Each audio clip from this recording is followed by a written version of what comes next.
All right. We're live or what? Hopefully everything is set up nice and good. I woke up an hour later than I should have today, so I've been in a little bit of a rush all morning. That's fine. It's fine. Get that out of my pocket. Yeah, we'll be booting up into Infdev 2010-0327. Again, yes. Yes.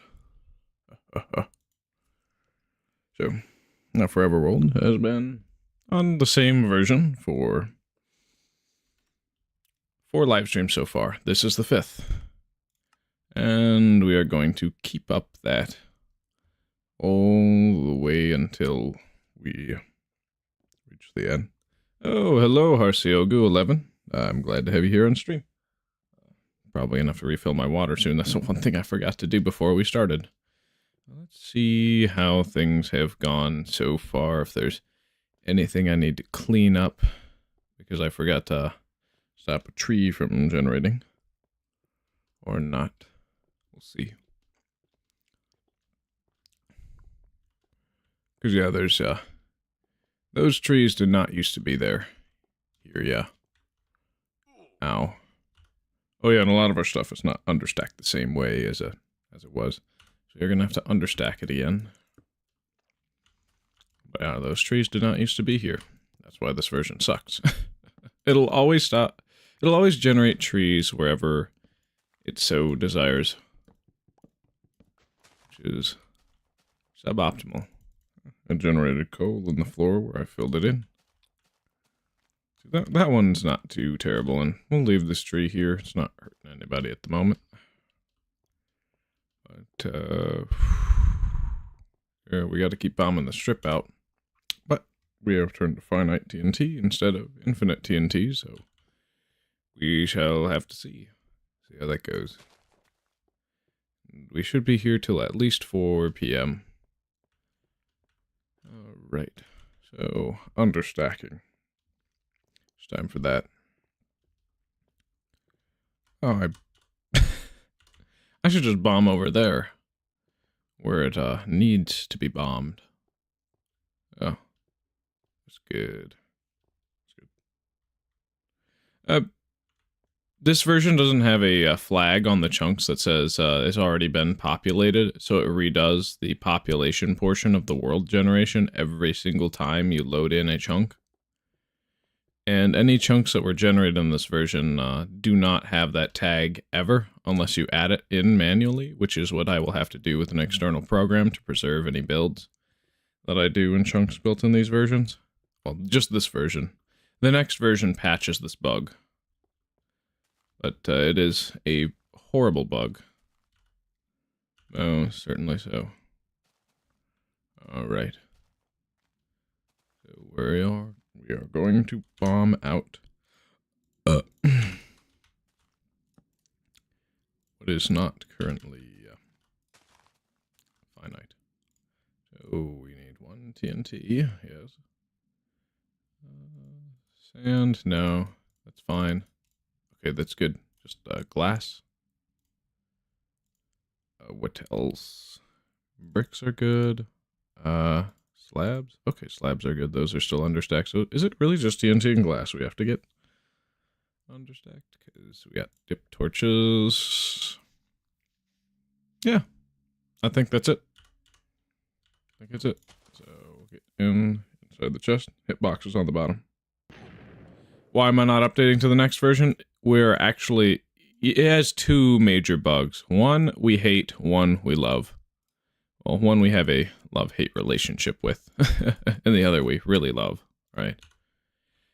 I can't do any of this preserved data value transmutation in the next version. That bug also gets patched, so we're unable to collect all the metadata values of every single block that's currently in the game that are possible in the next version at all.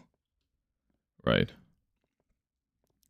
Meaning, there's something I will miss in the future and never be able to do again. That's suboptimal.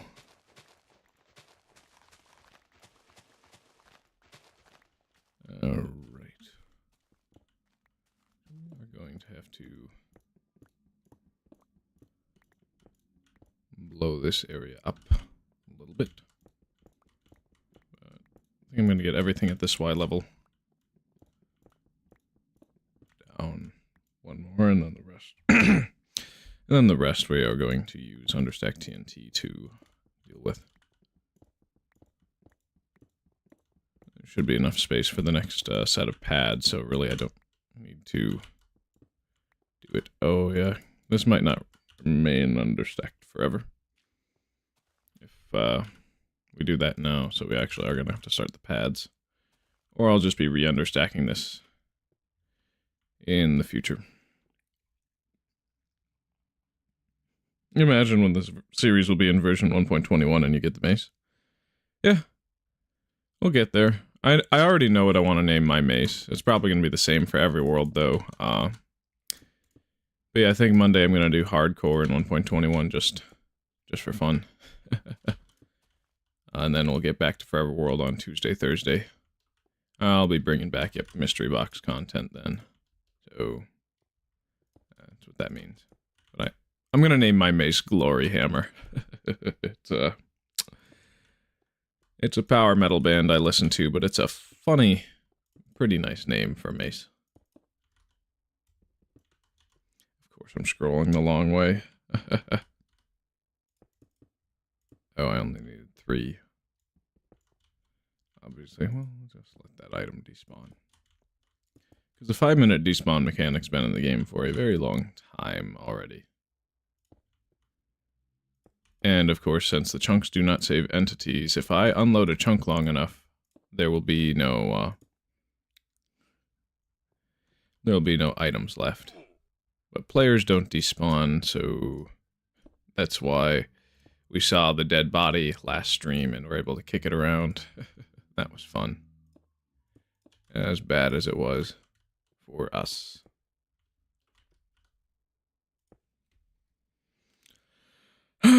What other things am I looking forward to in the upcoming versions? Well, of course, we're going to be able to build some really weird shapes with cactuses when they're a full block, as well as when there's a block replacement bypass, allowing us to get some illegal configurations of blocks. That'll be fun.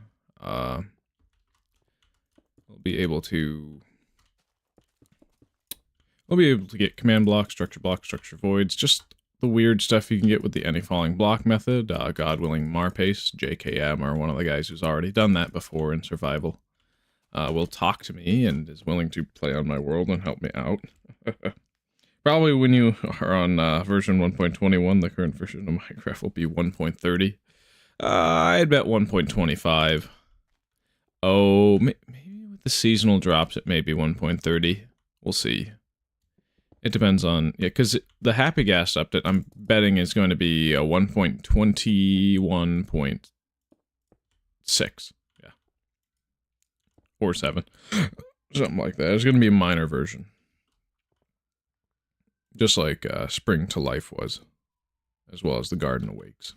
Because Tricky Trials was the big one, whereas the Garden Awakes and Spring to Life were minor patches, which is their current strategy to continue. We'll have to see, though. Just 2... We do 2 of these block IDs at a time. So we are as far as block ID. This is 24, right? Yeah, it should be 24. I'm gonna go Alt-Tab over to this. Oh, it's 26. We're on 26 of 62, so... You can't wait to get the Happy Gas? I'm a little mixed on it. I mean, I don't know if it necessarily fits the game and style, but at the same time, there are a lot of things that Notch did that were like, what? So it's like, well, if it helps us move around and get stuff better early to mid-game, then yeah, it is absolutely a good change for us. I know that my sister would really, really love that thing. We always used to call them kitty balloons, at least she did. It's, that's actually C418's cat. That's all the original ghast sounds. Just getting angry at him. But, yeah, the happy gas is going to be fun to use for building, at least. It's not going to be as fast as creative mode building, but it's probably going to fill a niche that is quite needed for some players. So, can't really be upset with that.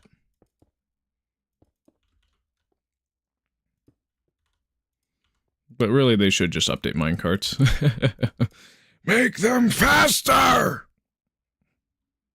They won't. Yeah. I think one of the things that, with all my modern survival worlds, that I want to do is make a furnace minecart. Always speedrun that. That's just... Yes, it is like the most useless thing. But that's exactly why I love it. Well, it's not useless if you want a good noisemaker. First, I need to get my laptop. Well, I'll get it in the summer. I can't wait to make my own old Minecraft series. Oh, really? Yeah, I go for it. The programs I recommend would be OBS for recording. It's good for recording and for streaming. I'm using the Streamlabs add-on pack at the moment for streaming. Then I would use the Betacraft launcher for everything before Alpha 1.2. If not, everything before, yeah, Beta 1.0, because only the beta versions are all totally archived within the default Minecraft launcher. But once you get to the beta versions, I would use Multi-MZ. Bugman CX is a very, very good video on how to play old Minecraft versions. Because with Multi-MC, you are going to want to enable the Betacraft proxy in order to have skins and the old sounds be loaded into the game instead of it trying to download new sounds and files that it's no longer, that Mojang no longer uses, right? And so they use a different name. The different file name is not called to the right block anymore. So doors sound wrong and many other things just don't have a sound at all in the modern launcher without a skin and sound proxy, because Mojang does not support the old server netcode for how everything works, right? But even with the proxy, you don't get your skin loaded in 327. You literally have to go with WinRAR or some other program into the jar file itself and change the char.png to be your own skin if you want to have it be that. It's just I'm going to spend extra amount of time in a version where I'm only Steve and can't change it. Might as well modify my textures. Oh, you had one series on your old laptop? You know how to do it? Alright. Good to know. Oh yeah, another thing I would recommend, Blockbench's Minecraft title text plugin. Don't know if you've heard of that one before. I know that a lot of people use it, so I wouldn't be surprised if you did know about it. And that is what I use to get the Forever World logo as well as the deaths counter. Well, I need a way to automate it.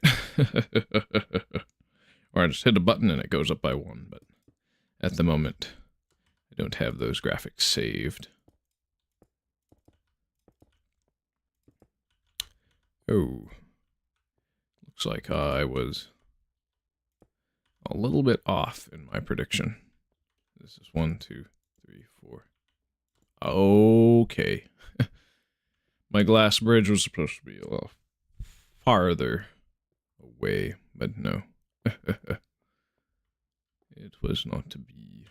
Oh, and we didn't get this side slabbed up, so that's first priority. Let's see. Oh. I didn't even jump there.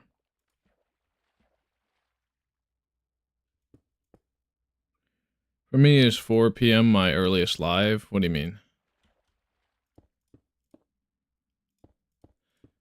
As in, well, yes, that's the usual time that I start my live streams because I get off of work at 2 p.m. and have to, that gives me like an hour and a half to prepare for the stream if I go directly home. Oh, yeah. Oh, it looks like there's a bunch of new trees on that hill. So we're going to want to get rid of those. It's the same old method as we've done in the past. TNT.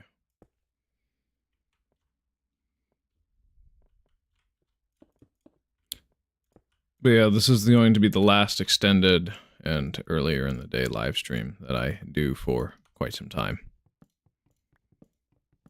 That is unless I choose to do something on a weekend, which is possible, but I have no plans for that.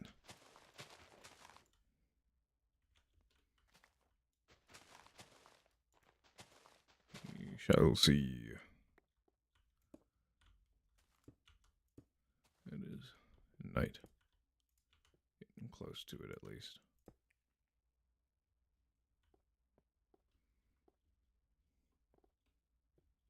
But generally, thankfully, this terrain is pretty flat. Other than a couple pits one would have to deal with. And that's because I nuked it up myself. Made it to be how I wanted it.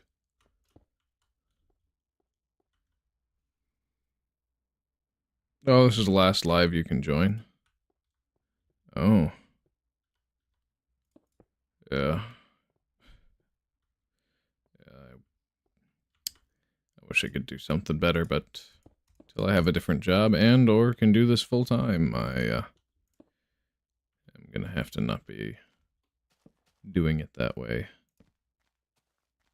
Because I can get a late job, but then that wouldn't be what I want either. So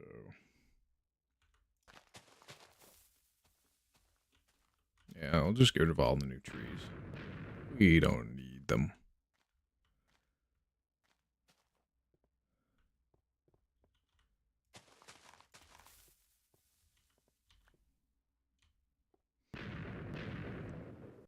But you can still watch the VODs afterwards. I stream on YouTube specifically because it allows you to go back and watch old live streams and doesn't delete them from the platform after, like 3 days, something like that.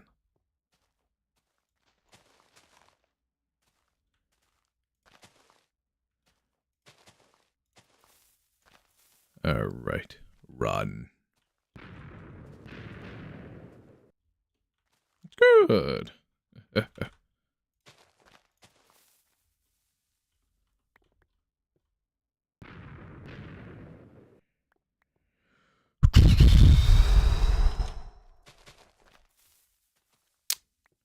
It's like that. But you want to be a little far away just so you don't die. And the taller the tree is, the more likely the chain reaction starts before it hits the ground. Which is though.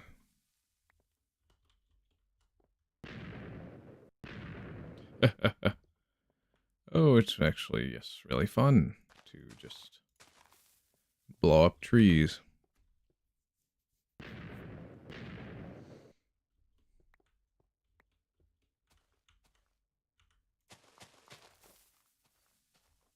And yeah, Tuesday should be my next one, 4 p.m. CST.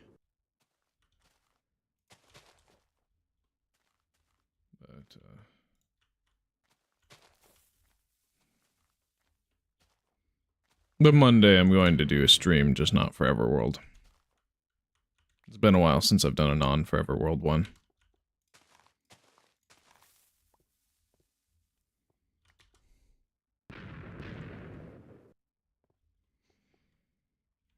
Alright. I think the goal for the non-Forever World one, the hardcore one, would be how fast can I get to the Nether in one episode? That'd probably be it.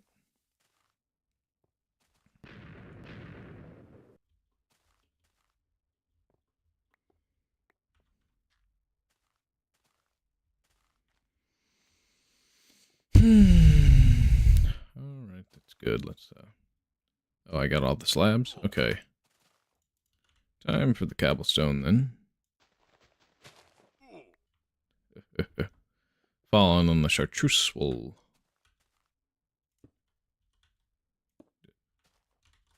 Yeah. Just like that. Oh, you gotta go? Alright. See you around. Glad to have you on stream. Oh. It's gonna be a lot of boring block museum stuff for a while, so I don't really have an issue with people dipping out at the moment.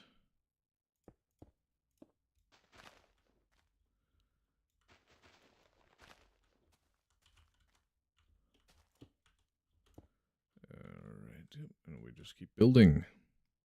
Just like this. Ooh, it's magnificent.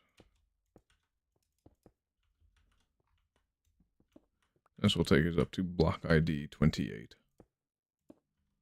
Before we do the next one, of course.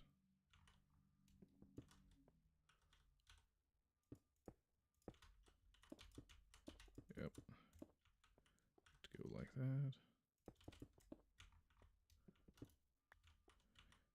And then this is the next platform. Good. Yep, there's some new trees in the way. Oh, yeah, that one. So we're just gonna have to nuke those as well when we get over there. Generally from the backside, because the front side is a little bit of an issue for us. Yeah, too much building up, not enough building to the side. So far.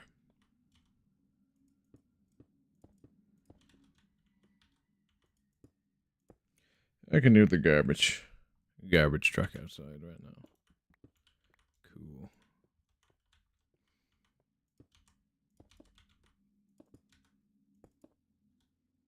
We gotta build with blocks that do not cause this.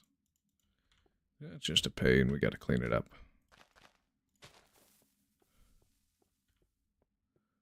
But it can be, so that's why it's good.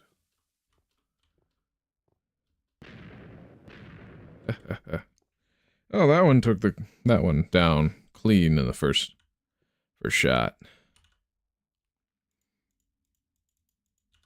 Just like that. I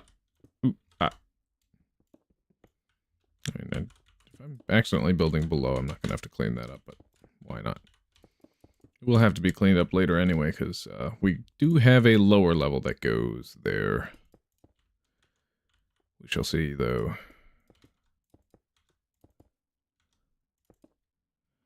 Yeah. Alright. Alright. What is? But yeah, the whole purpose of doing these extended live streams earlier in the day is really to see if there are people who want to watch outside of the usual time zone I stream to. Yeah. And I may or may not go past the 4 p.m. Planned exit time tonight. But we get fast at building an alpha. All the way until we reach alpha 1.1. That's going to be amazing for us. There are going to be some things we do want to collect in Infdev, of course. Right. And yeah, you cannot load an old world with a spawner inside of it nearby. Before, you can't, load a new world, well, newer version world, just any version, any world with the spawner in it with the right tile data will not load in, because 625 only produces sign spawners, the June 25th Infdev. It's also one where you can mine spawners up with a pickaxe and pick them up as an item. I do intend to find some of those in our world when we get there. That one is a rather soon sort of thing, instead of one that's far off, like Mace's. Ooh, I just keep falling. kind of insane how the water physics are mostly the same for the player's interaction with it all the way since Classic. Whereas the actual block has changed up until probably the version right after June 11th Infdev. Since June 11th causes water to come in levels and flow in certain ways, and then the next version changes it where lava flows shorter. And they are no longer having a cubical model, but a more polygonal one that's angled. And so on and so forth.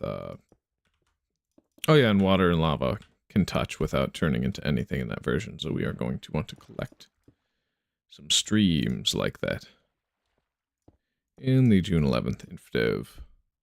But it's not going to be in this block museum area, because that will random tick our saplings to have a different metadata value, which is not what we want. Because we're only going to be able to test for the metadata of a block in this version too, without going into an external tool. I mean, we could do a bunch of saplings with blocks above them somewhere. Somewhere around here, just in case, to clean it up in a version that we can read the metadata, but that's work. Work that requires enchantments in the future to discern. So, it is what it is.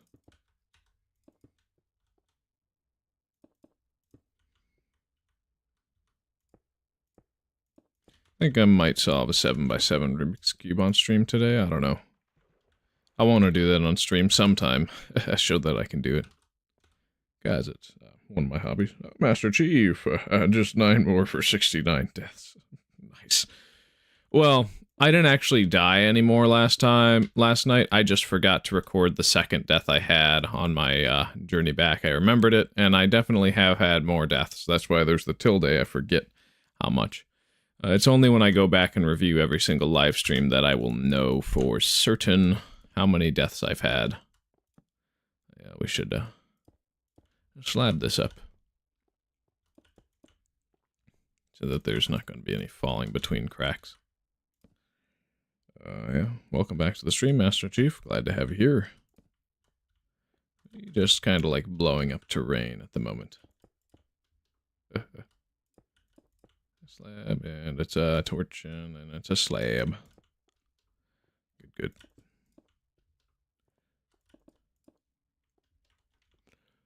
So, what are our next blocks that we're collecting? I think one or both may be the shrub. Oh no, those are after 30, so that's going to be the next line of these pads that it's going to need grass below instead of a normal pedestal like we've been doing. That's fine. Also get the the dead bushes to generate on red sand. Well, we'll place one down on red sand. Alright, what are our next block IDs? You were training your waifu soldiers for research purposes. That reminds me of the boomers who say I read Playboy for the articles, but I'm not even gonna go into that subject. My word. Alright, Cyan and Capri, 27 and 28. What are those data values as we zoom in? 27 and 28. Ah, powered rails and detector rails. We have got. Oh, those are going to be pretty good and easy. We get the metadata. Let's tweak for metadata testing purposes. Get rid of a lot of this dirt. Oh, yes. Yep, we'll set everything to 5.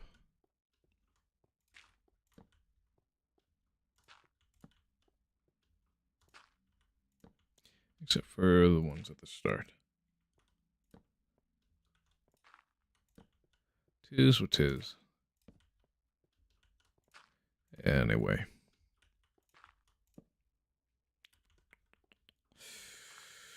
What other things are we looking forward to on this world? What other things are there to talk about? Also, I'm doing my laundry today. That's why you see me wearing the blue armor. I see. I see. Oh. 0, 1, 2, 3, 4. We should place the axe at the end. Yeah, have our blocks in the middle. Good. 0, 1, 2, 3, 4. That could be 5. This is 4, right? Yes. Okay. So then this will be 3. Yep. This will be 2, or is it 1? I'm guessing it's 1. So it's the other way here.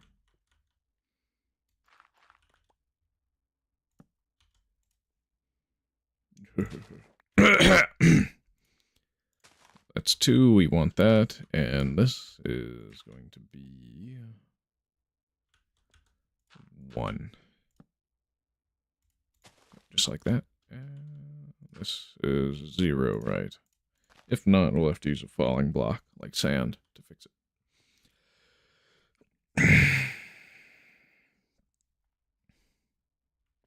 Alright, we do the same-ish thing on the other side, yeah.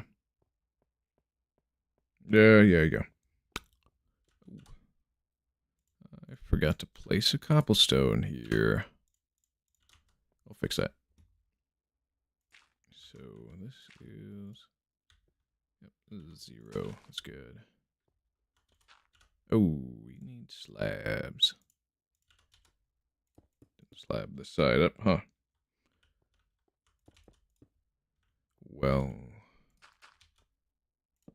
this is 4, right? Yeah.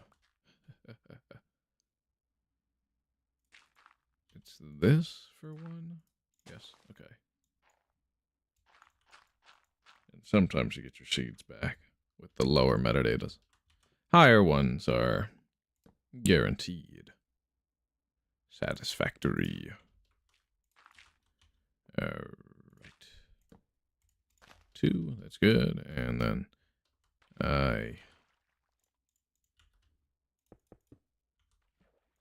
every time I fall, that's a glass pillar.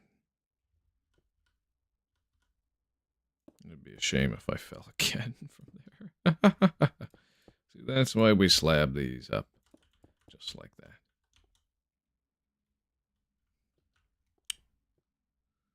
Alright, so we get the right metadata. Yeah, this is dirt. Good. So...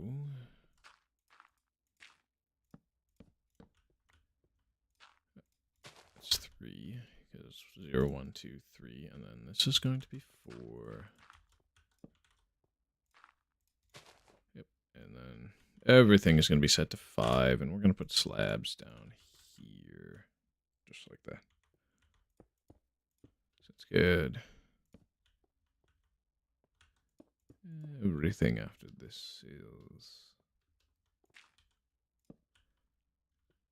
going to be like that.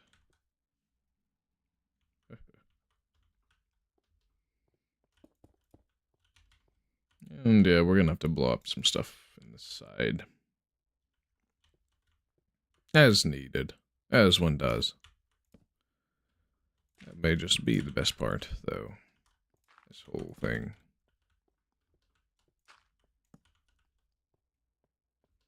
Yep.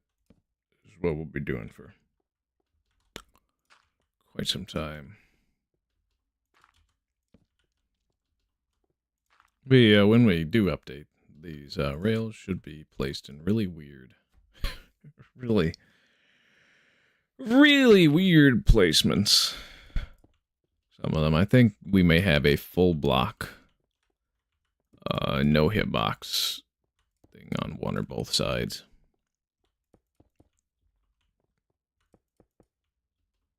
Because powered rails have powered and unpowered.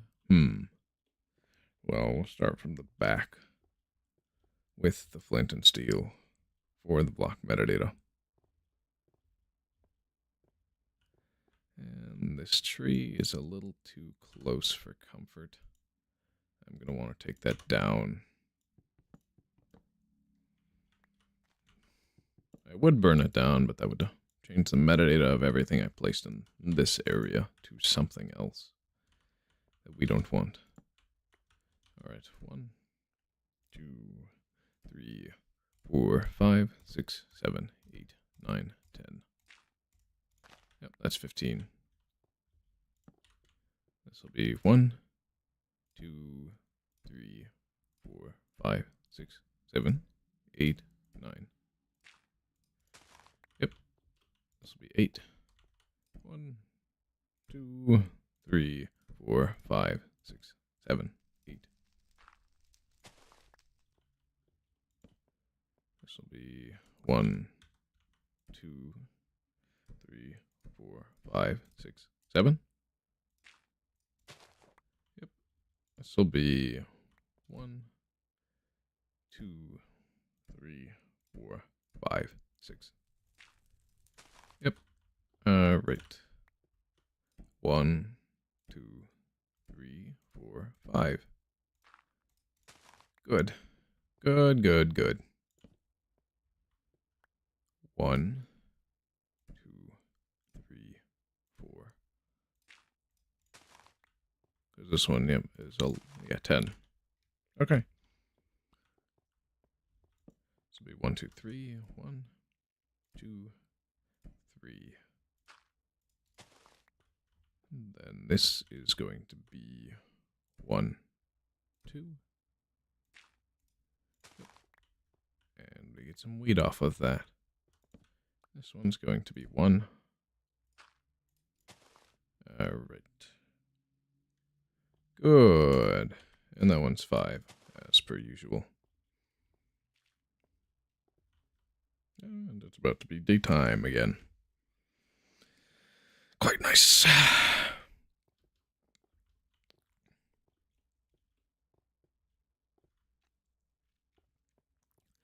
And we'll keep this going. I think I got 0 through 5 done here, right? This 1, 2, 3, 4, 5. All right, we'll start from the end.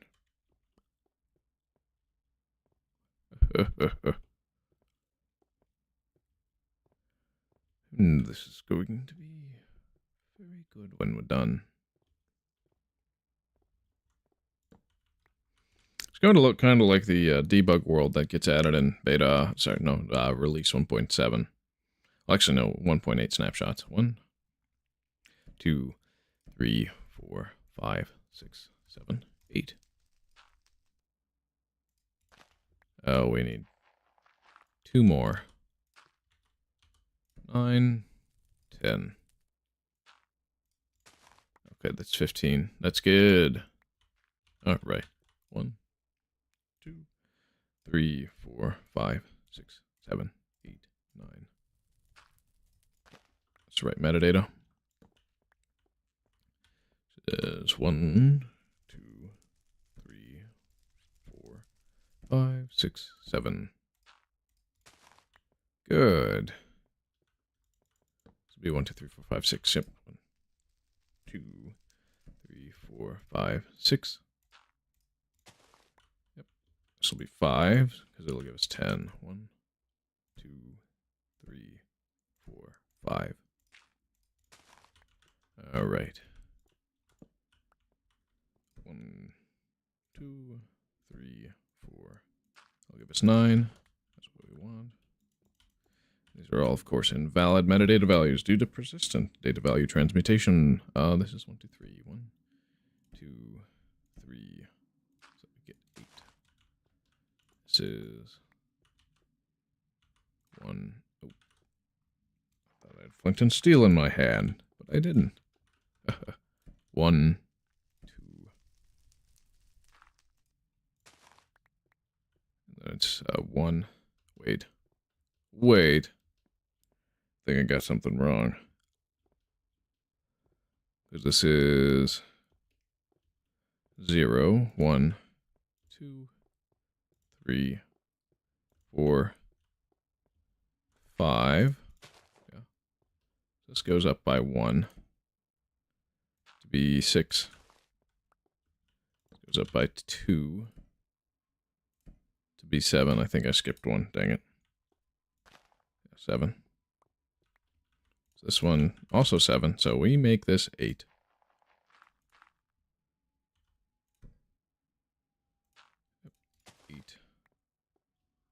This one is 8, so we make it 9.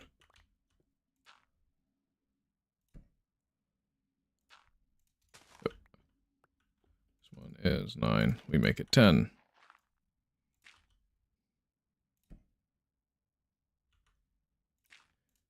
Just to confirm. This one is 11? No, it's 10. So it's all the way towards the front. Where are we? Yeah, so that's going to be 11. Good. So here is... Oh, this one has to be 12. Yep, because then that'll be 13, 14, 15. Ooh. This be 13? Yes. It is. So then this is 14. Okay. Okay, so it was at 13 that I skipped something. Good. All right. So it's fitting that we take all the dirt down and start doing the pedestals. Because we're going to put the right wool blocks there. Well, cloth. It's cloth, not wool.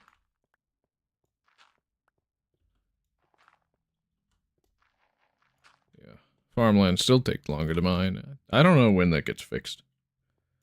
It's a long time from now. So all the metadata is configured correctly, meaning we shall have a bunch of really wonky powered and detector rails when those IDs get added in the future. But we won't get to reap and see the rewards of that until beta 1.7.3 because of all the weird piston-related block IDs that, well, block ID metadatas that we'll get. Such as headless and 6-sided pistons. Those will be in. We will have them in our world. Hopefully they are treated as butted, and they don't delete the block to the side, to the left, or whatever. If they do, I will just have to go in the future and place a redstone torch hanging off one of these blocks to the side here, and then glitch the head off of that piston. Alright, well, it's time to go grab the blocks we are trying to collect with all their metadata values. At least my thumbnail wasn't lying. This is exactly what we're working on. A block museum. Yes. Quite good fortune, too. Well, why did I choose to go by the lava stuff? We got, yeah, gravel's a good entrance point. Inside the center, we'll have to build another one of these curved structures sometime. Or we might not, but this is going to probably stretch to world height, this curved structure area, whereas most of the block museum is just going to be contained within these corridors, sorted based off of version, edition, and of course there's the lower floor below this one. That's for all new block IDs after this version. Those will be a little harder to get all metadatas for. Okay, well we gotta throw out dirt first. If we run out of space in this chest, we're just going to start burning the dirt, most likely. Yes. Oh, that's a lot of seeds. We do not need this many seeds. Well, I think I'm going to create a seeds chest then. Just like that. Of course, there's no shift click, so everything is manual labor. We are going to need a, we'll take the smallest stack, because it will grow no matter what. And, yep, let's set up our hotbar for the placement of the blocks. Okay, so it's this one first, and we'll save that. Don't want to get confused now. That's the leading side. The first ID goes here, and then the second over there. They can build the glass bridge more. Well, actually, we're going to have to nuke terrain for the next one. Yep, that's a 0, 1, 2, 3, 4, 5. Yo, Awoken. Glad to have you in the chat. How's it going?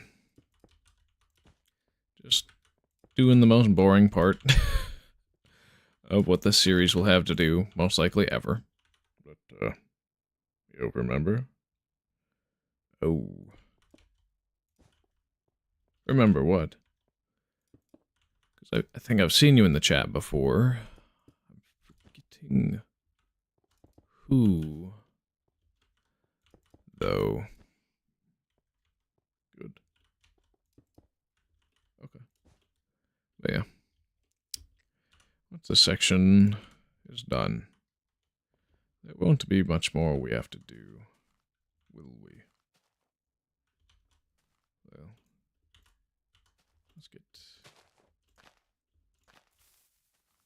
let's get that out of the way. Discord. Oh.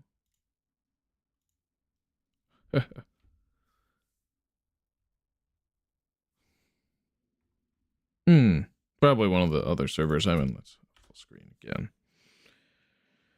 Okay. I don't need to blow all that up at the moment. Doesn't really intersect or cause any problems, but this here does. There's another plane going overhead. I don't know if you can hear that. Don't think you can. But yeah. This is going to have to now be... Oh, wait. We're doing metadata for that side. And then we'll nuke that up.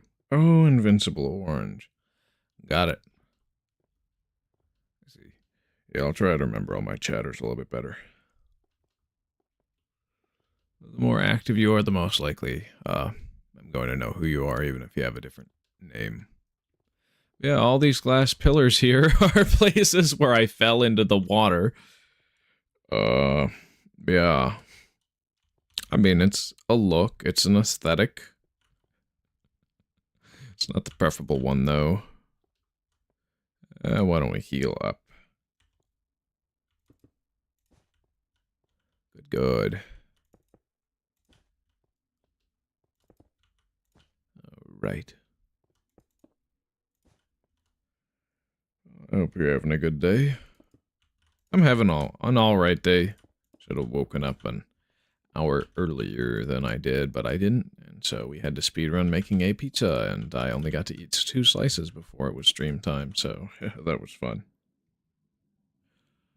Oh, I had to mute you?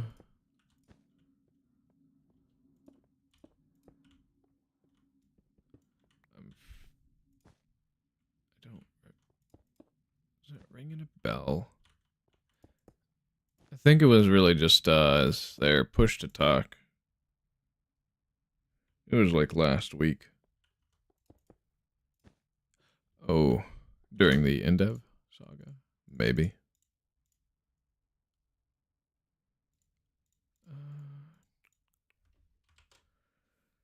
Really just if you can push to talk without causing any issues. Yeah, just don't be annoying and be on push to talk, and I'm fine with being in a call. After I hit a certain point where like everybody wants to join a call with me, and then it's like people fighting for dominance in a voice call. That's when I'm gonna make a private voice call channel for people that It's curated more so that I don't have to deal with people fighting over that. Oh, if I play Undertale. Do you remember that conversation vaguely? Yes. It was, yeah.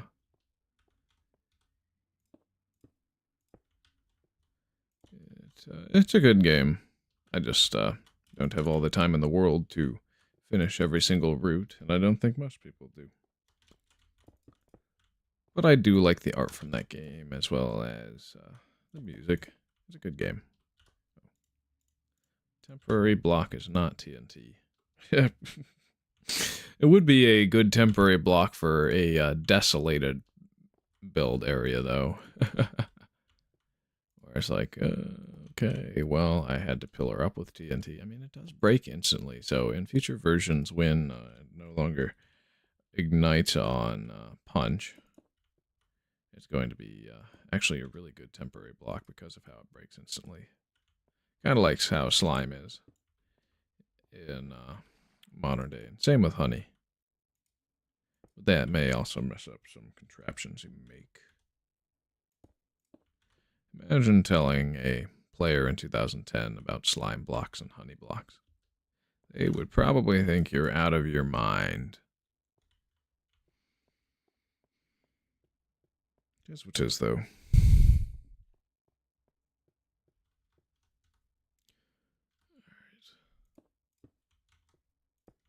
Just 3 at a time.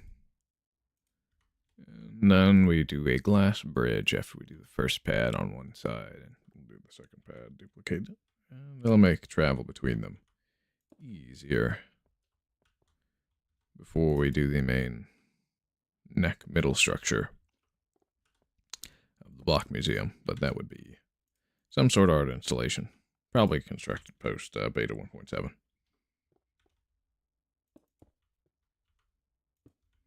Well, as maybe a directory, but I mean, signs should be enough. We could build some chests in that contain some overstacked or understacked versions. Or just full stacks. Yeah, probably full stacks is best. Full stacks or understacked is probably best for each block. Then it allows us to have infinite building materials without having to farm all that much. Of course, there's a torch there, so that's going to be a quartz or something in the future. Something weird.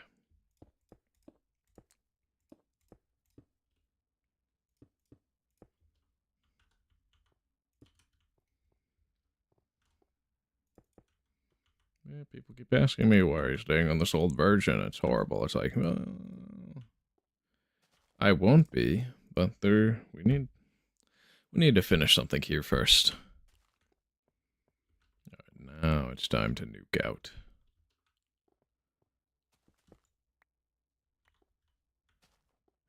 We'll just get everything at this elevation, and then we'll do some primer holes.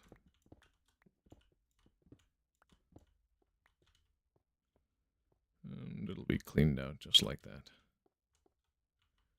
Soon enough. It's 3 down from this level. And then we blast. Here to demonstrate.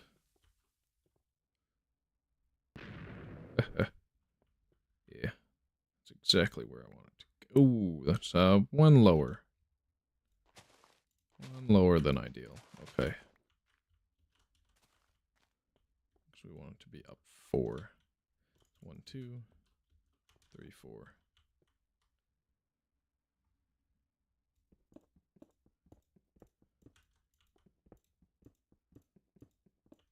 I'm fine with that pit, though.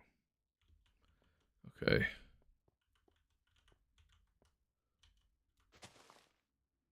Yep. 2, and kaboom.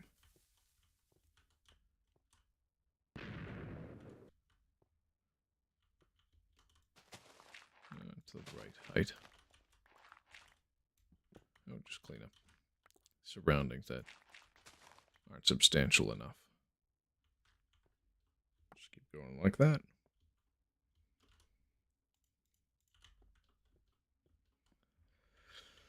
So this one's 3 upright, so.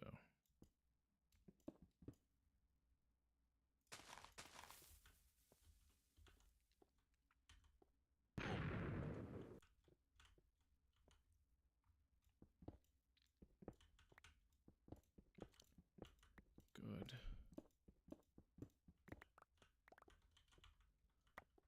It'll be what it'll be. Just need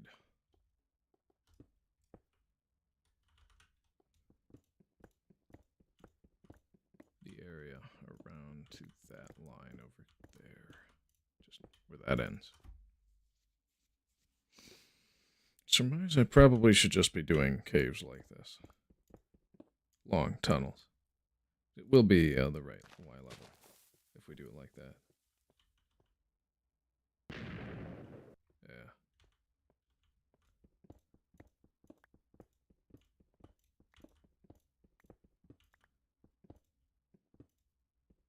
Then we can get the above stuff by just doing stripes until it's done.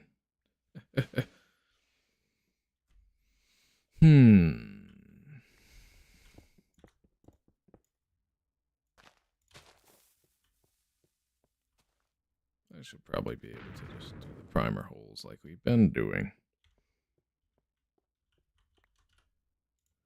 And we'll put a torch here.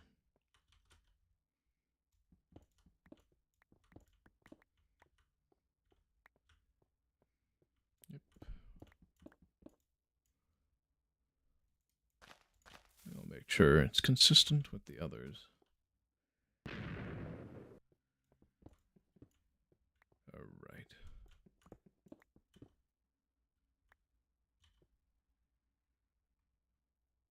Here's where to place it. And then it's just like that. Same thing.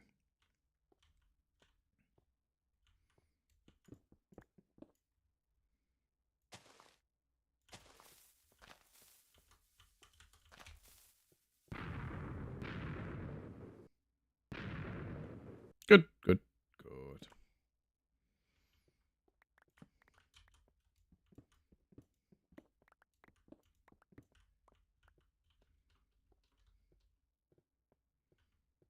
We can just keep doing tunnels like that.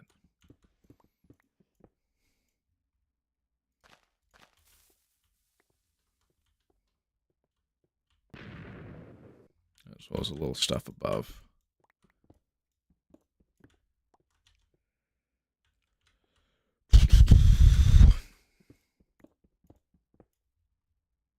And then eventually we'll get to the other side of this mountain. And have nothing to worry about.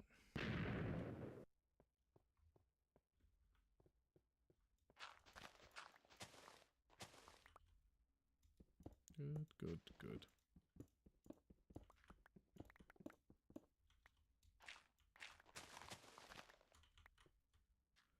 Alright. That should just be 1 in, right? Like that.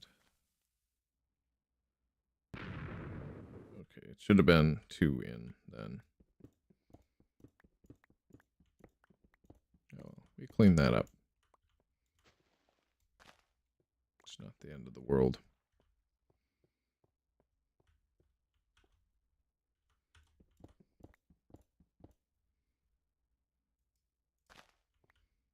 Yep, and we'll do tunnels in this formation. Don't necessarily need to do the stuff above, but we can.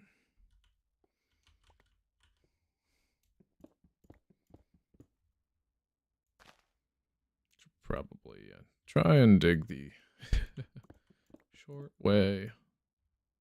Well, I mean, scroll the short way.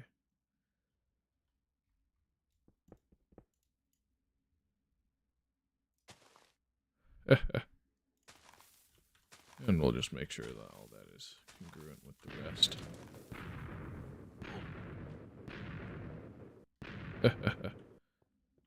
Yeah. Good. So we have a flat surface we can rapidly blow up with.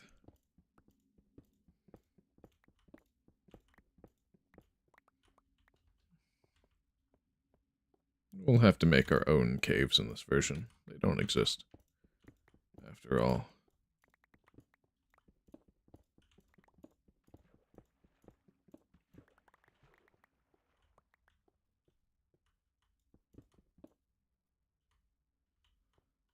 Okay, so here, like that. Okay, that's the perfect place.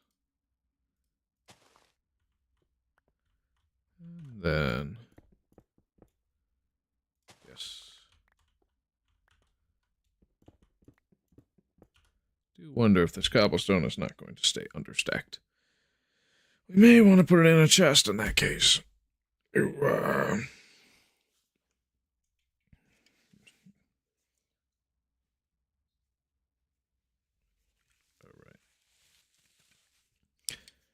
Yeah, we're gonna need some water for this, but starting to get sleepy. That's suboptimal.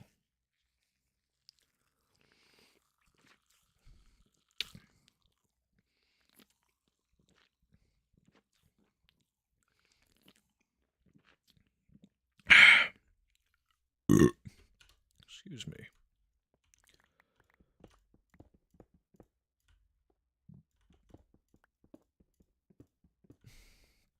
Well, we'll be locked in. We gotta get this project done ASAP. The block museum cannot wait. Updating can. Oh, okay, we did already fill it. All right.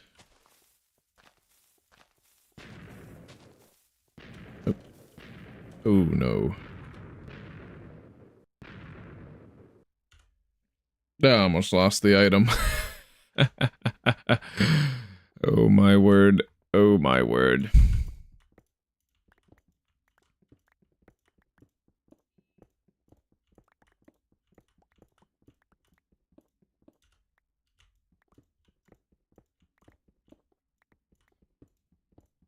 Hey, we've already got 2 through 1 sort of side with this whole hill. But, it just means we have to blow up some stuff more above.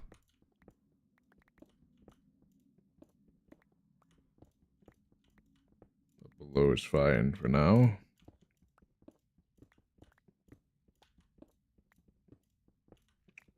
I am gonna miss that overhang.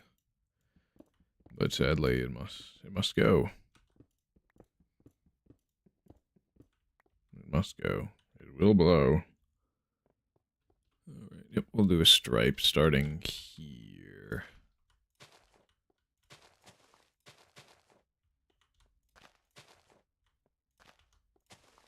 Yeah.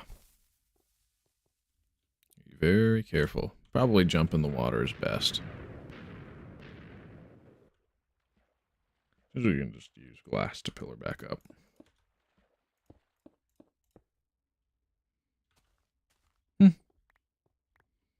Not too terrible. Not too great either.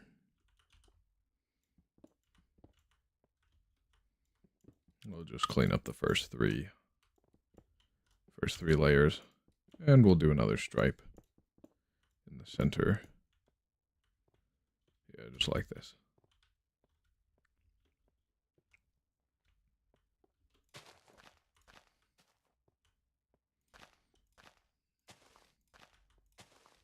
Not one below, though, like that.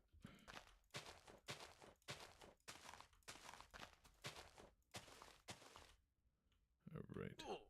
Ooh.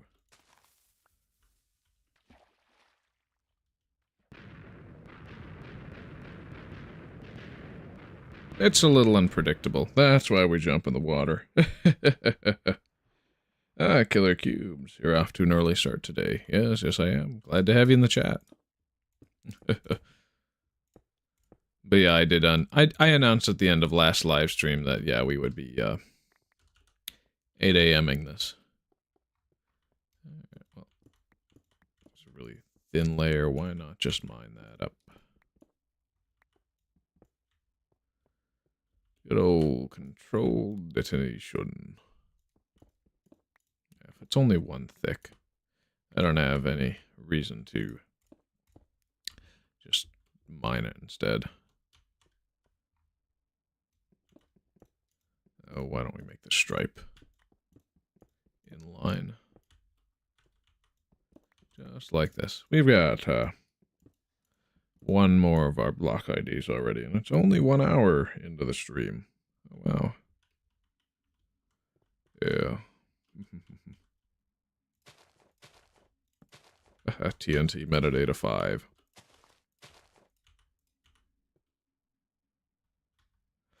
Oh, 1, 2. Yeah, we'll just mine this.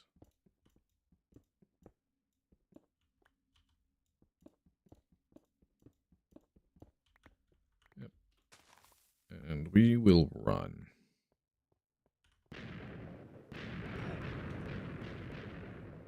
That could have spelled our death. But it didn't. If we died, that would be trag.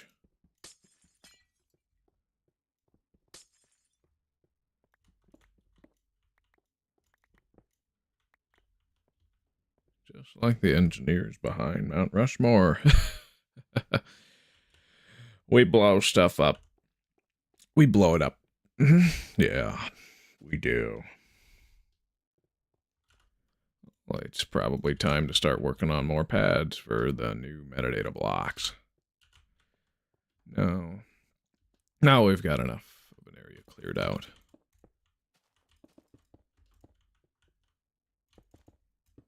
We should hopefully keep a good pace with everything.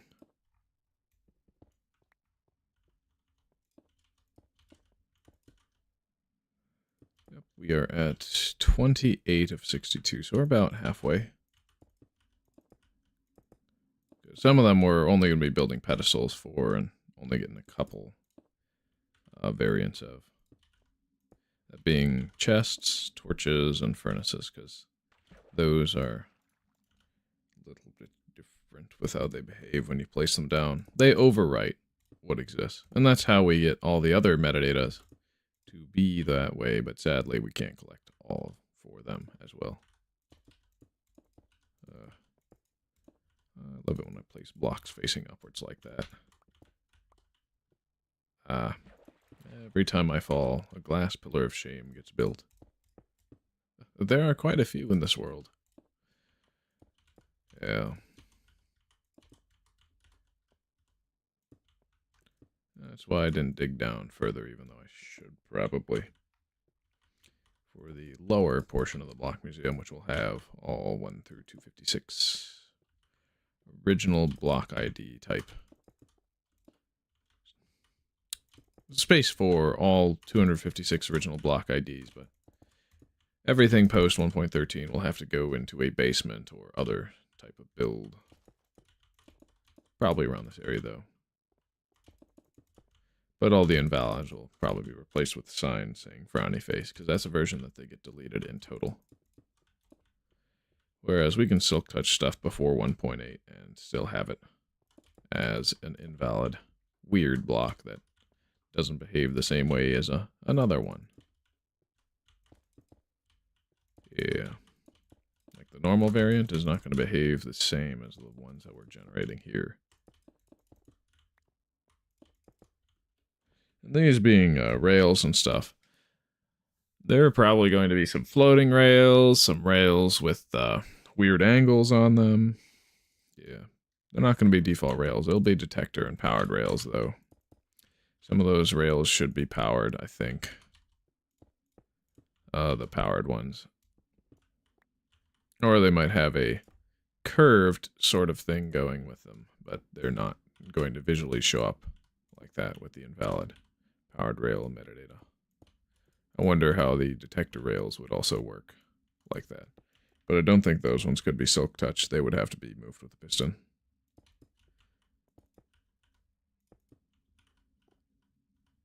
Or just left alone. Most likely those ones will have to be left alone. But we'll at least have a display of, hey, these are all the different block states that a detector rail has for the update that removes metadata and replaces it with block states. Of course, metadata still exists on items for a very long time. Up until, like, yeah, 2018, basically. That blasted flattening. Ah. A glass pillar of shame.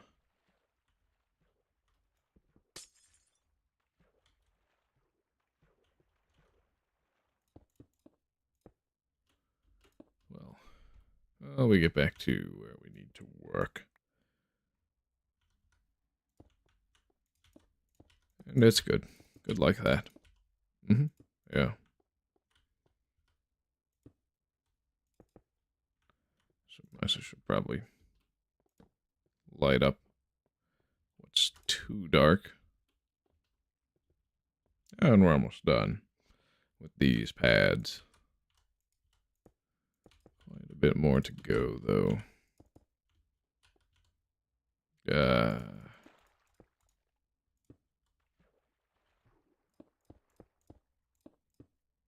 Well, that's lame.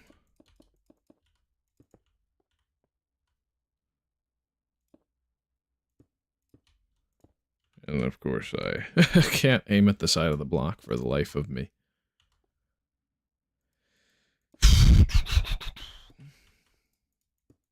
Probably be a good time to refill my water, since it's dark out and all in game. Stop falling, you imbecile.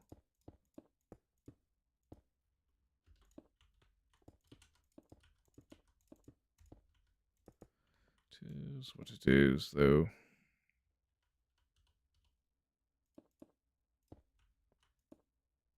Good.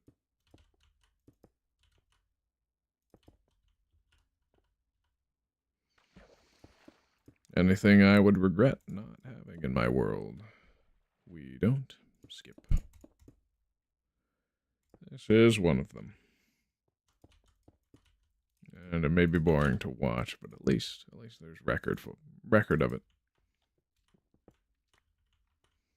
I can probably make some timestamps or a new viewer's guide, maybe, to live streams, or I could just do abridged content. And this afternoon I could start abridging the first and second episode, put it in a 10-minute video, and then we'll be good to go. Really depends on all that happens in an episode, how much needs to be slapped together and how much of them can be merged. All right, we're gonna slab the middle like that as we go. That's easy. Just like that. Ah, rhythm destroying. Rhythm destroying nonsense. Quite so. Oh yeah, when upper slabs are added in, I think 1.2 or 1.3, some of our invalid slabs will turn upside down. That'll be fun to have.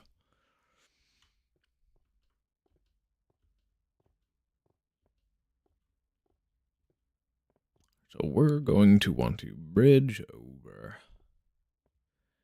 with glass.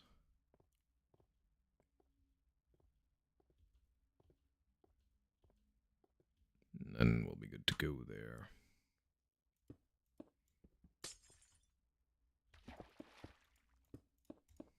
Oh, this is lame. Falling off after the first one.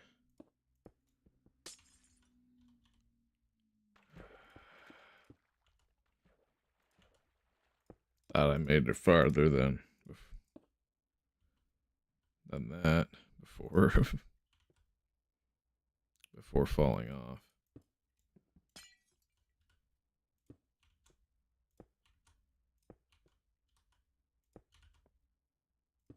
Ooh. Got the moves. It's all about crosshair placement, as well as hitbox placement.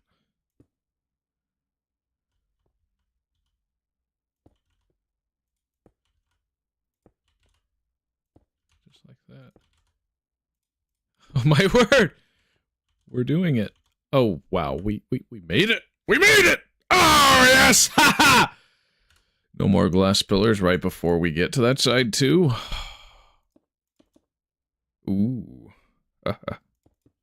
Oh.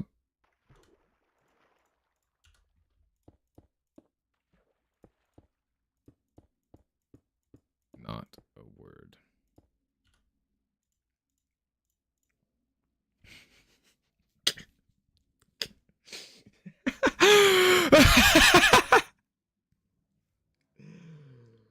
Oh, it's got to be one of the stupidest things I've ever seen. Bro fell off. Fell off hard. Oh my word.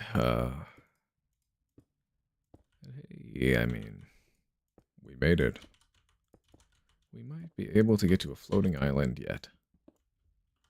That's going to be the ultimate challenge. We are going to attempt it before Alpha 1.1 at sneaking.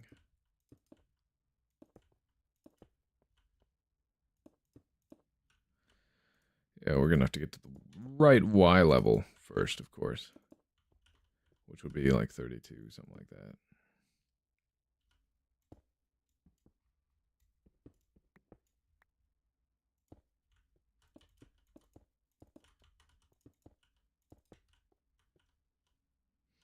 You just go and strafe to the side a little bit on the diagonal. And it gives you a much more fine-tuned adjustment.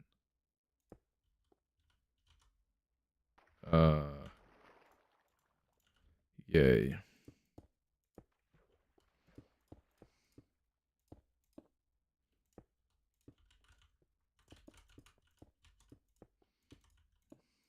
You only get that much skill from spending an absurd amount of time in said version.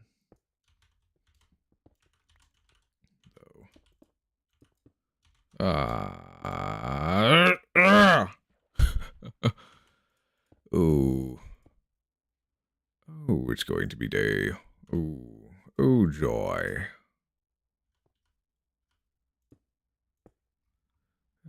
Thankfully, the diagonal is a good strategy. I mean, you travel faster at a diagonal than you do at a straight, anyway. But also, you do have the ability to fine-tune like this. Yeah. So then we just finish that off. This platform, just like that. Boom. We're keeping pace.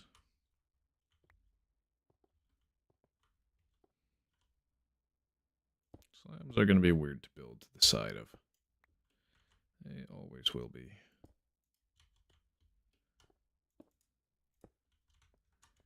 Maybe we could finish Griffin's parkour sometime. He didn't use leaves too much for the platform, so it shouldn't decay. Tis what tis, though.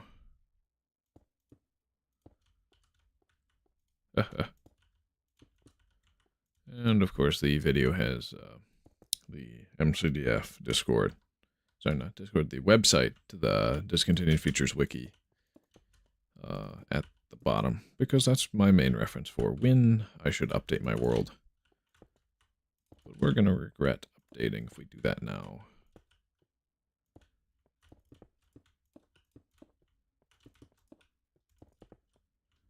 Griffin has spent an exorbitant amount of time in Classic 22. I don't know when he will reach any modern versions. But it will be what it will be. Yes.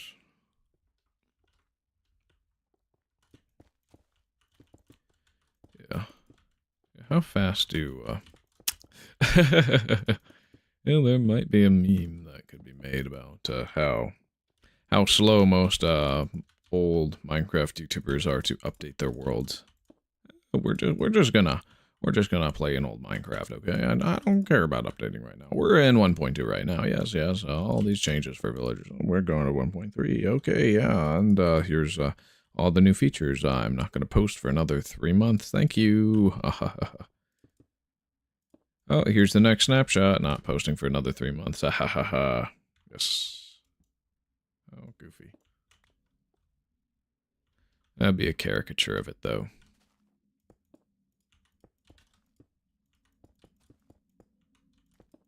But, I mean, it does feel like that for sure. Yeah. We need the axe.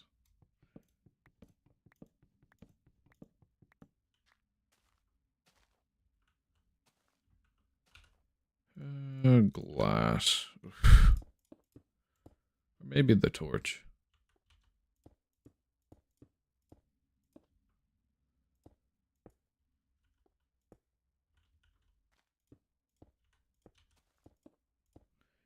Lock in. Ooh. It's going to be about 9:30, and we should be able to have the next ones done. If I don't keep falling like that, that is. Because,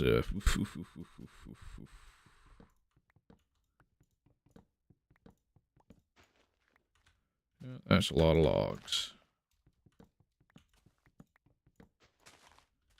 Don't punch an entity with a understacked item, and you will be good to go.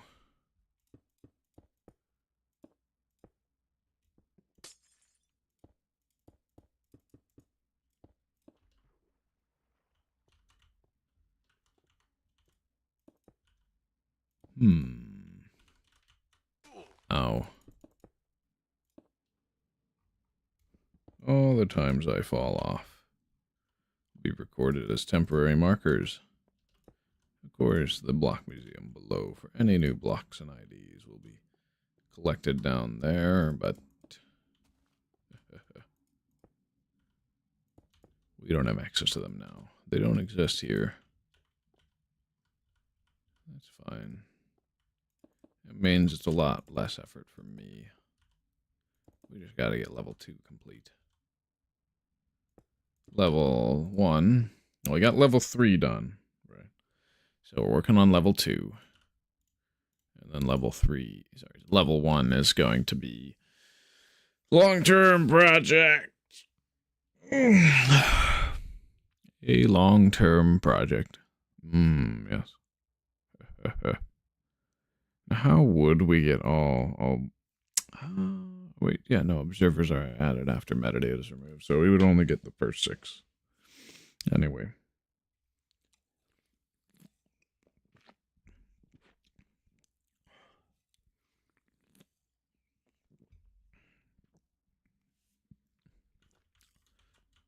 All right.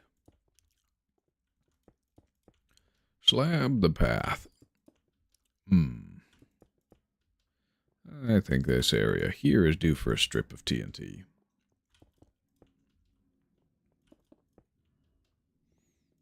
Would be nice. Would be quite nice. Oh, certainly so.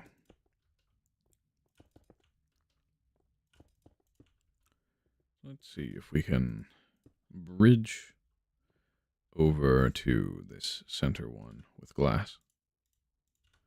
It seems that we have a common falling problem there. Ah! I was just so barely off the edge too now. But it does keep our route to get all the way over to here really quick. Yes.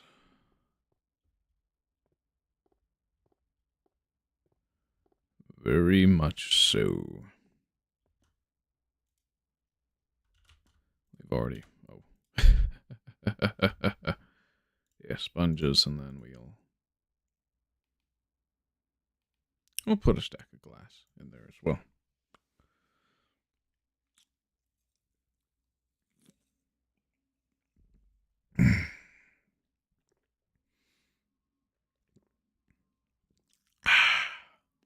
Ooh. There's a kick to her. A lot of a kick. Oh, there's not a stack of stone here at the moment. There we go. Now it's accurate. All right, it's these two, which are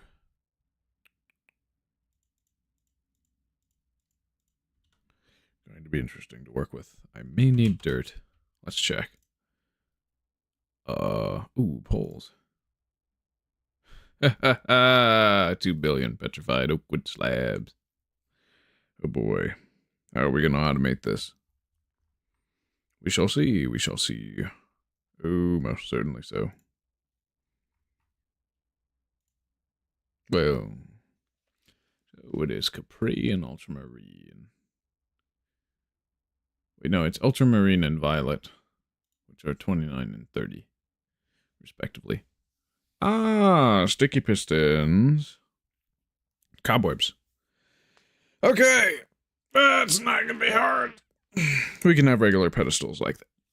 Like that, yeah. So the next ones we got to start worrying about the dirt and the sand and so forth and so on.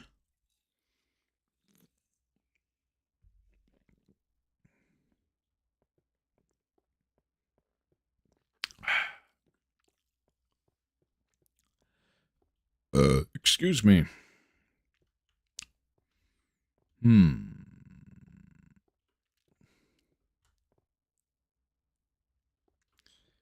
Yeah. We'll start with this side. Since that one's going to be ultramarine.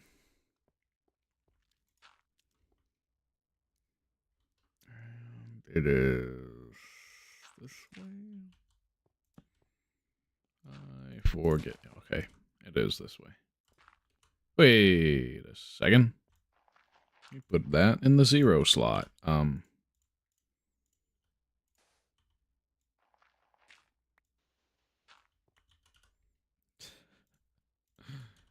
my word.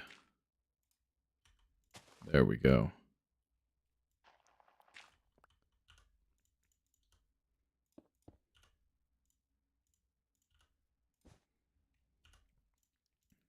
Just for now.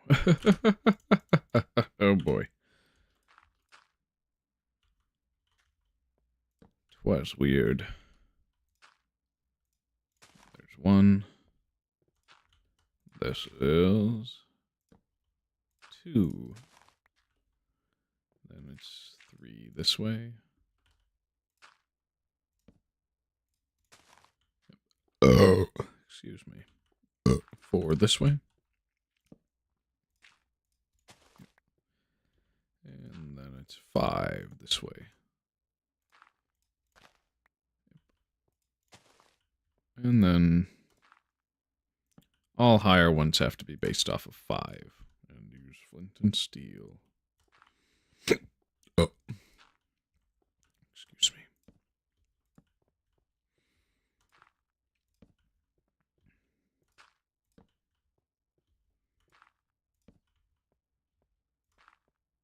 And we did end up passing on a metadata of 1.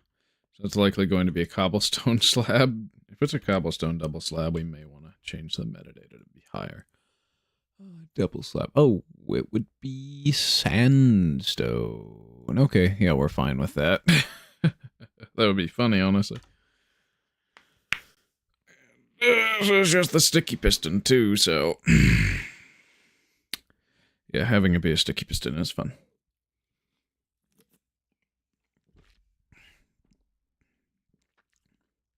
It's fine. Excuse me. 1, 2, 3, 4, 5, 6, 7, 8, 9, 10, 15. We do that 9 times. 1, 2, 3, 4, 5, 6, 7, 8, 9, 14. Yep. 1, 2, 3, 4, 5, 5, 6, 7, 8. 13 should be 1, 2, 3, 4, 5, 6, 7. Yep, that's 12. Overgrown. This is 1, 2, 3, 4, 5, 6, 4, 11. Yes. This is 1, 2, 3, 4, 5, 4, 10. 10. Yes. I can usually get quite a bit of seeds from that. This would be 1, 2, 3, 4. 1, 2, 3, 4. 9. 1, 2, 3. Yep, that's 8. This is 1, 2. 1, 2. And then this is, yep, that's 5, right? Yep, so this is just going to be 1. 4, 6.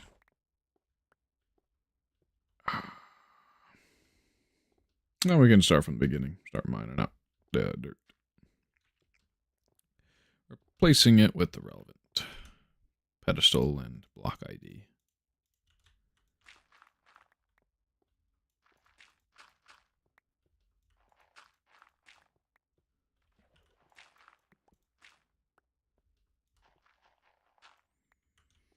And it will be what it will be.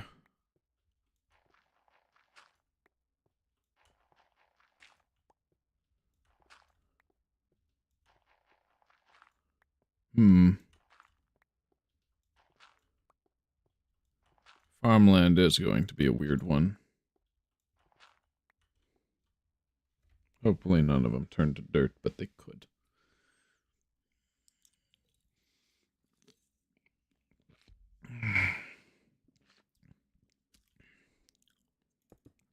Ooh. Excuse me. Yep.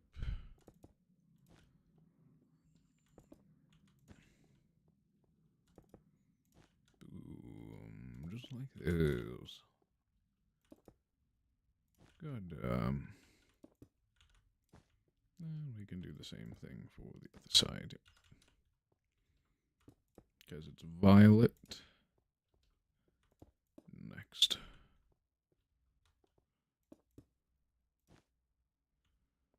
This is ultramarine cloth.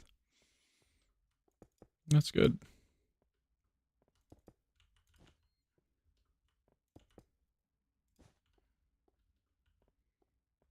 All right, we finished that, and then yep, it's back to metadata testing.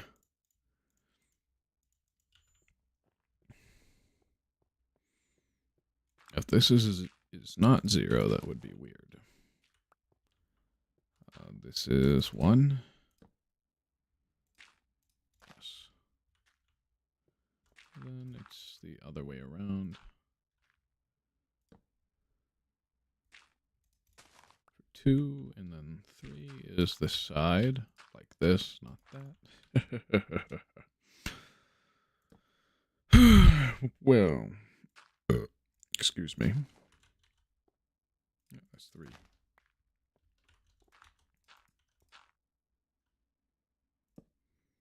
And then yep, we break it like that, and then everything past here is 5.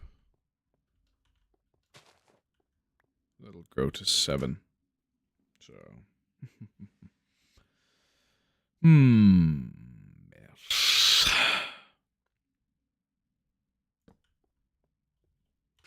Dirt, torch, dirt, torch, dirt, torch. Dirt, torch. We should cause a light update over there, but we don't need to.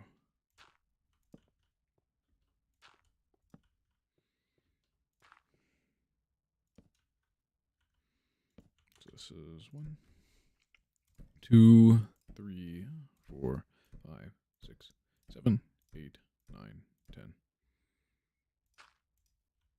Yep, it's pitch black. We know it's 15.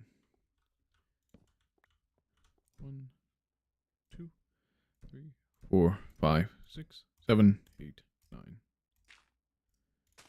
14. 1, 2, 3, 4, 5, 6, 7, 8. Make sure not to skip 13 like we did a couple times ago. Excuse me. This is 1, 2, 3, 4, 5, 6, 7, right? This gets brown 12. This is 1, 2, 3, 4, 5, 6. That's 11. 1, 2, 3, 4, 5. 10, all right. 1, 2, 3, 4. Gets us 9. 1, 2, 3.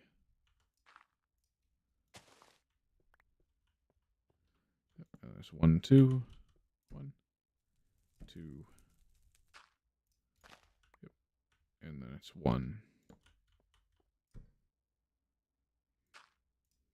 Yep, just like that. Yes. So we can start from the beginning and start mining our dirt.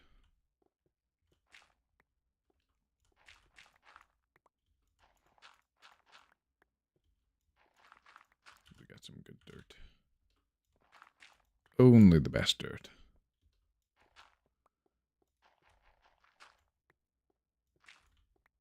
But yeah, any hardcore world of mine is not technically a forever world. Even if I would want it to be. Because if we die, then we die. But it would be a long-term commitment world still. I'll just say long-term hardcore world instead of forever world. Because you can't say that hardcore is forever. If you die, you lose everything.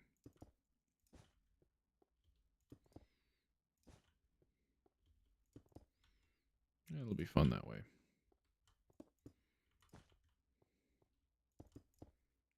Oops.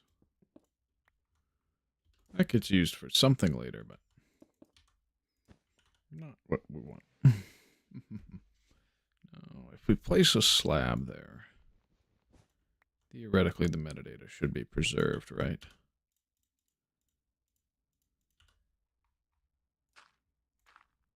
Yeah, it's 8. Okay. That would be the seamless slab, or it would be I think it would be an upper slab after a certain point. Yep. And we shall get all data values of cobweb with block ID 30.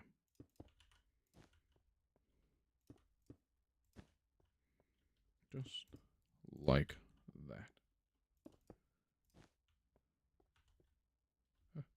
Ah, yes. Okay, yeah, we can put those back in a chest.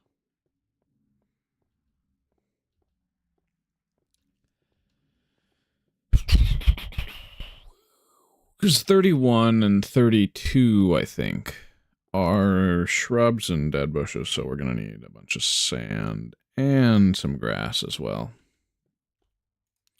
for when we work on that. Yes. Ultramarine, violet.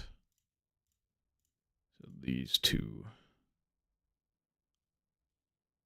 are our next ones to worry about. Which ones are they?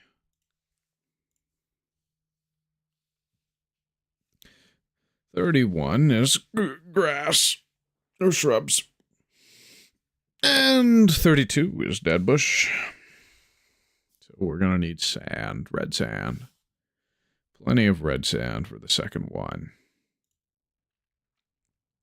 It's purple and magenta cloth. Turn into the grass and the shrub.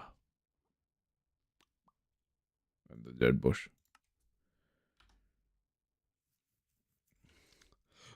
Excuse me. Oh wait, yeah, we have to build. We have to build the next platforms. Duh. Big idiot me.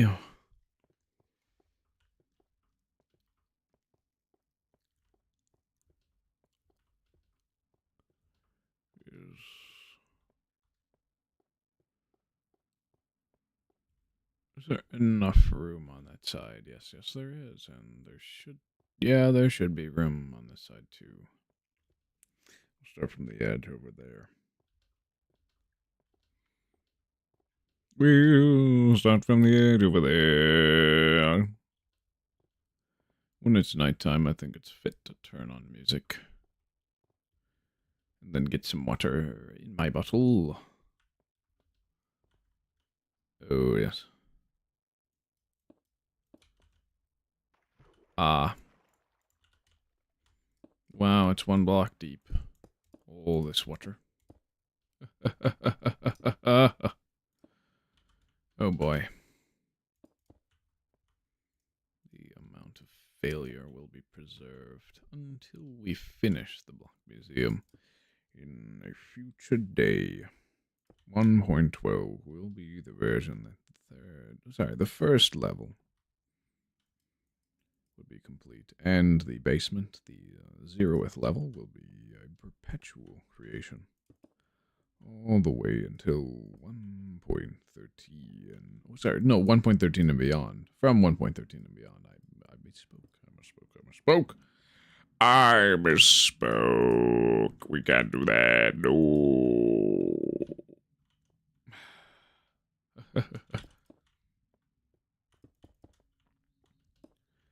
Yeah, so slab. Slab.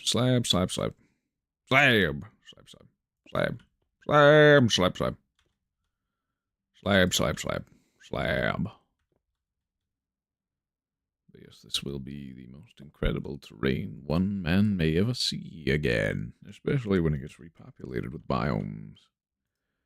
It'll be gorgeous. We'll have geodes and stuff, even though there will never be bedrock below these chunks without my intervention.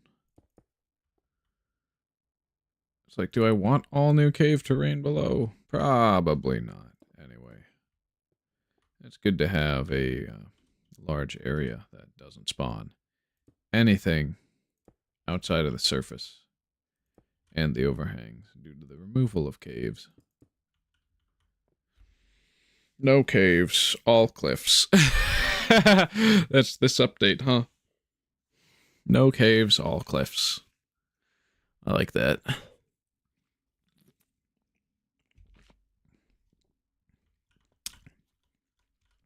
Probably oops all cliffs would be a good thumbnail choice for totality. Puts me in the Captain Crunch gear. Yes. Totality, I don't have to have the same cohesion as the Forever World thumbnails, maybe? Yeah, I don't know. And it'll be solely based off of how much is needed to be done in each episode. Because it's probably going to be multiple live streams summed up in very short videos that are easy to digest. Ah! Ah! No! No! Come on! Oh my word. No. Failure. Failure.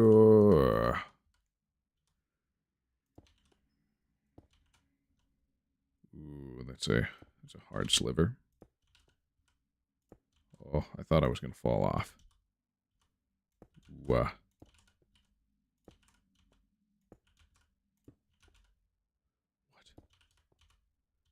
doing it. I'm doing it. Ah! Okay, well. The 1 hour 45-minute mark.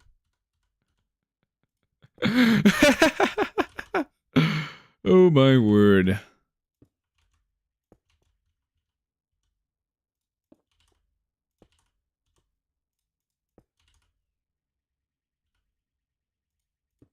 But we place inside ourselves until a certain version, so we can't hold down right click at the moment. We will be able to once that stops being a thing. Oh, we have bridged out way too far. Better out than in, I always say.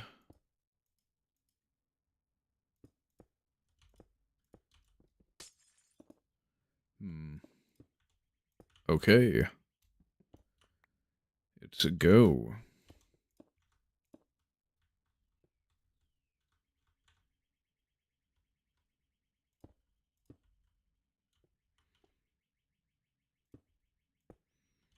I wonder, I'm pretty sure Griffin got really good at bridging without sneak because of how much time he spent in Classic. Dude is a beast. Morbidly so.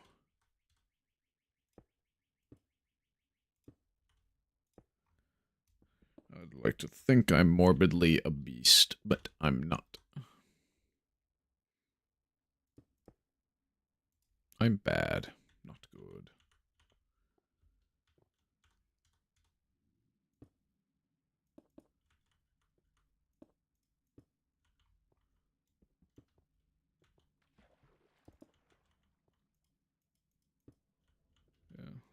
Yeah, this weird bulbous overhang is gone. But we shall remember it. We have the backups to do so. Yes, and then, yep, that's just in line with everything ahead of it. Just in line with everything ahead of it. Ahead of it, ahead of it, ahead of it. It's just in line with everything ahead of it. Ahead of it. Ahead of it. Yes, sir.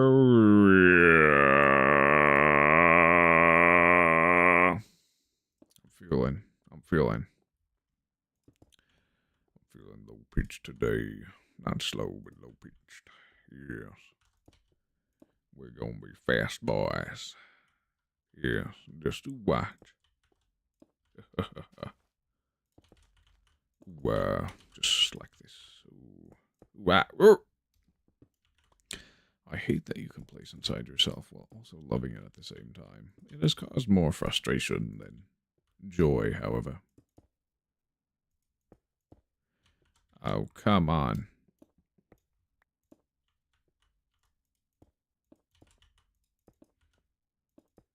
Yep, my crosshair is not always in the right position, huh? I'll clean that up later.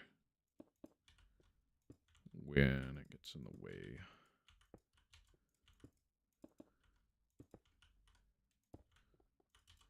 Ooh. That's right. Mad skills. Ooh, alright. Well. Anyway. There's a siren going off again. Is it? Well, that one sounds like the police, not the fire truck.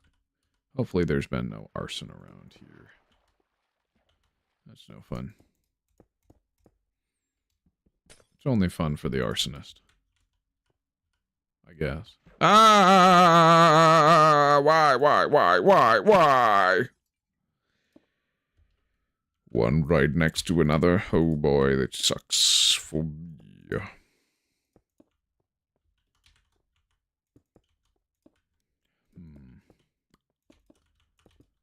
That would be an invalid metadata log if we put it there in the 5 slot, which would just be a sideways oak log. Why would we want that there if we placed a log there? It'd be a future version. We'd place the log there then. Yeah, I'm glad I'm not continuing the logs thing for an indefinite amount of time. Okay, I think it's time to go and clean up all the messes along this edge now that we've made one more like that and needed to bust out the pickaxe. Yeah, alright, that's good. It's getting awfully dark. Well, what can I say about that? Torches! Torches, torches, torches. Get your fresh hot torches here. Made with a pinch of coal. And the sticks. Some bundle of sticks is... That's all you need to make a torch. Yes. Pinch of coal. And really small stick.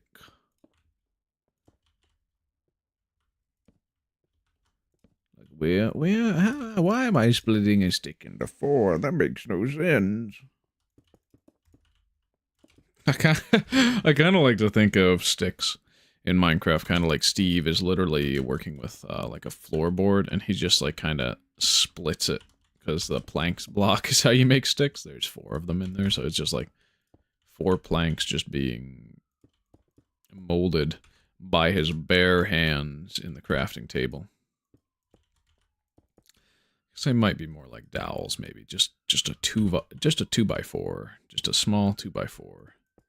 And just split it. And of course, the torch texture is derivative of the log texture. Ah! My word. There, yep, that's a loud siren. Oh, it's right outside. Oh joy.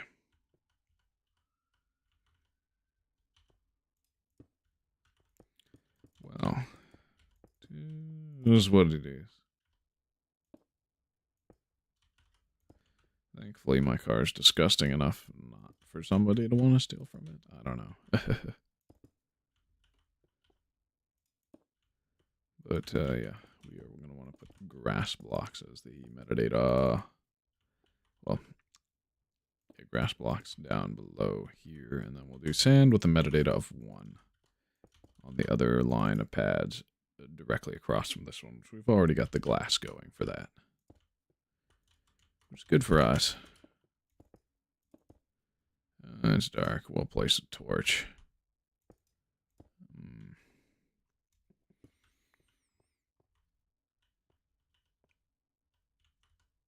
But I am happy to know that you can reset the metadata of any block position in the world with a falling block. I don't know if it does it at the bottom of the world, so we will have to test that sometime this stream, most likely. Or maybe next stream. Of course, I finally fall off this time.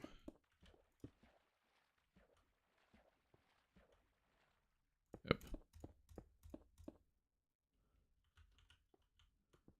Wahoo. Oh, it's just one more pad. A little lighter up, though.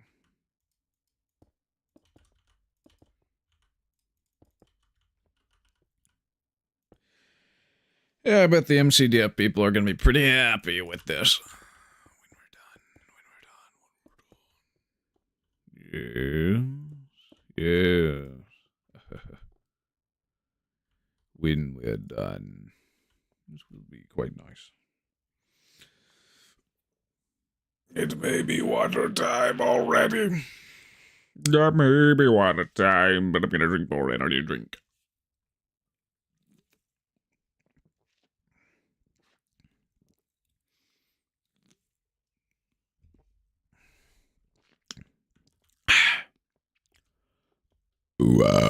Excuse me.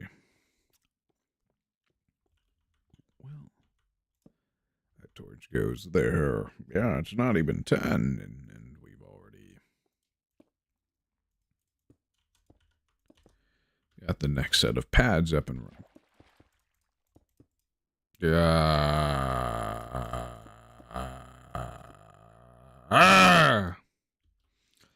There will be too much glass in this world. It will be fun to clean up. It will be fun. It will be fun. It will be fun to clean up. Theoretically inaccessible in this version without updating because the world generator doesn't have sand. But it will one day. Yes. One day it will have sand. One day it'll have sand. And now I have to understack the sand and make it myself. It's just how it goes when you're playing in a really old version of the game. And since flint and steel is impossible to obtain without the same means as one would get the sand, well, I have no qualms about doing it myself the way that Indev levels allow me to.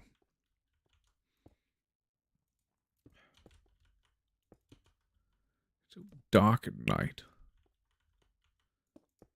Why is this so dim on the torches? How many lumens would the torch be? Not very bright, huh?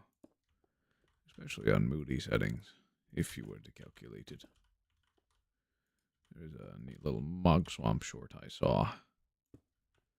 But yeah, I think Mog Swamp sounds the best in his curated, edited together videos, his live streams. I don't know, there's something about his voice that makes me a little... Oh well. I mean, he's probably just a city folk from the West Coast. Or maybe it was art college. People sounded like that. I mean, you sound like people that have surrounded you for your entire life. I mean, I kind of don't. I mean, some days I sound just like a lower-pitched version of my dad. I mean, usually I do. He's got a little bit of a nasally voice, but not terribly so. That's why I hated the sound of my voice for a while. It's like it was just a higher-pitched version of my dad's. And now it's lower-pitched, so I can't complain about that. And then, of course, there's probably something to do with my grandpa. Grandpappy. But not on my dad's side. My grandpa on my dad's side kind of has the same... Well, he has a similar timbre, but a different accent. He grew up on a farm in a different state than the city that my dad grew up in. Well, not city, it was really a town or suburb. Still quite, I think it's still quite rural over there. But yeah. Yeah, what was that? What could that be? Ah, Discord. Okay, we'll check that. If it's not safe to show on stream, then I wouldn't. Oh, it's just my gladiator.tf stuff.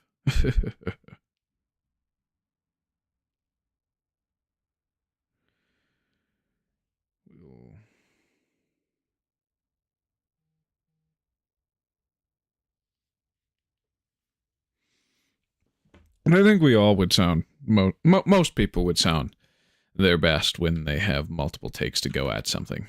It's like when you're given one take, like that one Dr. Light Mega Man clip that I saw. It's like, well, wow, that's just as awful. Who gave this the green light? Yeah. It is what it is. Yeah, I'm never planning on going to college. It's a waste of money if I can... See, if I get the slop grind on YouTube going. Look at that daisy chain. Get that green to flow, if you know what I'm saying. Well then, I don't need college. You're paying $20,000 a year just to get a paper that says I won on it or you participated. It's just a really, really expensive participation trophy. Unless it's for something that you can't get anywhere else. I mean, a lot of the art stuff is not anywhere else. You can't get anywhere else. But at the same time, it's like all brainwashing. They'll give you the same curricula, same inspirations. Everything's going to be derivative of the same old stupid slop if you're going to art or film college, I'm betting. Well, I mean, a lot of the stuff in film college, it is good to be derivative of, but I wouldn't probably finish a curriculum there. I know George Lucas went to film school. He was actually wanted to be a race car driver for a while, but he got in an accident that had him hang up his cap earlier. Mr. Lucas did. So, and then he goes on and creates one of the most influential pieces of media ever. The Star Wars!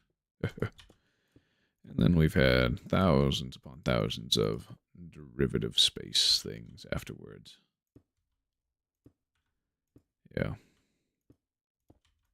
Which is not fun. And Disney, of course, ruined Star Wars. Absolutely. I'm not a fan of Disney. I mean, some of their properties are I guess. There's probably some Disney films I could name that I really, really like, but Disney was never really my cup of tea. I'm not a Disney adult. Never will be. It's all slop to me. I mean, I liked some of the Marvel Avengers and stuff like that.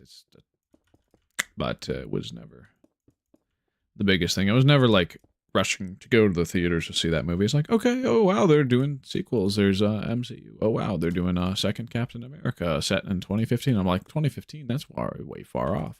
I'm just wait that long? Okay. And then I didn't care. I didn't watch it for like 7 years after it came out, I think.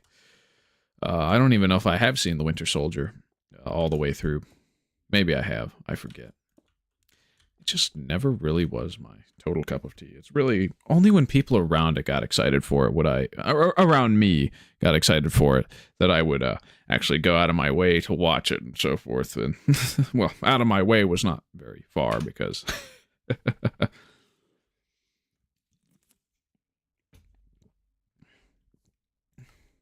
they were right next to me watching it. Or it's like, hey, you want to go to the theaters and see a movie? And it's like, yeah, sure. And yeah, we did. That's exactly how it went.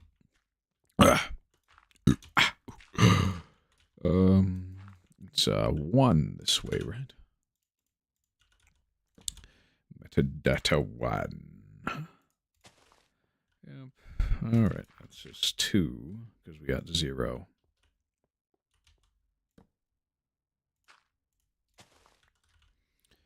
Three is always facing away from our current structure. And 4 is always facing towards. This is 5. And we'll set all these to 5 so we can increment them upwards. Yeah. Oh, I mean, I guess during the time of Infinity War was really cool to see, but in hindsight, it's like, oh, yep, the hype was really a one-time thing and never again. And its charm wore off after Endgame. Everything after Endgame, I especially did not go out of my way to see. 1, 2, 3, 4, 5, 6, 7, 8, 9, 10. That's 15.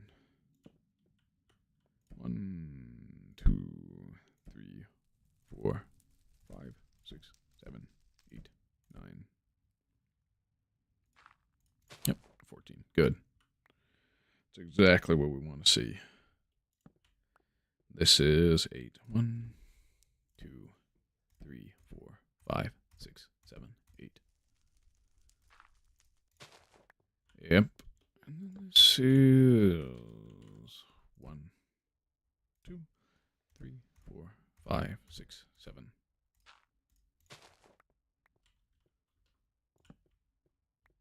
This is 1, 2, 3, 4, 5, 6. Good.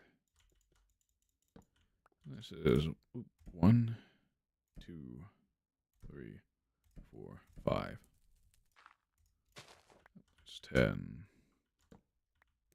This is 1, 2, 3, 4.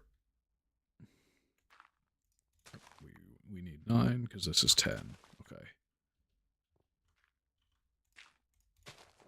Yep. 1, 2, 3. 1, 2, 3. Okay, so there's a death corner / death edge, like there is with lava on the fire block. Curious. 1, 2. We're looking for 7 because this is 8. 8's the first one that's invalid, which is... So yeah, half the metadata IDs that you can give to crops are all invalid. 1. That's 6. This is 5.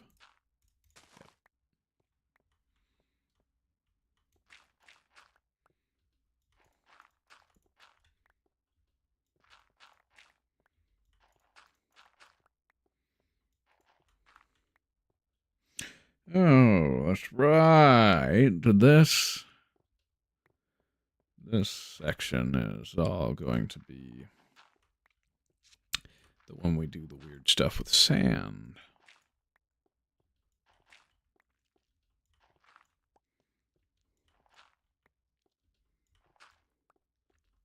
So we're going to want to set all the metadata to something. I'll go down here. Okay. So I'll face it. So everything that's facing away.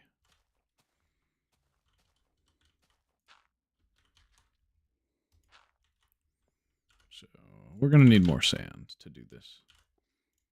But this block should be sand. Here. Oh. Yep. That's the one. That's what we want to see.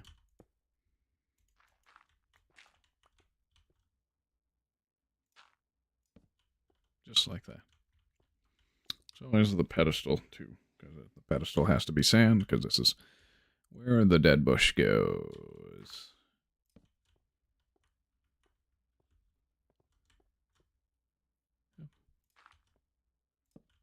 Just like that. Boom. Boom. Boom. Boom. Boom. Boom.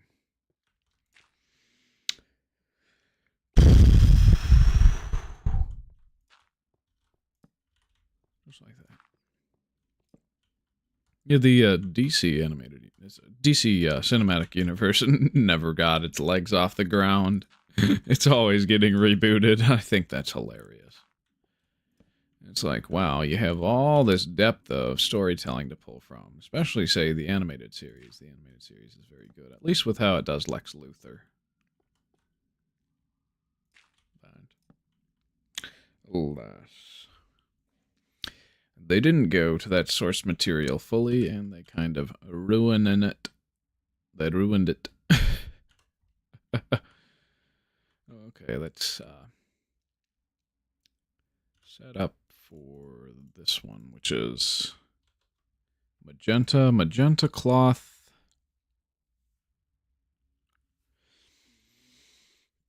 $32 magenta cloth. 32. Yes, okay. That's the one.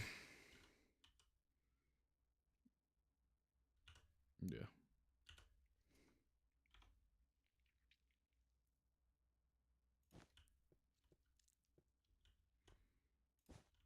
So those will all be dead bushes. Now, theoretically, when they become dead bushes, we could have them on any block. I'm definitely, I'm going to want to try that with the grass and dead bush block IDs to have them be invalid like that. But my theory is that they're going to random tick and pop off. At least the grass would. Something would go wrong there. I just know that. Imagine placing a torch below a cube of wool or cloth. Oh, looks like the dishes are done. Isn't that good?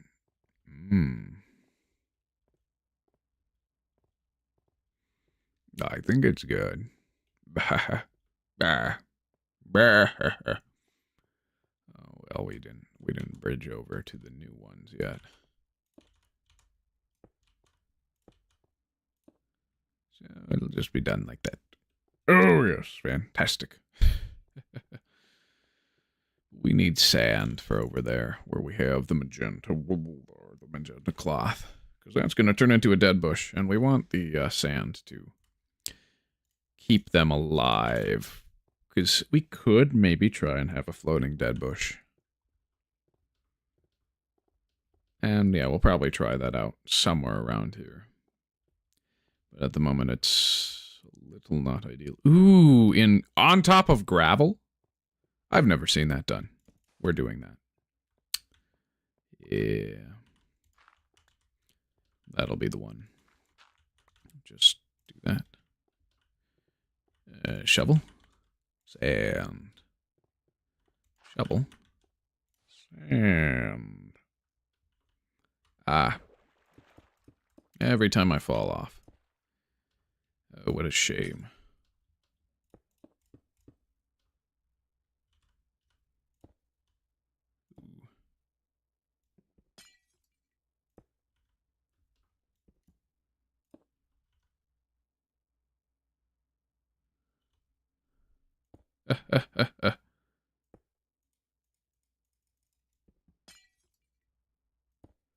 Of course.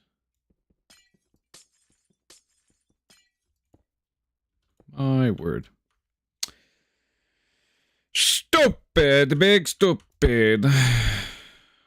Big stupid me. I should probably light up these coronaries. Yeah, we want red sand. Dead bushes on red sand before it gets added. It'll be fine. Oh, metadata of the dead bush will be there. I knows it.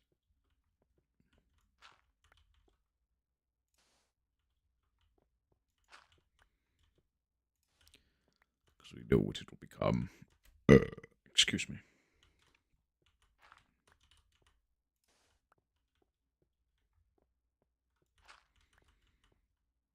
Thus, it's good.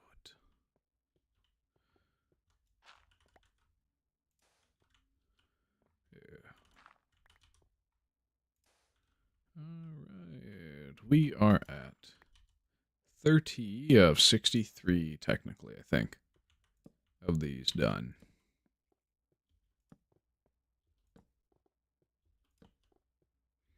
So all these dead bushes should be on red sand when we update to the update that changed the world, which added the Badlands or Mesa biome.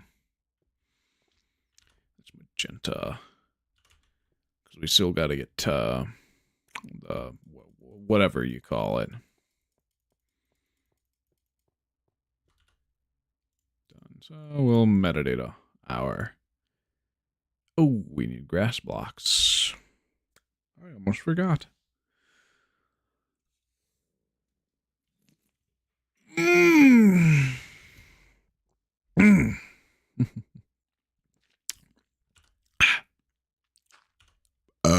Excuse me.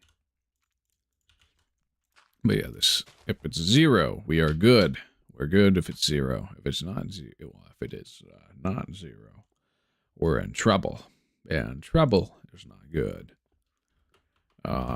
We have not seen this beautiful animation yet. Today, we have previous days, yes.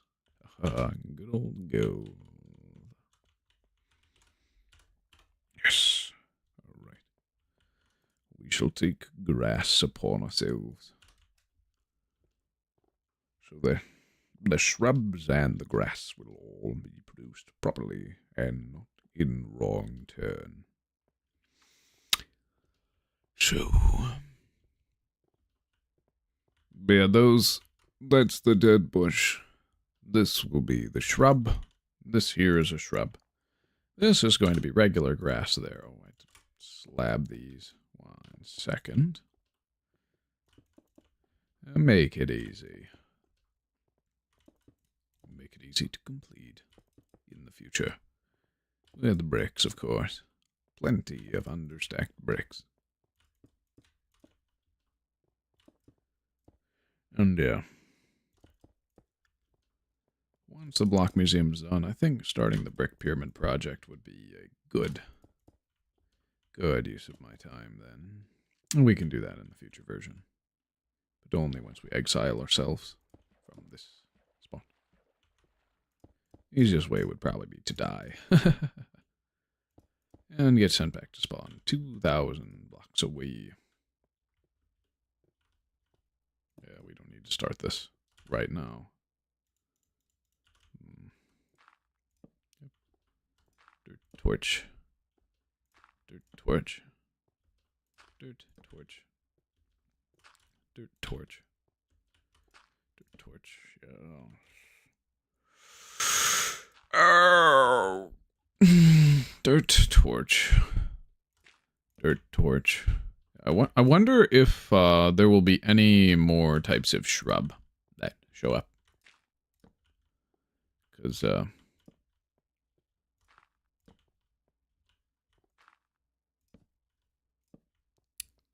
this is going to be a shrub.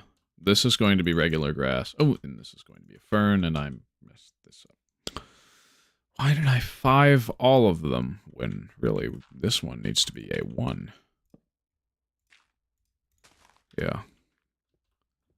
So then we make this one into a 2. Yeah. This one into a 3.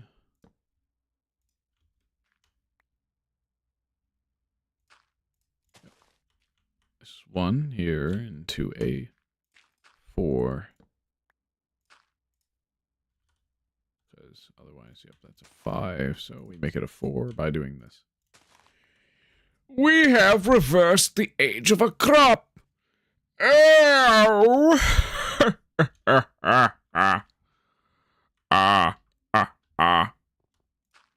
and that would be 5.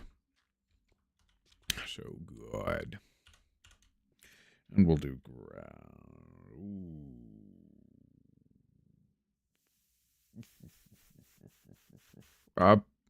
we'll probably do dirt with grass to the side. Yeah, that's the safest plan. Otherwise, it may be over. 1, 2, 3, 4, 5, 6, 7, 8, 9, 10, 15. Metadata 15. 1, 2, 3, 4, 5, 6, 7, 8, 9.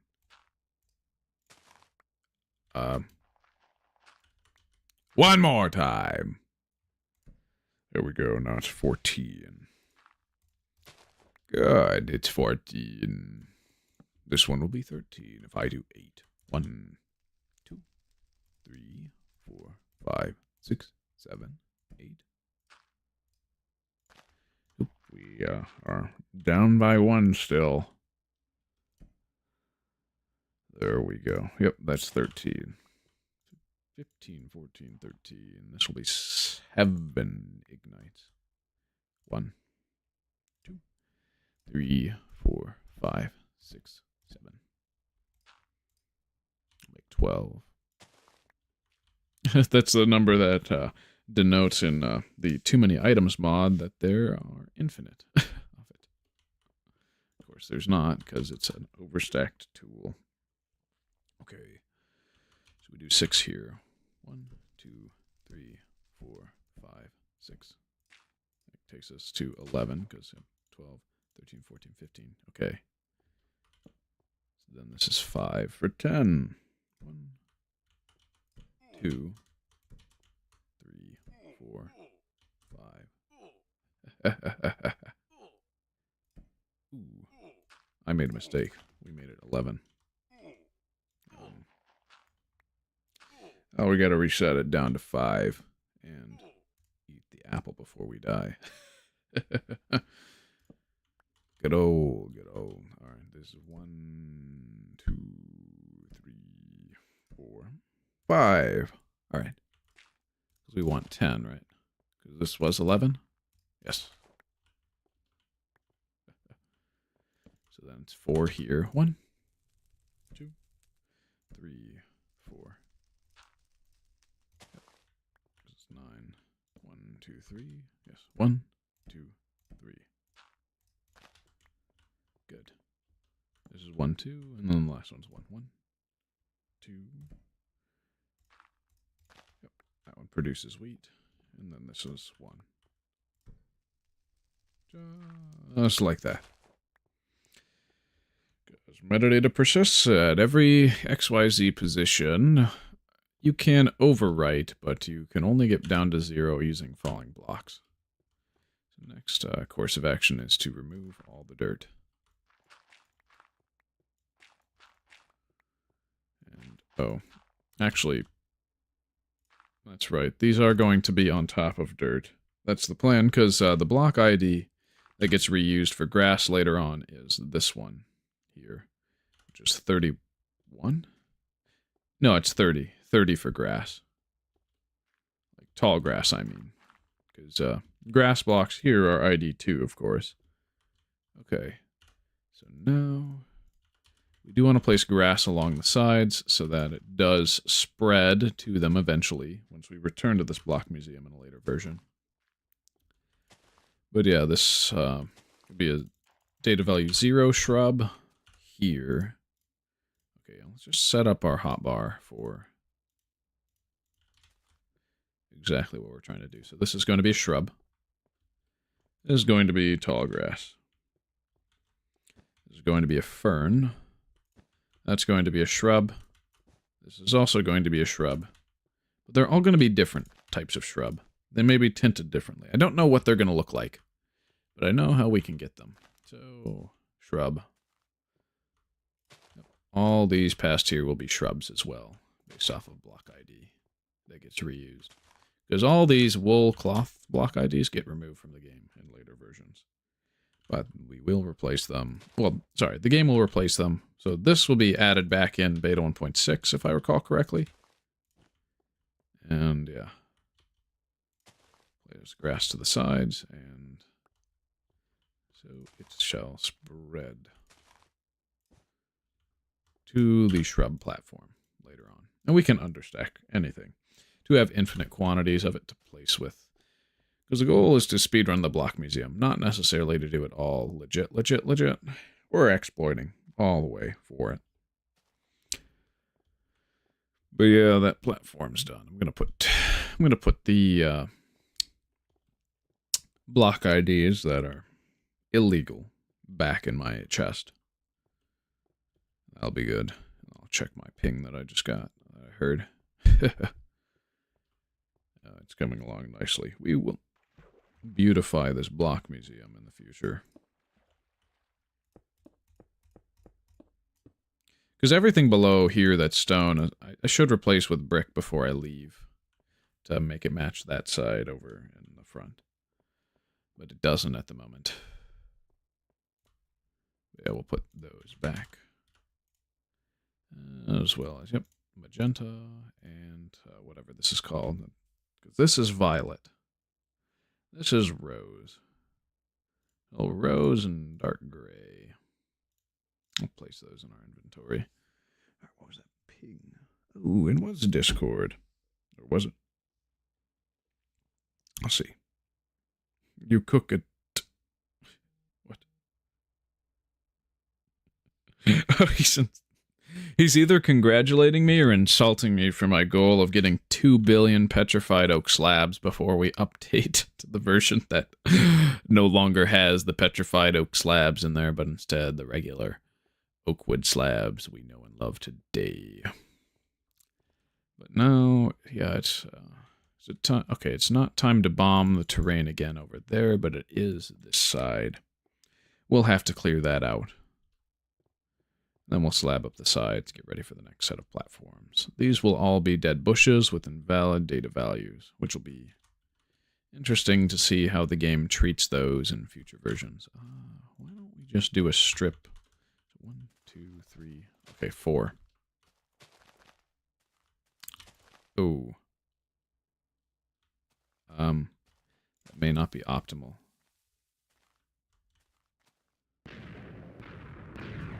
Yeah. May have been too close.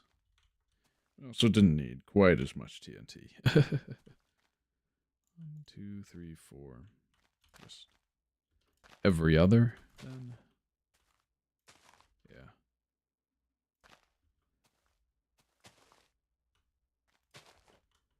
And that will be the last space for it. Of course, that would... Okay, it didn't launch them towards any of the stuff that I built. That's good. So it'll be flattened nicely to build more stuff.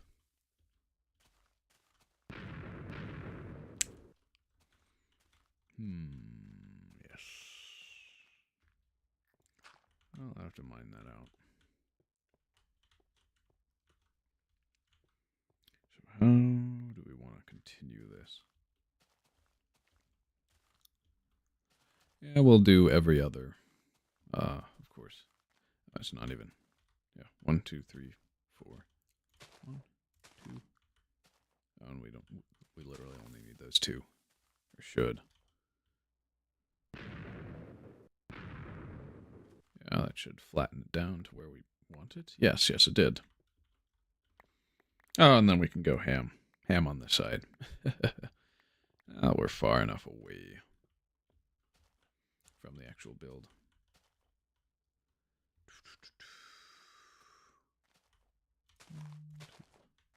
We'll still do every other since it's not too high above or have too much stone below.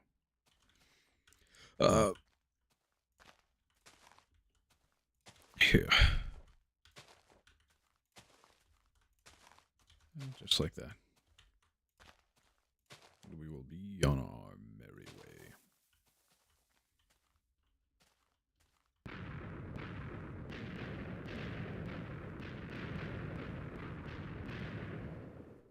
Good. That should flatten things out enough. It'll be a weird pillar over. But yes. Ah, yes.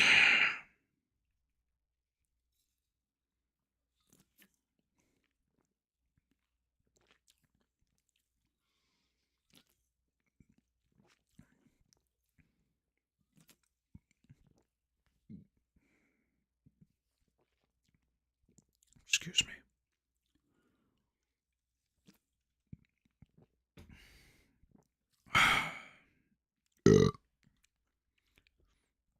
This will go quite nicely. Alright, let's prepare to build more platforms for the invalid blocks we so seek. Starting with slabs over here on this edge. Good, good, good. That is, I think, a normal long inland. It may be a huge one, though, I forget. All the way back from Indev.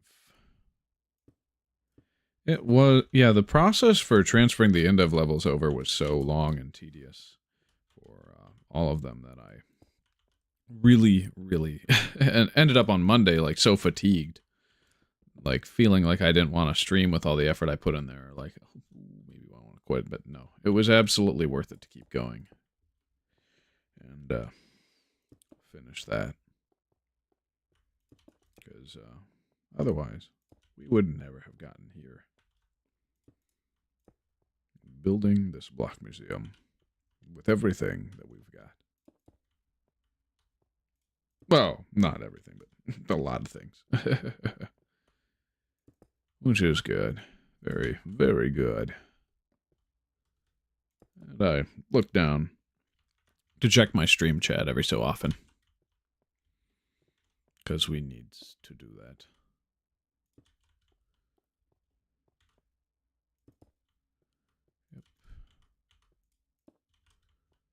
Yes. When does the water texture change again? I think it may be the same for a very long time. There just might be some water tinting that's applied after a certain version. I think it's probably one of the early betas or releases that does that. Sorry, late betas or early releases. I misspoke. Early betas don't do anything to tint the water. Because biomes were just added then. You think they were going to add water tint? No. Because they kept changing the biomes around for a very long time in early release. Creating very visible chunk seams. And then release 1.7, the update that changed the world, obviously. Yeah, it did that. We're going to build a super cool Badlands village when we finally get the Mesa biome. Though, that'll be good. Red sandstone. And terracotta. But different terracotta than is used by desert villages in future versions. Alright, let's bridge over. Ah!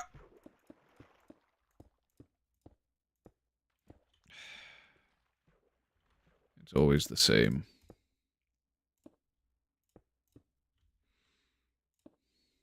The bridge pillars of shame. Oh, my word.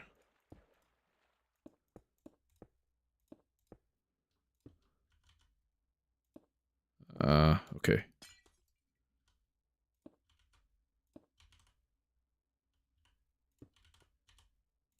Gotta strike the right balance of speed and entertainment value. Well, speed is entertainment value. It's better if I'm good. Good at the game than bad at it. Because people want to tune into somebody who's good at it. Not just somebody who has technobabble and jargonatron. But yeah. Shinko said I cook it. Cook at. Whatever that means. On the 2 billion petrified oak slabs go.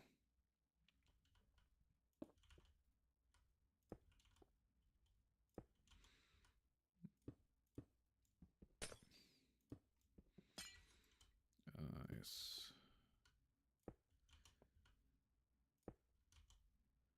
Understacking is possible in even too early release.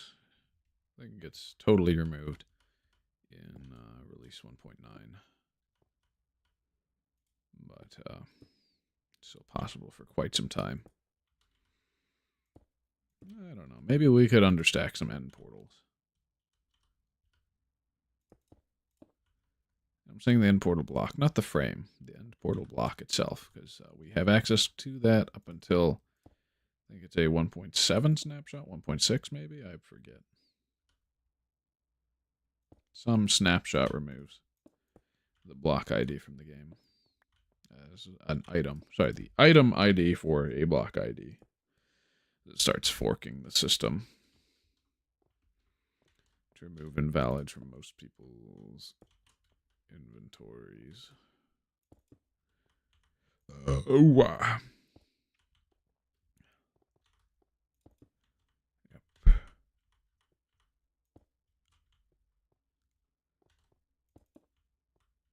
We are getting quite prepared. Quite well prepared, I may add, for future versions of the game.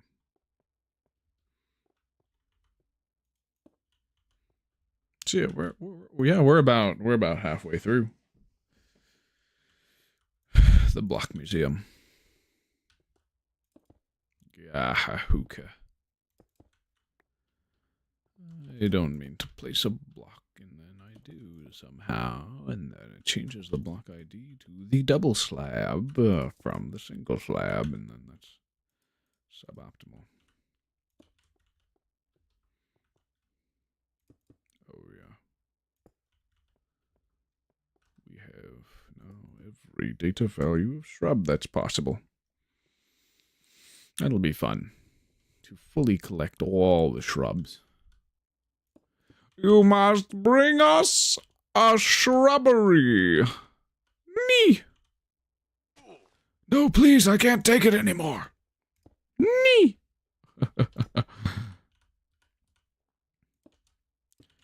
Good old Monty Python and the Holy Grail. It's a good movie, yes. Very funny. Hilarious, even. Maybe I'll show off that project I did for video production class in PSEO. That was literally just like the opening scene from Monty Python and the Holy Grail. I was King Arthur, of course, and one of my friends was Patsy, and the other was the guy on the bridge. That was the one. I mean, it was really goofy. It was taken on a college campus. It was filmed there. And again, people would probably be able to geolocate where that was. But for all you know, I've moved to another state since then. Or maybe I haven't. Who knows? Maybe I go across state lines to go to that college.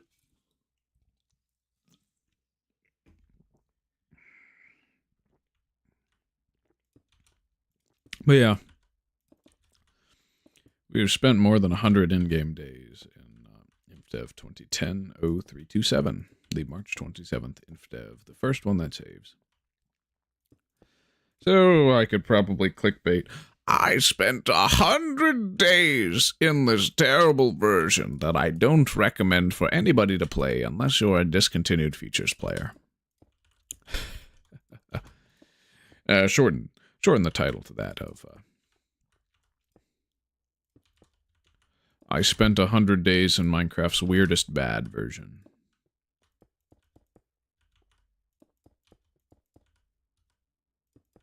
Yeah. That'd probably give us good SEO, maybe. I don't know. 100 days is really good SEO, search engine optimization, because it's a popular challenge. A lot of people like that content. A lot of people fake that content. But hey, we've spent 100 days here. On Livestream, of course. And so there's something to brag about. As boring as it is the work we've been doing. There's no mobs. 1, 2. Chunks always repopulate. So that's both the best feature ever and the worst thing you've ever seen. How is that? Why? Yes. It is because it gives us limitless ores to mine without duping. Of course, duping is super easy in alpha versions of the game. And then of course, what else? It's also terrible because trees generate every time you try to reload the world. So you want to reload your world as few times as possible. Or just blow up the terrain so that no or fewer trees generate. And then it's just ores that regenerate in places where you've placed stone. Hence, Elan's Etterstrand's world was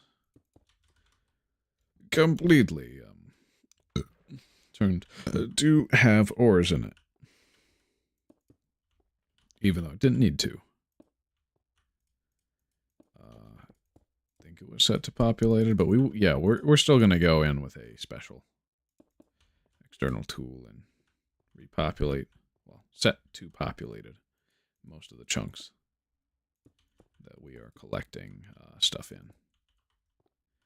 I don't know about you, but I don't want a spontaneous pond or lava lake or ruined portal to just show up in the middle of a build and ruin my day.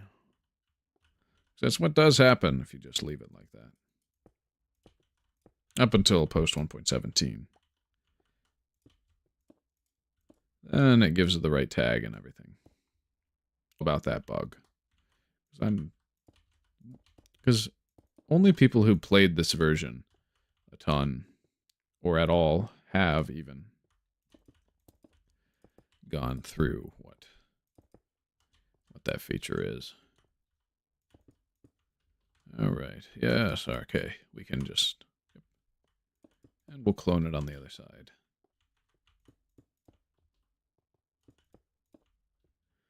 And then it's time again to nuke the terrain. Here. Just flatten it out, basically.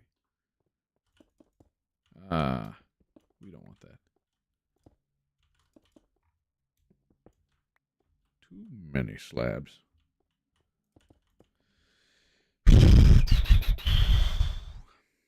Yeah, we're about halfway done with our block museum. Hopefully we can finish it by, I guess, Thursday of next week. And then we can finally update our version. And the update schedule will get much faster after that. Because there aren't too many discontinued features unique to the next couple of versions for a while. So we can comfortably upgrade like once an episode, most likely. Yeah. That's only once we get this block museum done. Only once that's done. Would be the worst thing ever if it wasn't able to be finished.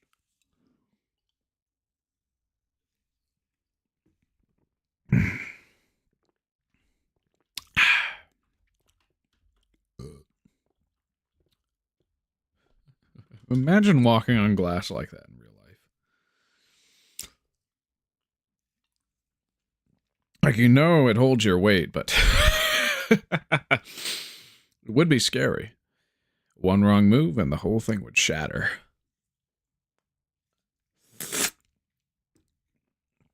It is what it is, though. All right. Well, we're back to building platforms on this side.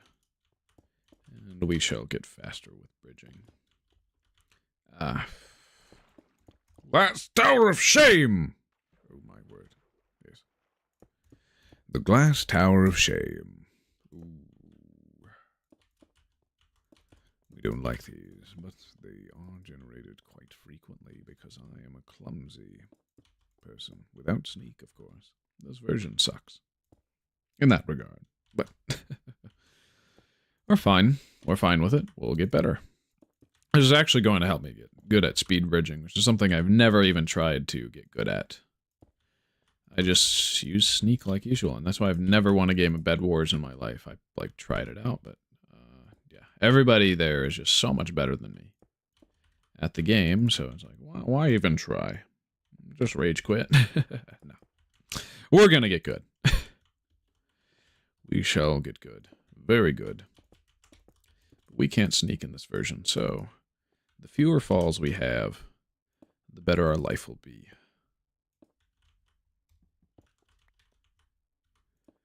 Yeah, there's a lot of cursed stuff in this world. Because I'm an exploiter at heart. Anything that gives me a weird advantage. The glass pillar of shame. Anything that gives me an advantage. Whether fair or unfair, that allows me to finish mega projects sooner, like this block museum, I will take. Except in some areas of the world. Of course, there are some areas where I kind of want to take a more relaxed play style and do it legit. Yeah. But if that's all the content, people are never going to see everything.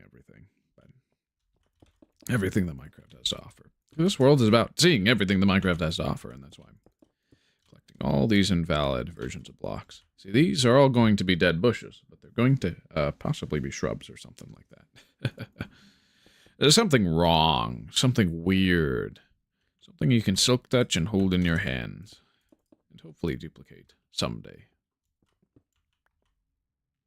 These block IDs from glasses, from the block IDs after glass, all the way through light gray wool or cloth are all removed. Sorry, dark gray, and then so is the light gray cloth. Sorry, no, the white cloth ID. That's going to be block 36. That's going to be really cool and fun to have a bunch of those with invalid data values in our world. Do not right-click them, though. Right-clicking them will remove them from the world and we'll have to regenerate. And they may never have that metadata again, so... Yeah, we can't silk touch block 36. That's just a thing. But block 30, this is block 34, and this is block 33. Block 35 is just wool. And it will be quite colorful. Not the same amount of colorful as the old classic block IDs, of course. Which is what we're working with, because those all get updated and turned to stuff. So it's all grass, ferns, and shrubs on that side with the purple. And then the magenta is dead bush. So, I should probably build a giant magenta dead bush. Just because it's funny. And it demonstrates the history of the game. Like one of these used to be the other way around. Maybe. We won't have many magenta blocks for a very long time. Just the cloth, the wool. Only one of these cloth block IDs gets reused as wool. All the others get turned into things like pistons, detector rails, powered rails, shrubs, dead bushes. What else?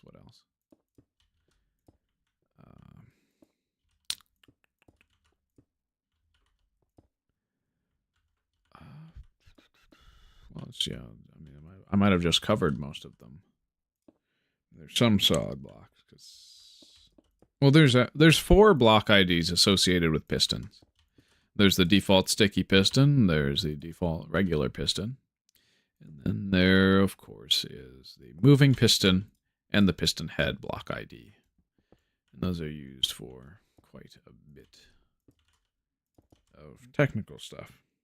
Of course, I have the hitbox of the door. Everybody knows that. It's called quasi-connectivity, but for those who don't, which was me for most of my life playing Minecraft, I know that they have the powering hitbox of the door.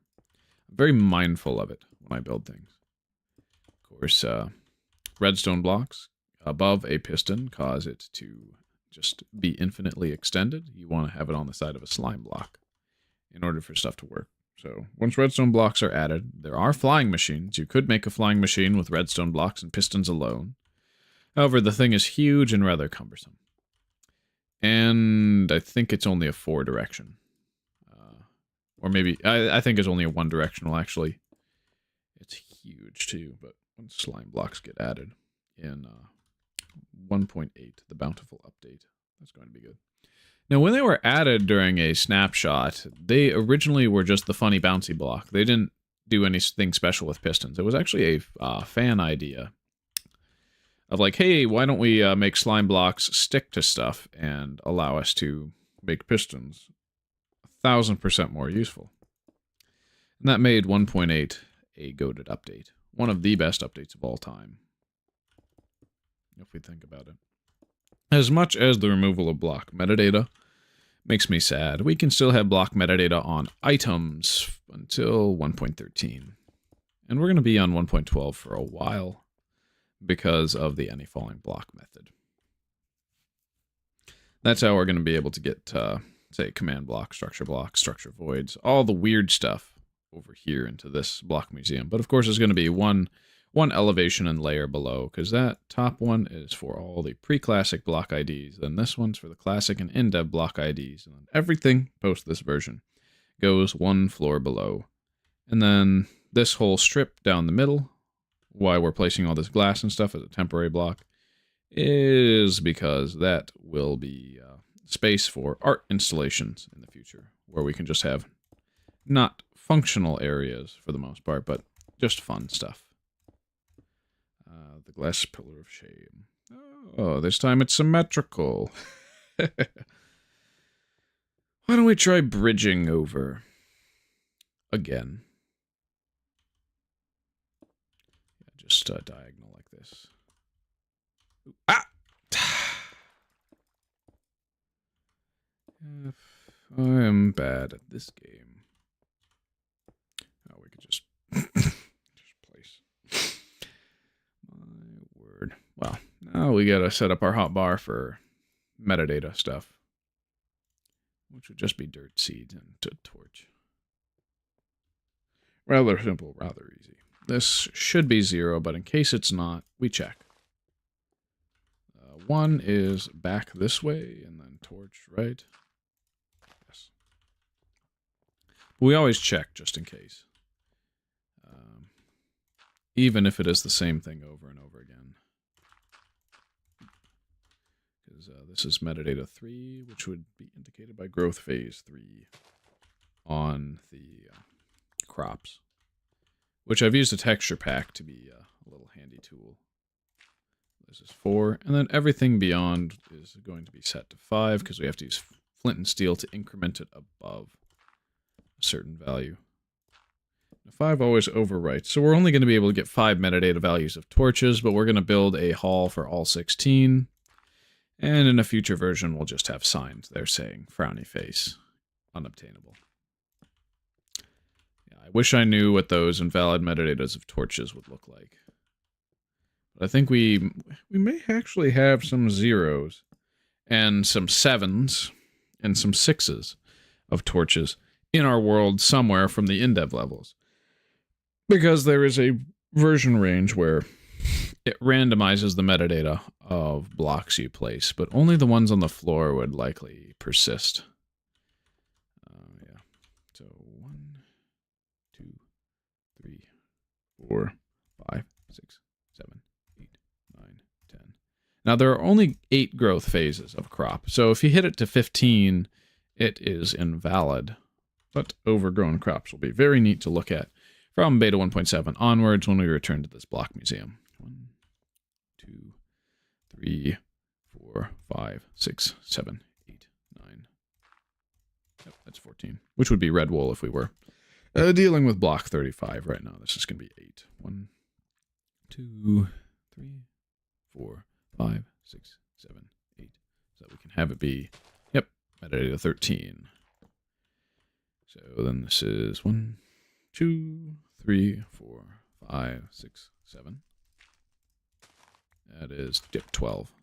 12, 13, 14, 15. All right. And this is going to be 6, right? Yes.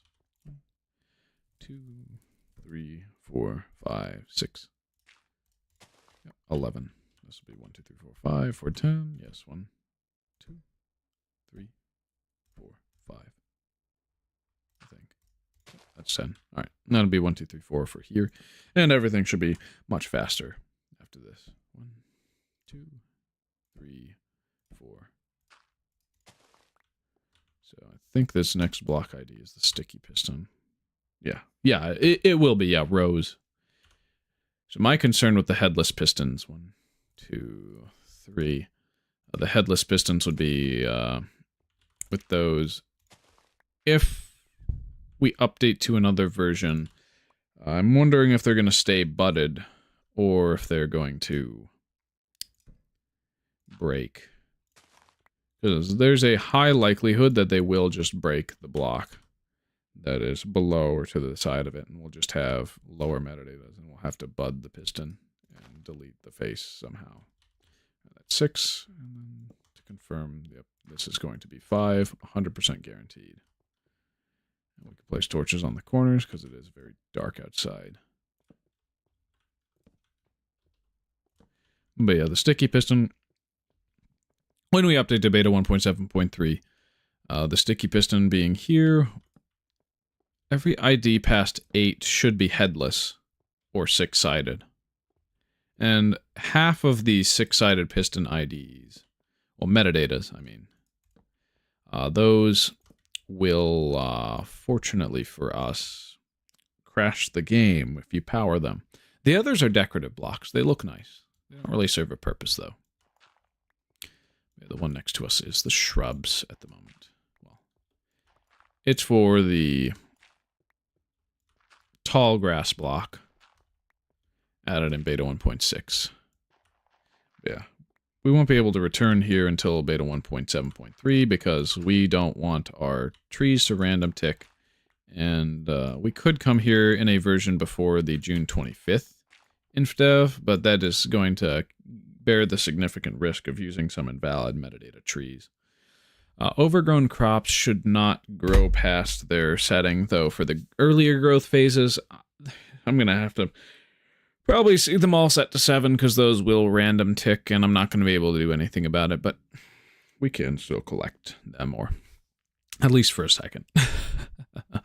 But the trees are what I'm most worried about because those random tick to different metadata values, and that is going to be a little suboptimal for us. All right, pedestal and rose cloth, which is the sticky piston. That's just going to be 0, 1, 2. So these are all going to be facing different directions and not headless. 1, 2, 3, 4, 5. Yep. So. Yep, so that's 6 so far. 1, 2, 3, 4, 5, 6. Okay, so this one here is going to be a 6-sided piston. And I think this one doesn't crash the game, but this next one does. And then this is going to be a headless.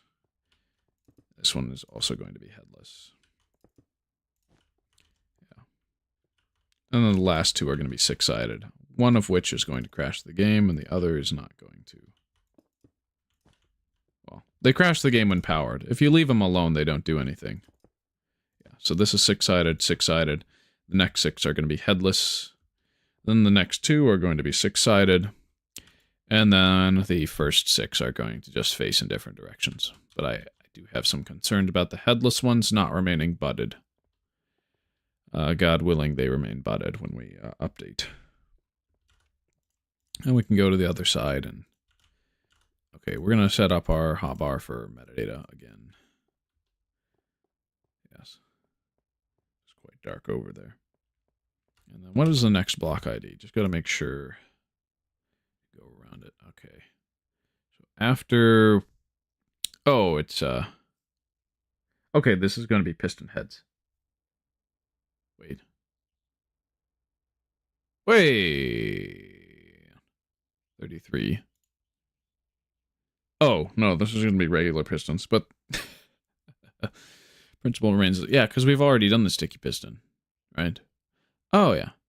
Sticky piston is 29, which is ultramarine cloth. So, yeah, that should be on the same side as the sticky piston. Yeah, it's right there. 2 spots over, so it's sticky piston, shrub, piston. I got that wrong. My bad. So 34 is, yeah, piston head. Piston. So we're going to have piston head, wool, block 36. So it's going to be piston head, wool, block 36 here. I can hit F11, go full screen. So just confirm the metadata here is 0. Yep, it is. If not, we can always use a falling block to fix it. This is going to set it to 1, right? Yep, orange means 1. So then this one's going to be 2.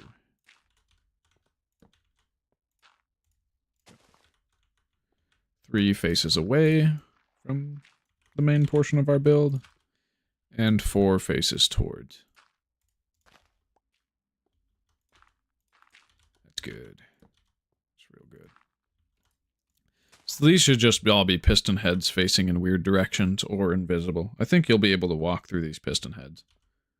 Okay, we got 0, 1, 2, 3, 4, right? Okay, so everything past here we're going to set to 5, and then we're going to increment all the way to 15, and then back down to 6. And then it shall be complete for the piston heads. Not for the next couple of blocks, but I think, yeah, we're past the halfway mark now. We're past the halfway mark on the block museum. Woo! Oh, that's good.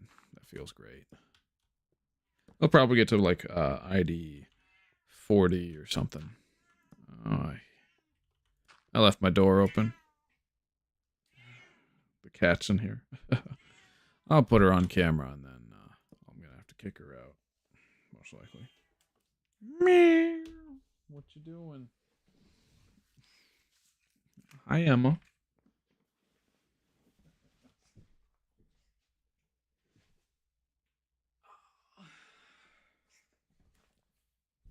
Hello. Say hello.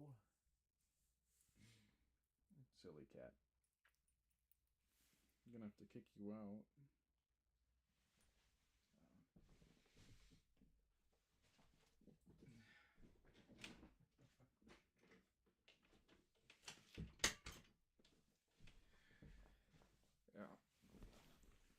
hopefully my roommate will awake soon enough, and that cat will get to play. She wants to play, but of course I'm busy, and it's not my cat. It's her cat. And yeah, 1, 2, 3, 4, 5, 6, 7, 8, 9, 10. All right, and that takes us to metadata 15, which will probably be invisible. 1, 2, 3, 4, 5, 6, 7, 8, 9. Takes us to 14, so it's going to be 8 flint and steels here. 1, 2, 3, 4, 5, 6, 7, 8. Oh, okay. I think what's going to happen with these is that so these two will be invisible full blocks that you can walk through. They don't really do anything. The next 6 in this direction should be sticky piston heads. Then it's going to be 2 full blocks that are transparent. You can walk through, that sort of thing. And then the first 6 will be piston head orientations for the regular piston. 1, 2, 3, 4, 5, 6, 7. That's good. Yeah, that's 12. 12, 13, 14, 15. So that's 6. 1, 2, 3, 4, 5, 6. That's 11. That's what we want.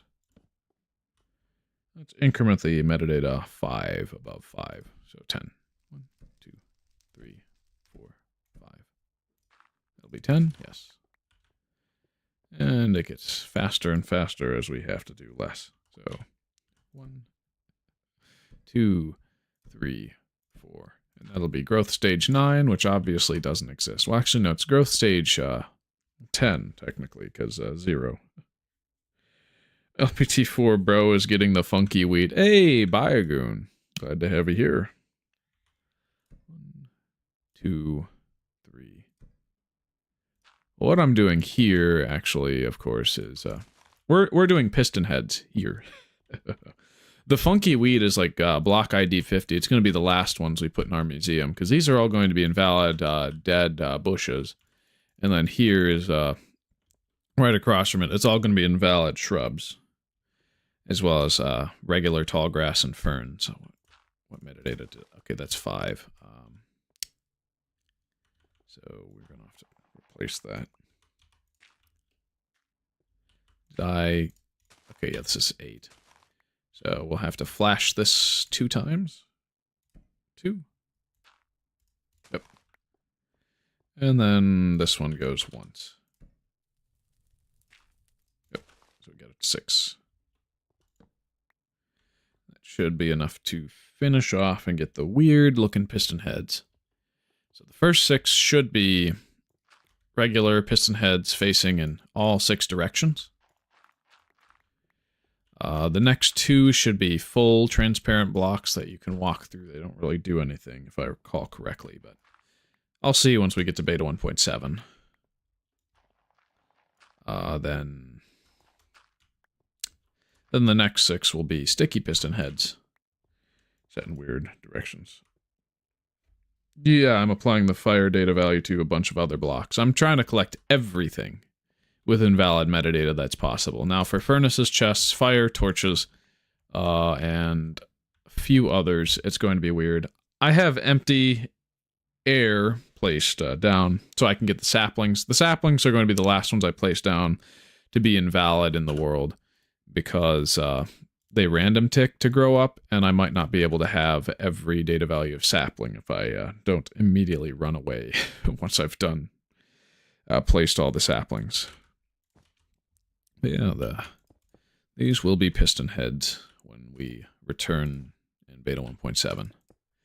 And of course, we're making this look really nice and pretty, so that the block museum is good. Yeah. But yeah, the fire increments the data value by 1. Oh, and I did find out something really cool with falling blocks that I can demonstrate once I finish this here. So let's, let's place all these. Because I found out how to actually reset the metadata value of any block to 0. Now, it's really more of a metadata transfer to the block below, but it still works. Well, any block below. And I think if you send it to the infinite lava sea, it will work that way as well. So let's get an indicator of metadata. Just do it on the side here. Yeah, because we can have... Well, I'm fine with having a random weird metadata block inside the water. Of course, I'm using understacked items to very efficiently build out this. So let's say place some dirt on the side.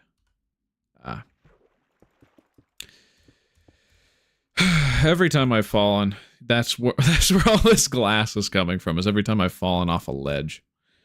It's fun. So we'll place some dirt here. And we'll place a torch on top, which will set it to metadata value 5. So if I place the crops there, it indicates that. That will always be 5, right? Well, wrong. See, if I place a sand here, and I break everything below...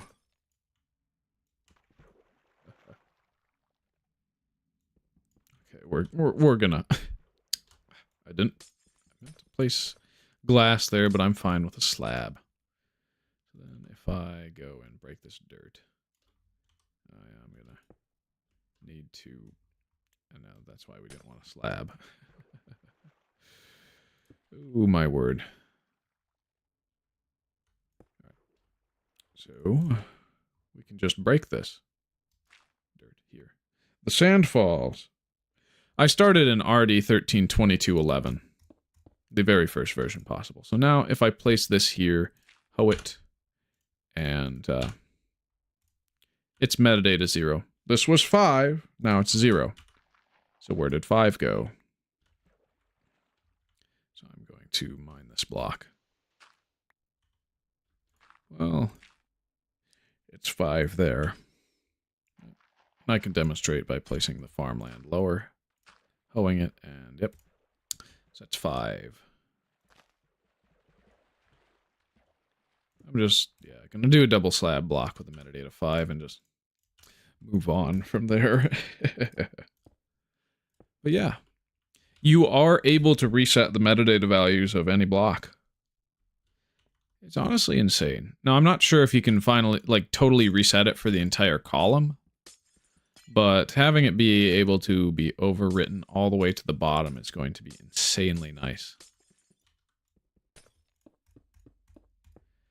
So yeah, we'll just continue building our setup.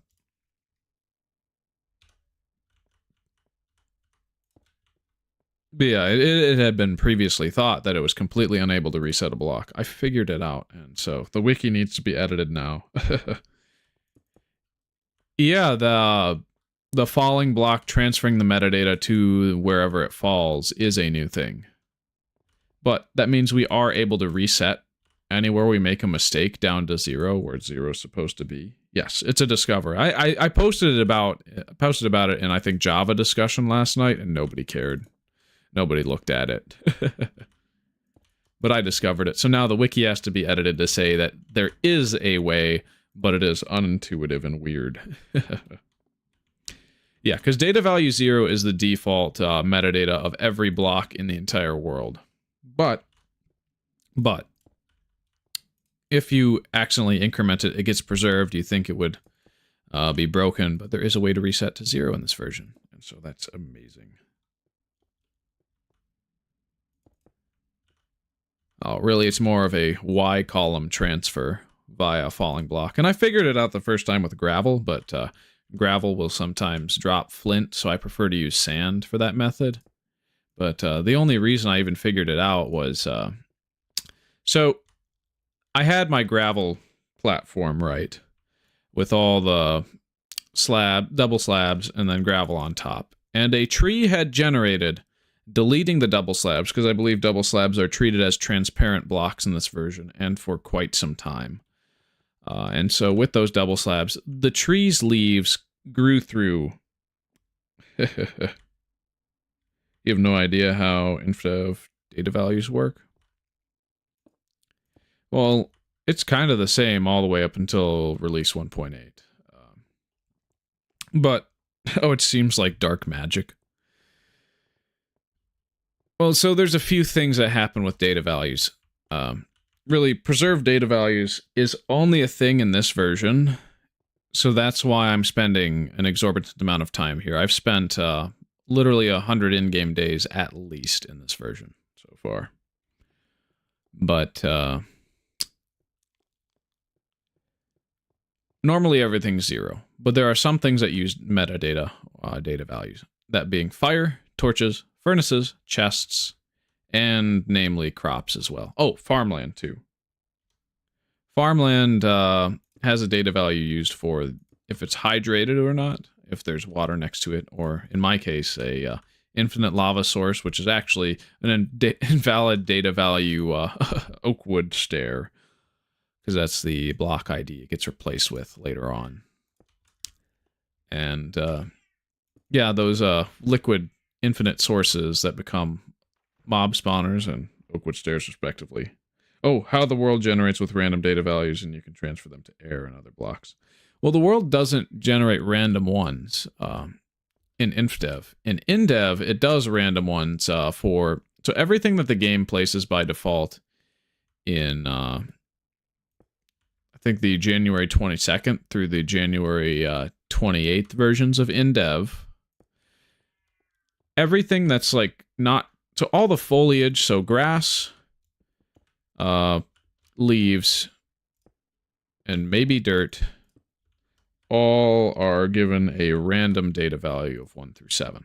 And everything the player places is given a random data value of 1 through 7 in those Indev versions.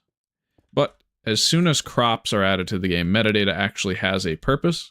I think Notch was originally planning to use them for some sort of color tint offset, kind of like the vertex and color tint offsets we saw back in one of those classic videos on the Nizotch archive. I think he was planning on using them for that, but he scrapped that system and started using the metadata for crops as growth stages, and so then everything placed in the world after that by the player is 0 by default.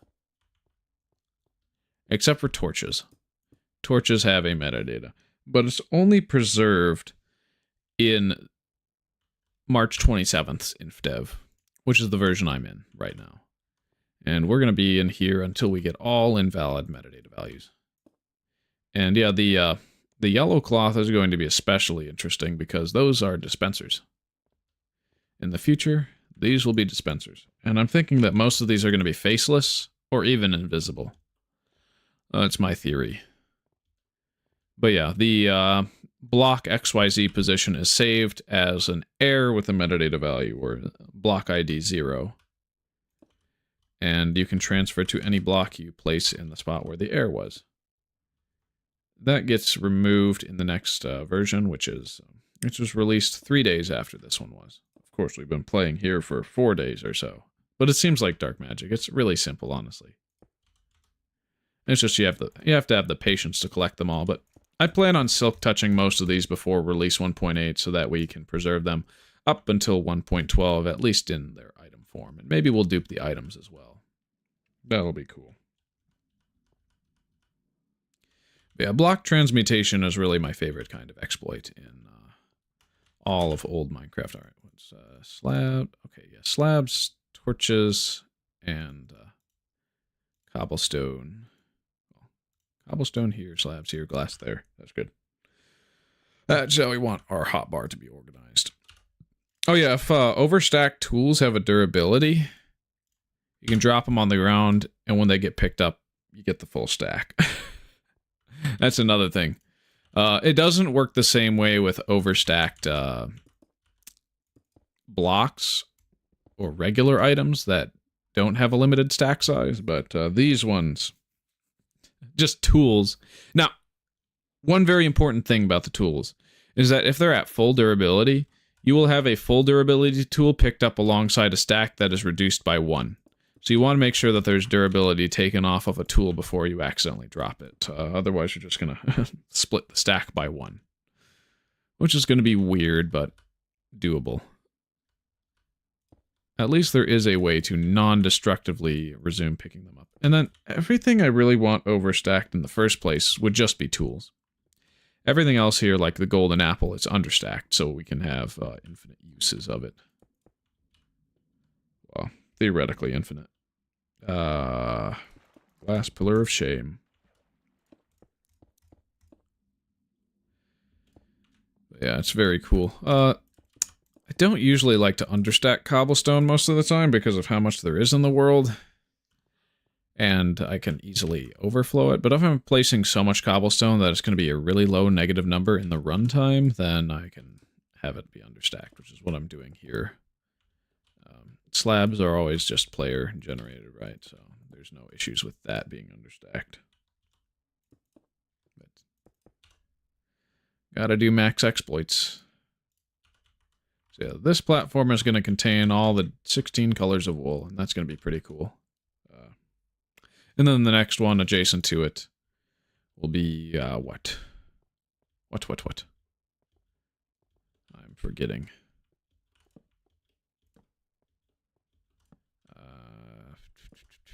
Oh yeah, block 36. The moving piston block. Quite a weird thing. So yeah, we are going to have to mine out this terrain.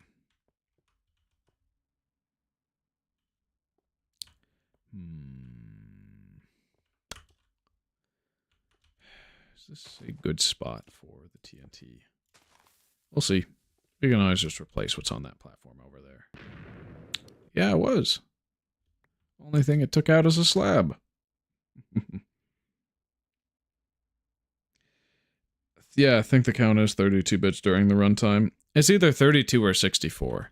Because Notch kept replacing everything with 64-bit stuff in the runtime, but it may just be 32 bits. And so your limit would be the 32-bit integer limit. In that case. Everything that's in the same Y level will just mine out by hand. There's all the stuff that's 2 above that would be to dig down and replace.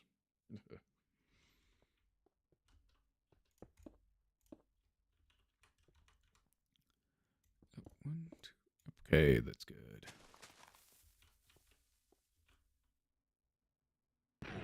Ow. Oh, wait, we just need 2, right? Yeah. It's a good primer hole. Place glass around the edge so that it falls down as needed, and same thing over here. Well, now we can break it like that, and then we won't need any more TNT that way.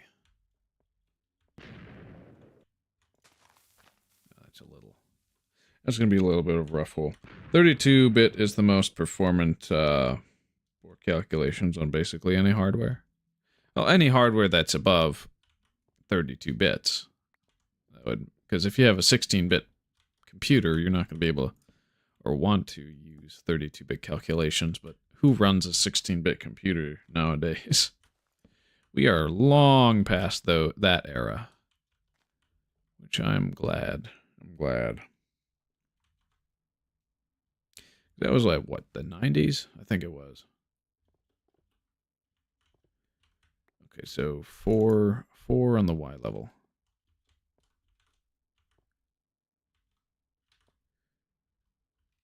So otherwise we just dig down by 1. Yep.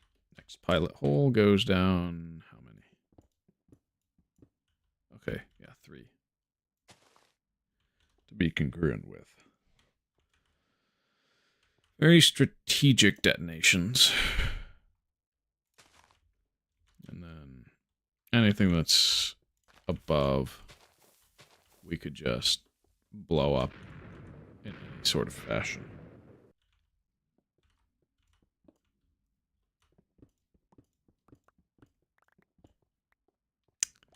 Yep. So I'm likely going to do a stripe of TNT above on the high portion of this mountain. Just to make room. Okay, yeah. It's And since it's stone, we want to do every one. If it's grass, we do every other, because otherwise it digs too deep for our sensibilities. And that'll be the primer. And I will walk away. It's a little dangerous.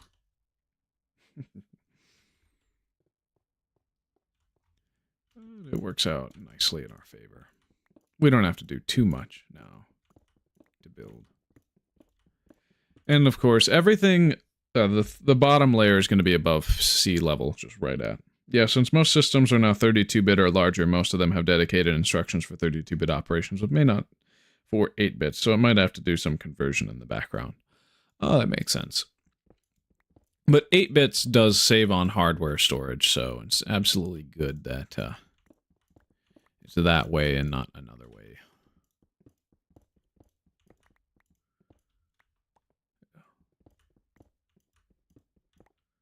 So then I'll just flatten this wall out, and then we'll start blasting down again.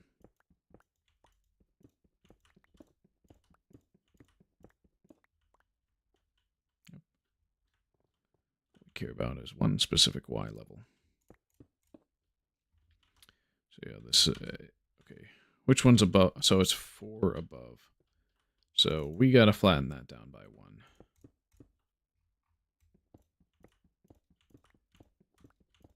I'll just do that for all these. So that our primer holes are perfect.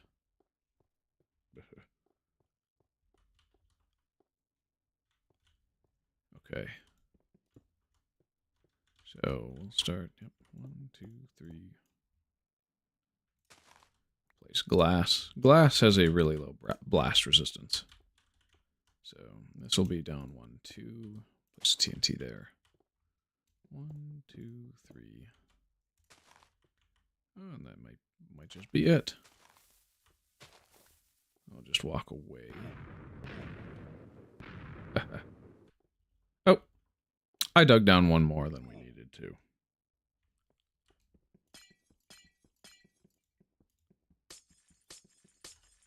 I don't have a bow and arrow on my on my person right now. But that would be our main means of spawning mobs, since they don't spawn naturally in this version. Yeah, we'll just tunnel this way. That creates nice flat tunnels.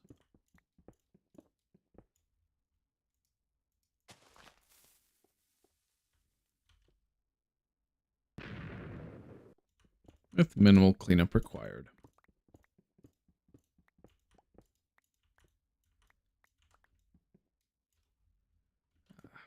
So annoying that the constant jump and hold left click trick doesn't always work. I've been doing that since I've started playing the game. Back in beta 1.7.3, that was my first version.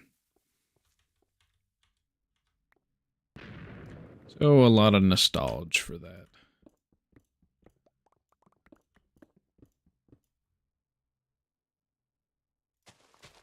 Okay, this should be good.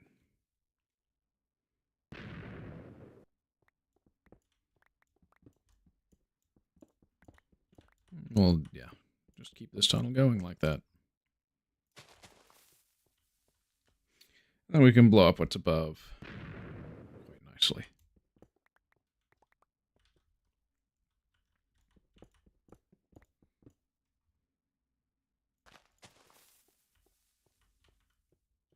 And that's sort of what we did on that side with that peak. Of course, we didn't get everything that was above. Really, trees already regenerated over there? Wow. We're going to have to detonate those as well.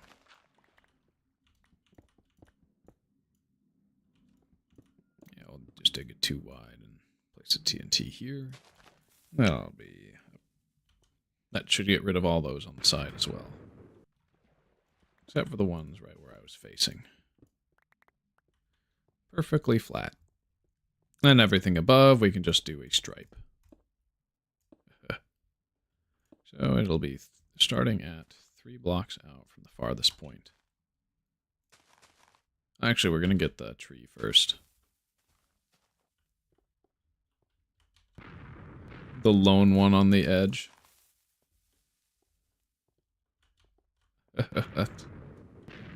Its days were numbered. Someone in the Discord found a super painful rail dupe in Infdev, apparently. Really? Rails aren't in this version. I wish they were, but they aren't. So we're not going to be building any infrastructure right now. So 3 blocks out. 3 blocks out is here. And we'll do a strip. A stripe, as I like to call it. Detonate that, and we'll run away this direction. Good. Yeah, I would be excited to use said rail dupe, though, because minecart infrastructure is going to be one of my favorite things to work on. Especially because I'm going to be putting people's names in the tunnel. I know that I'm going to put yours in there, Bayou, or... Do you want to be put in as LPT4 or Bayagoon? For the special tunnel that would have people's names in it. Then, of course, a memorial garden for legendary Minecrafters that we've lost. Which would be... I have 3 names intended to go in the memorial garden that I'm going to build.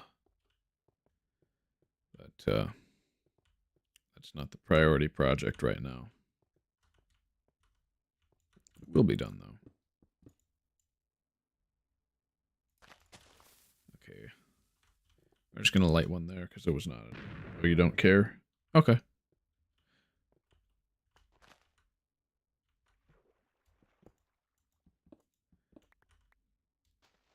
Okay. Yeah, names are just an illusion. You're gonna bring Maya into this discussion.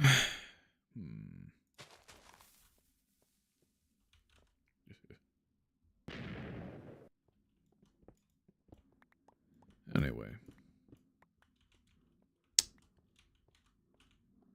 I'll just dig the tunnel out further. But yeah. Yeah, names with certain significance, as in, like, I know them pretty well. They're gonna get full, just brick built with blocks. Names in the tunnel, and then names of just regular subscribers who want to be put in the tunnel will probably be on signs as soon as we update to the version with signs in it. But before then, it will all be block built.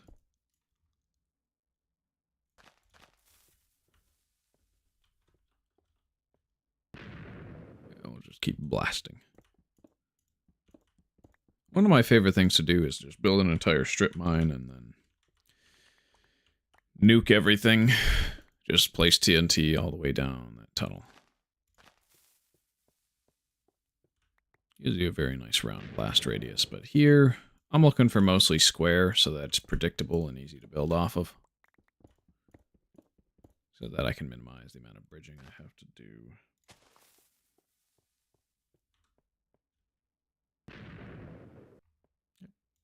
Just like that.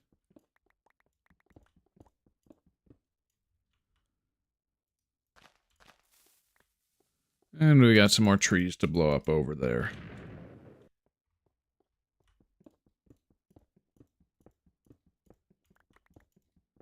But yeah, click mining really feels like I've got efficiency 4 on my pick. Yeah,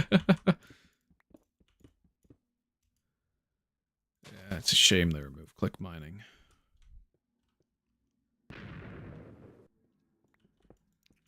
Or whatever they call it. Whatever you'd call it.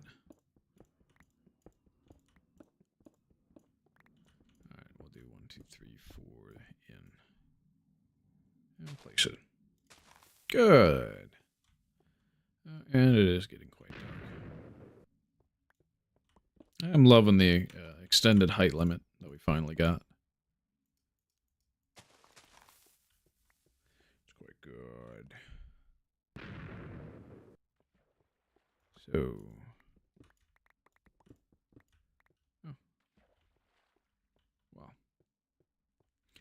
probably going to stop the nuking around here and just place a stripe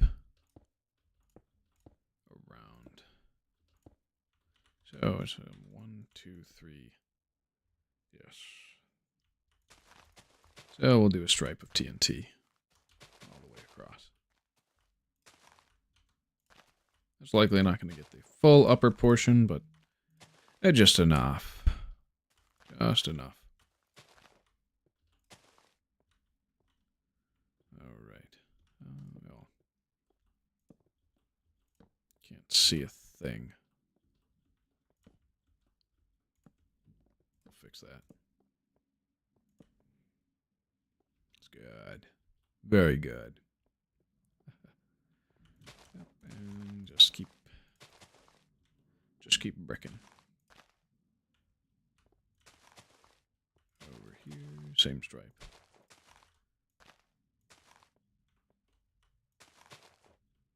Just a line like that.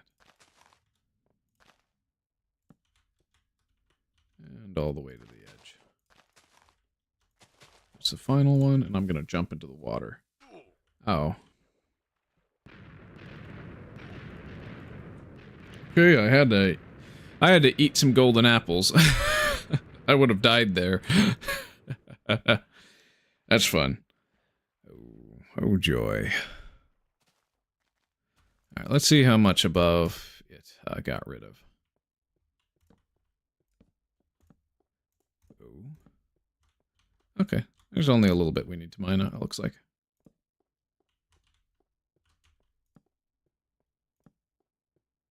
Maybe. TNT is a miner's best friend. Okay, there's still quite some height there. So where's... Oh, boy.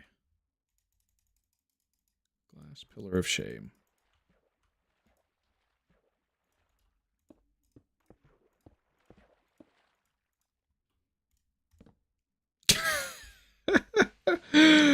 Oh, my word. I am inside a glass block.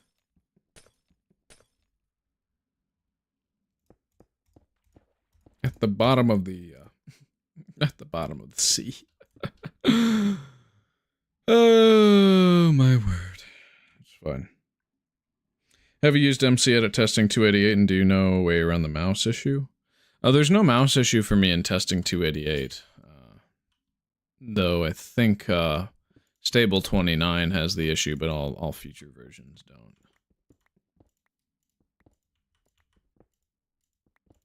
You know, I'm going to leave this overhang out to this block. If it's more than 2 high, I'm not going to worry about it.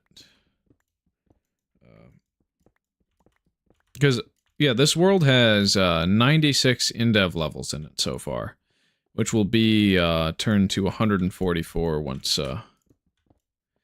we reach release 1.2, when the expanded height limit allows us to import deep levels.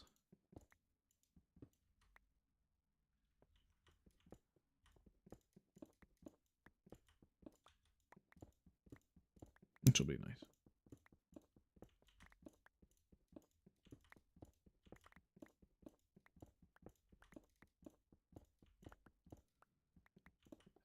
Just mine. Yeah, thank you for the question, Killer Cubes. What was this here? That was just a YouTube notification. Anything on Discord, I try to check. Even though I'm on Do Not Disturb, it still pushes stuff to my phone. It's goofy like that. Okay. We are going to get back to platform building mindset, grind set. That is the mindset, grind set. Yep, and we'll have the pads for all the different 16 colors of wool. But yeah, any cloth-based builds, we obviously transferred to the wool ID with metadata using MC Edit, or I use Captain Solo's tool for the most part. 29 works for me. 288 doesn't allow you to rotate the camera. I think it's Windows 10, but I haven't been able to confirm it. I've been using it with Infdev. I see. Nice. Hopefully it works nice. Because 288 was the most recent version, right? I think it was... Oh, Alpha 78 is the one that's going to have the mouse issue no matter what, I think. Unless Windows 11 did fix it. I don't know, though. Because everything was built for either Windows XP or Windows 7. Windows 7 is goated. And so is XP. Although it has some major security flaws. Ow.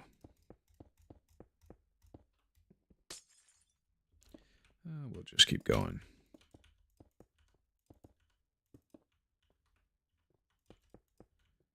All right.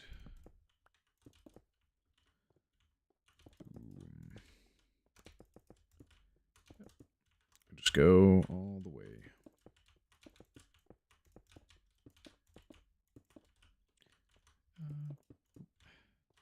This is why I don't like to go too fast. Oh, actually, I think you're right, yeah. Yeah, it's Alpha 78 with the issue, if I recall correctly. Because that's the version from 2010. The version from 2011 is stable 29, and the version from 2012 is testing 288.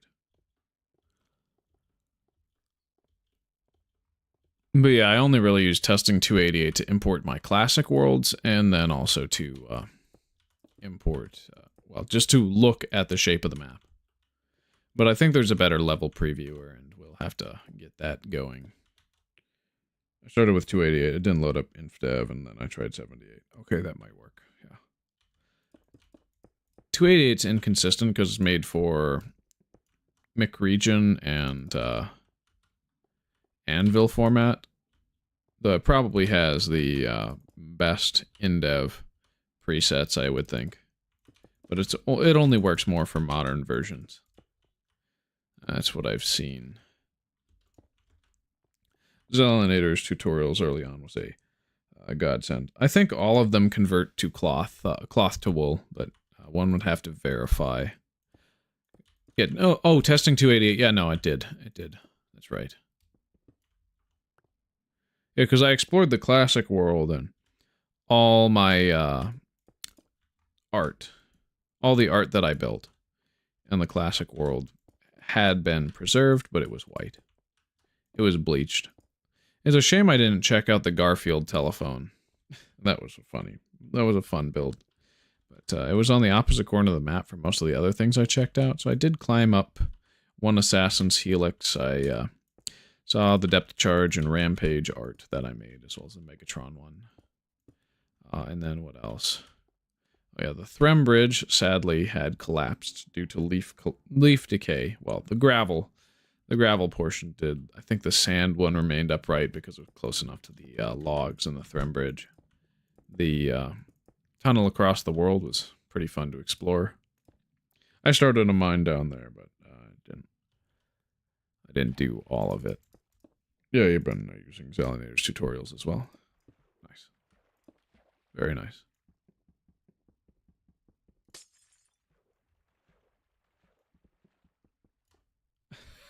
What? I swam through onto the glass block. I swam through glass to get on top of a glass block that felt weird. This is one wider than it should be, is it? Yeah, it is.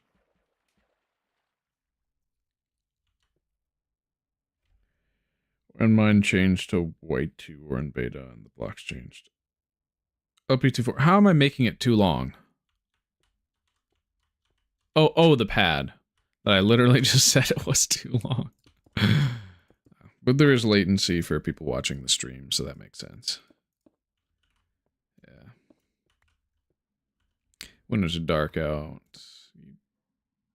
you goof up a lot more. Yeah.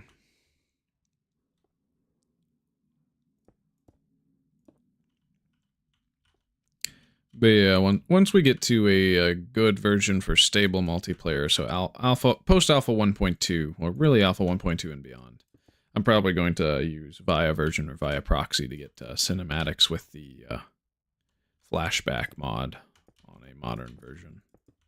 I think that would look good.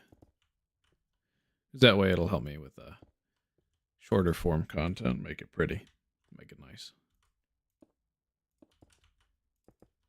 Grow my audience, maybe. Yep, and we just have one more pad after this. The whole goal with this is kind of to make it grand, but I think, like, if I made all these pads one block wider in each direction, thus scaling up the build by quite a bit, I would make it feel more grand. But honestly, I kind of like the block museum to be the ultimate liminal space. That would also be cool. Killer cubes. I was digging through some MC-Edit info last night. Alpha 79, or one of them, states that it tries to convert cloth to wool. Somehow Zelinator did it.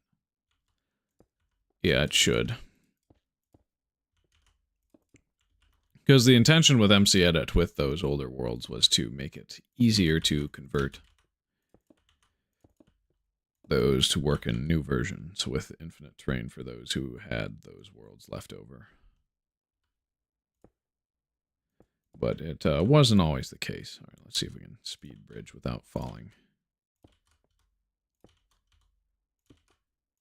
Ah!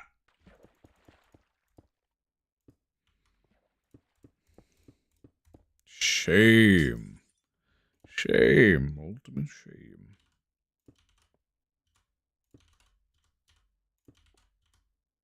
Ah! There's too many of them. Too many glass pillars. Oh, what a shame. Yeah, there's going to be a... Well, the thing with this at sea level, yeah, I'm probably going to sandbag most of the water later on. Of course I do that again. Get distracted. Yeah, a lot of this water where the block museum is going to be replaced with sand. Or gravel. I'm just really bad at bridging right now. I was doing good, and now it sucks. So that there... Well... Before we get to the floor, because there will be a floor for the... yeah, the floor level will have everything up until 1.12.2, block ID wise.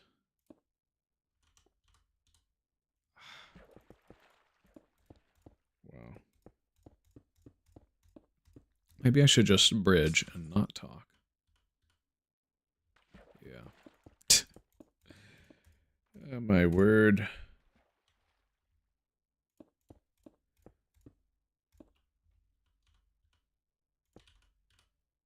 Like that. Ah! Yeah, no, I'm just getting too cocky, huh? Well. It does pipe light to the bottom of the water. That does look interesting. The light piping all the way down.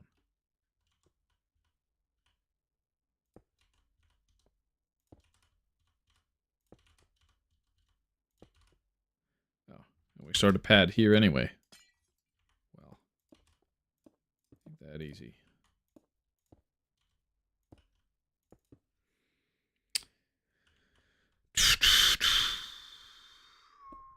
And then most of the exterior is likely going to be brick, and of course we're using logs for the side area, because we're gonna duplicate the pattern you see over there. It's just a lot of work that I don't want to have to do for now, because the only thing we have to do in this version is all the metadata stuff, so that is priority number one. Getting the pads done is kind of a bonus, but it makes it significantly easier to do all the metadata stuff. It allows me to traverse back and forth, back and forth. I played around with 327 last night and got some amazing terrain. Best I've seen with the alpha terrain generator, similar to beta. Now, the thing with 327 is your chunks are going to have some weird things going on. Like, they will get new biomes. Chunks generated in 330 will not get the new biomes in the same way that chunks from 327 will, because 327 chunks will generate redstone ore, whereas 330 ones won't, because of how they perpetually repopulate. But they have the same terrain generator in the March 30th versus 327. So we're going to have both types of terrain in our world. It's going to be interesting. But with the 327 stuff and the 330 Infdev versions, they both don't generate caves. There are no caves, which is great for automation, actually. It's honestly a plus to have no caves, because you don't have to light them all up or have to nuke everything to make a perimeter. But you can also dig artificial caves in 3.2.7 to force mob spawners to generate with chests and everything in future versions. And depending on how long it's unloaded for, the dungeon algorithm may or may... Yeah, as the loot tables change, having it populated in different areas would be good. At the same time, though, I'm probably just going to find new dungeons and new terrain when that gets out, because I do want to keep the world file small, but every time the terrain generator changes, I'm going to force myself to explore too, because we want to collect large amounts of all types of terrain. After all, that's why we have every Indev type of level that is possible to be generated with the Indev level generator. Hence the 144 different Indev levels. And half of them were generated in the versions with the debug chests because, well, why not? Free items. It's cool. That, and they're all overstacked too. But yeah, overstacked blocks do not have the same drop insurance as overstacked tools, but you don't want to use overstacked blocks anyway if you can just keep them understacked. So yeah.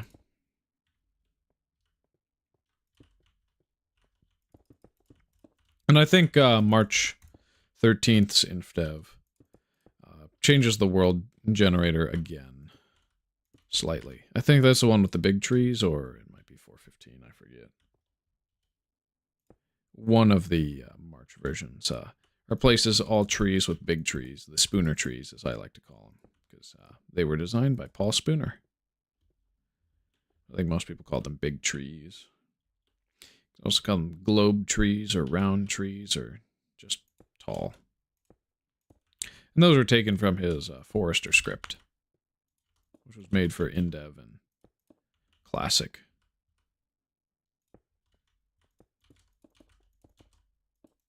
I'm probably going to put his name in the minecart tunnel. Straight from Spawn. Spawn's going to be a weird case, but I'm going to have to set all chunks to populated that have any builds in them every time I make a major build. So once I get out of this area, I'm going to use an external tool to set them to what they're supposed to be. Because that was a bug Notch didn't realize he had to fix when he introduced the save format for the first time. So I'm fine with fixing bugs in external programs that mess up things, but I'm not going to do it for the... I'm not going to do it to give a bedrock platform for the bottom, because that's actually kind of advantageous to us, and it exists for such a long time that it's like, well, that wasn't really a bug, but a feature of the time. Maybe to patch holes in future terrain that have bedrock might be, because that was a bug that was fixed, whereas the infinite lava sea was intended for a long time.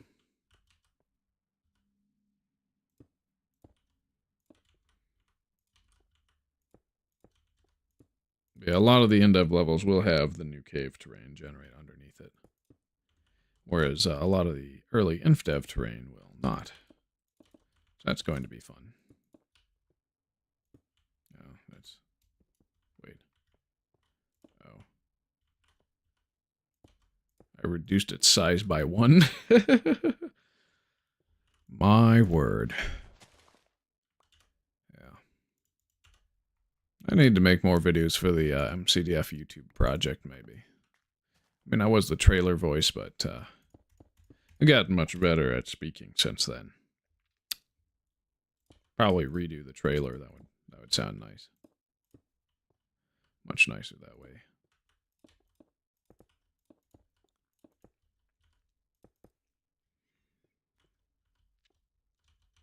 Of course, it's darkness now.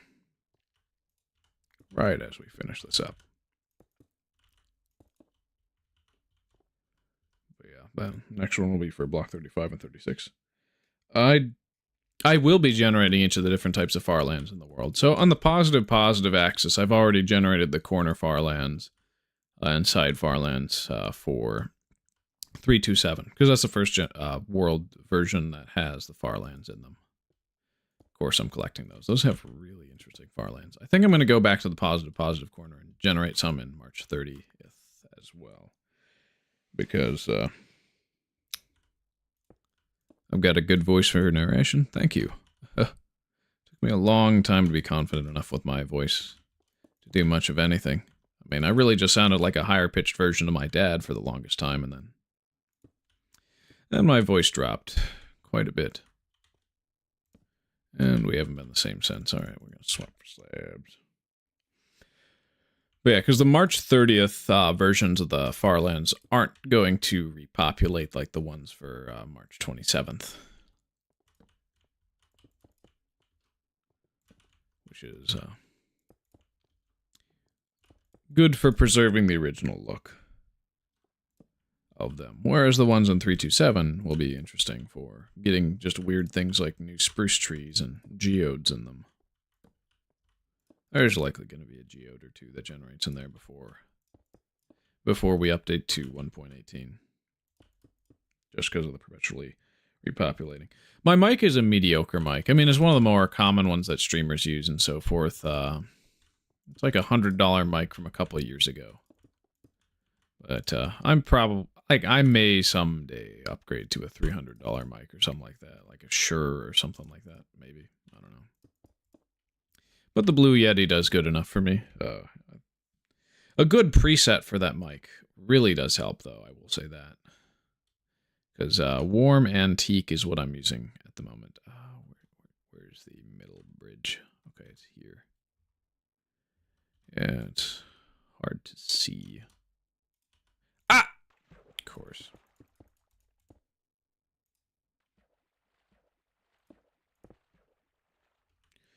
There's a double click glitch. So I won't have the ribbed version of the Farlands? What do you mean? What do you mean by ribbed version?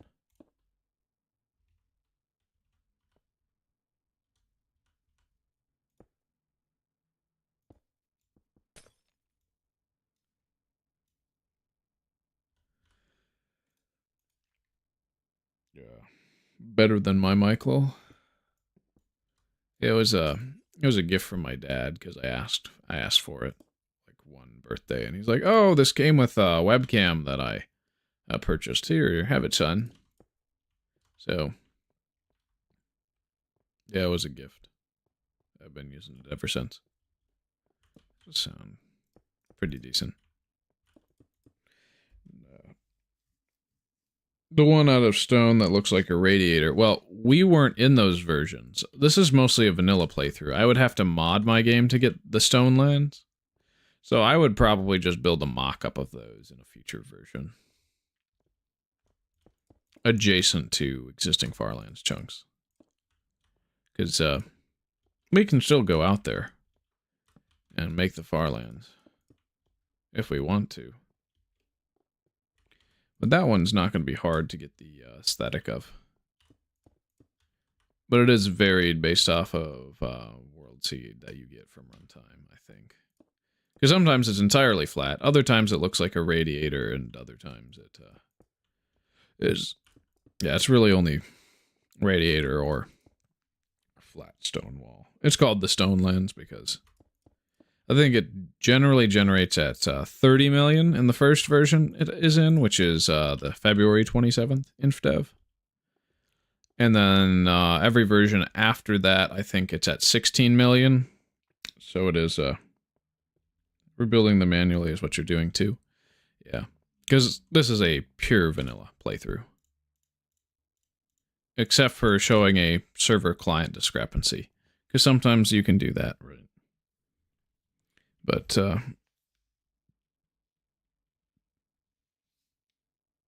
Okay, well, got a ping, but, yeah, something like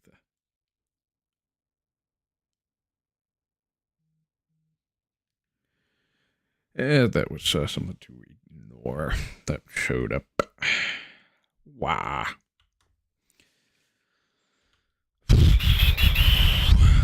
It might be a good time to refill my gallon of water if it's not full. I didn't get the chance to do that before stream today like I usually would, because because I woke up an hour later than I needed to. Well, let's check. This is 0. Okay, good. And we'll get the new block IDs to apply metadata to. Okay, it's midnight at the moment in our world.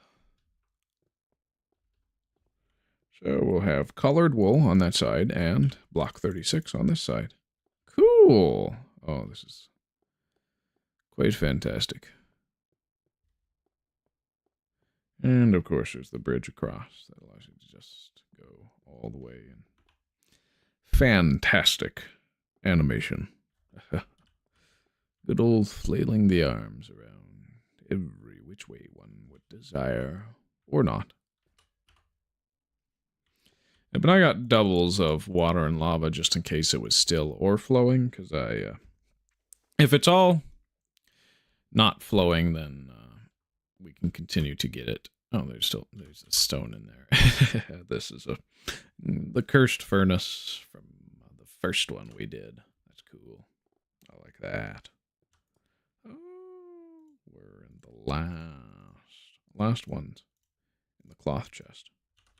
And then everything from late classic and Indev should be here, other than the lava. We lost it, so you know what? I think I should just travel back to the Hell Inland that we got it from. Again. Make sure it saves too.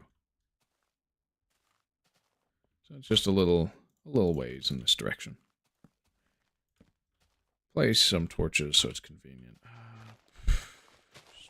Stupid. Tree. I hate trees.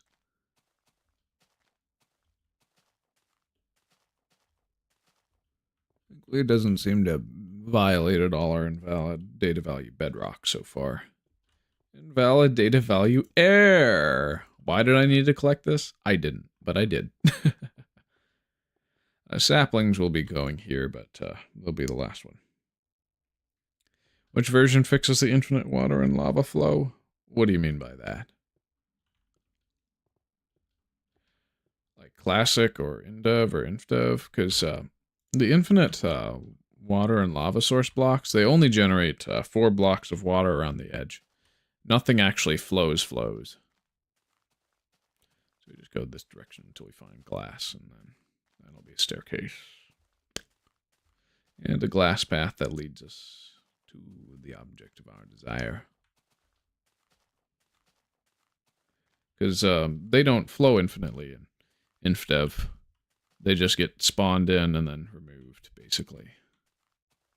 Oh, wait, where's... didn't I put a giant, tall glass... Okay, the glass pillar tells us where we need to go. Yeah, it doesn't flood at all. Water and lava are very finite and weird, but you can generate them infinitely if you checkerboard fill a lake, but it's better to just wait for buckets to come around. Okay, yeah. Because that's a locator pillar. Oh, it's just this direction. Right, yes, okay, this is the glass path.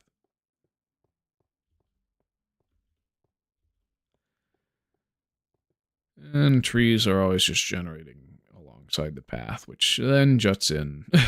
It's funny to have just trimmed hedges like that. It's a complete wall of them, almost. No. I think these two here are new. The last time we reloaded this world save. Glass pillar marking something? That's a Jeb moment.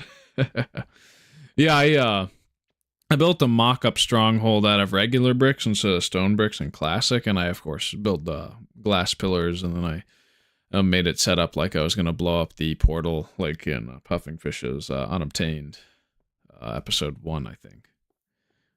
Because he's in Season 3 now, and he's actually finally stuck to a world for once, instead of getting bored and restarting in same Beta 1.9 pre-release 1. Yeah, I mean... It's kind of stereotypical of him to just get rid of all his progress and restart. That's why I started in the earliest version. I'm trying to have as few regrets as possible. If there's something I would miss doing and really seek to want to do again, then I will do it. I will mark it. I will do it. Yep, this is where we got our stuff. We'll cut that in half. Grab it again, and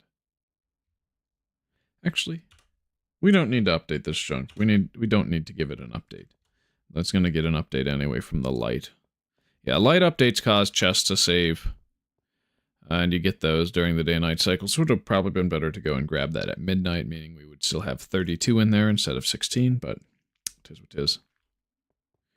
We can always just avoid updating the chest to dupe it, but even then, like, that causes you to reload your world. Why would I want to reload my world? I don't. Well, yeah. Let us mine that there.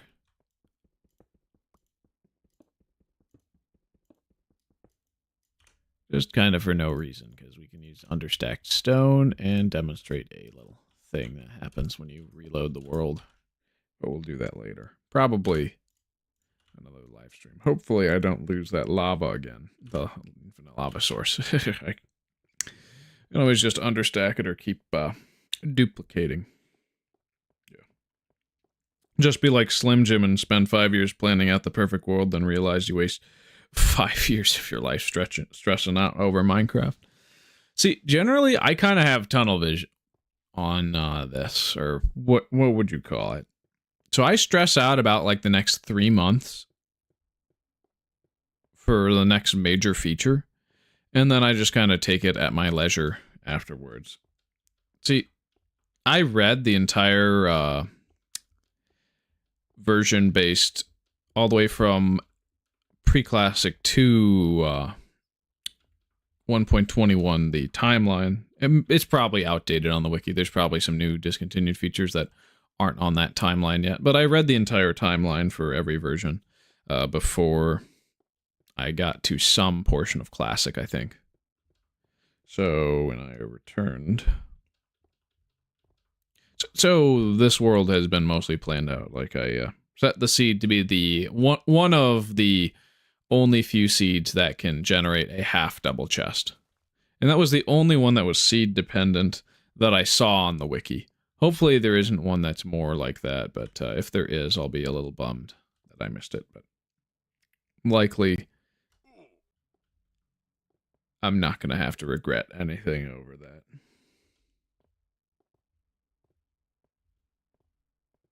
All right, we can work on metadata now.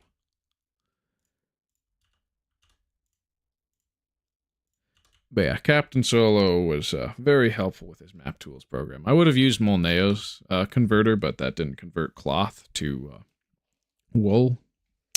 So I used Captain Solo's one. Even though Molneo's mostly better, it's a trade-off. We'll set these all to 5. Actually, we're going to start from the beginning. Duplicate protection enchantments from skeleton horsemen. Is that one seed dependent? Is that what you're saying? Or that guy's new. That tree wasn't there. Is that one seed dependent, or is it just a pain in the arse to get? Because I may or may not skip that one. This is metadata 1, right? Okay, we're going to swap these. That's metadata 1. And then this is metadata 2. This will be 3.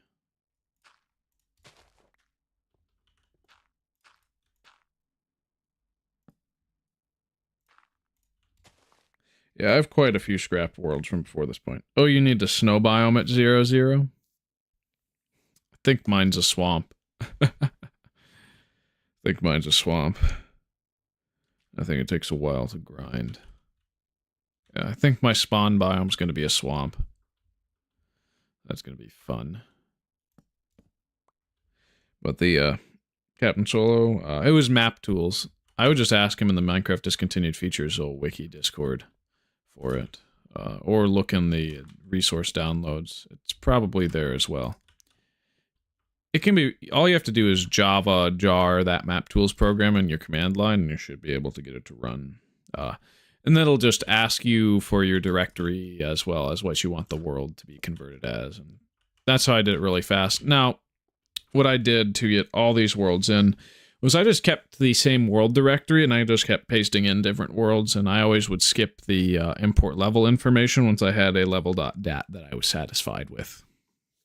So there was that. All right. 1, 2, 3, 4, 5, 6, 7, 8, 9, 10. Yep. Oh, okay, we do have the right block. So that would be black wool. Nice. So then this would be 1, 2, 3, 4, 5, 6, 7, 8, 9. Good.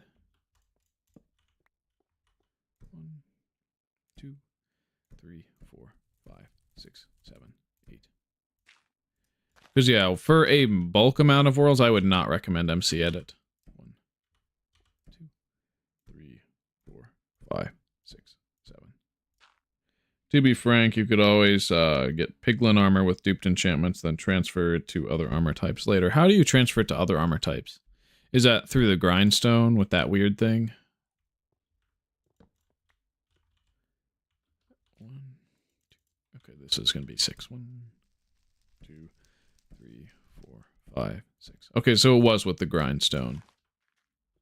This is 12. Yeah. Oops. This is going to be 1, 2, 3, 4, 5. 1, 2, 3, 4, 5. That's going to be dark blue wool. This will be 1, 2, 3, 4. 1, 2, 3, 4. That's going to be cyan wool, I think, or why not MC Edit? Because it's very slow and clunky, and you can't get it to map align. Like, the big reason I used map tools for everything was so that everything would be aligned to the 8x8 map, 8x8 chunk map grid. This is supposed to be, okay, we need 2 more. Wait, no, just 1 more. 1, 2, 3. That would be a light gray wool. I think that would be cyan, I'm not sure. Because, yeah, MC Edit, you can chunk align it pretty easy that way, but you don't get it to be map aligned the easiest. Oh, this is supposed to be 2 more. That's 7. Oh, actually, that's after the item components that deletes duplicate enchantments. Fun. Yeah, isn't the duplicate enchantments thing removed later on? And then we do 1 to get this to 6. All right. So for this one, since it's going to be colored wool, we can demonstrate. So this will be, yeah, we'll get the pedestal out. And then, so this is block ID 35 or wool. So this will be white wool when we update. This here will be orange wool.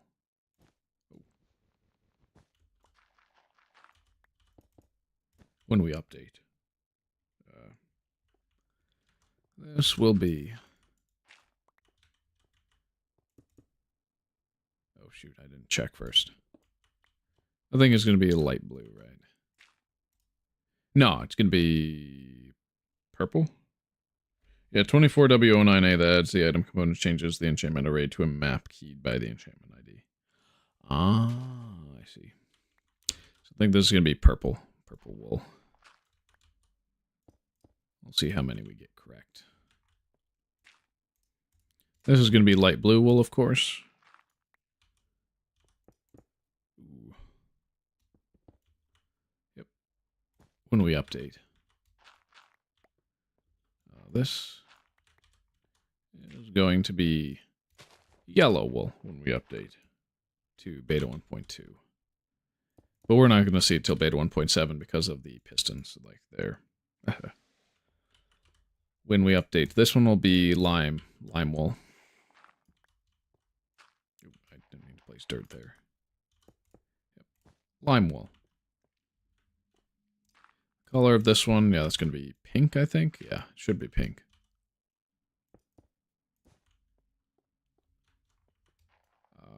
This one is going to be dark gray wool.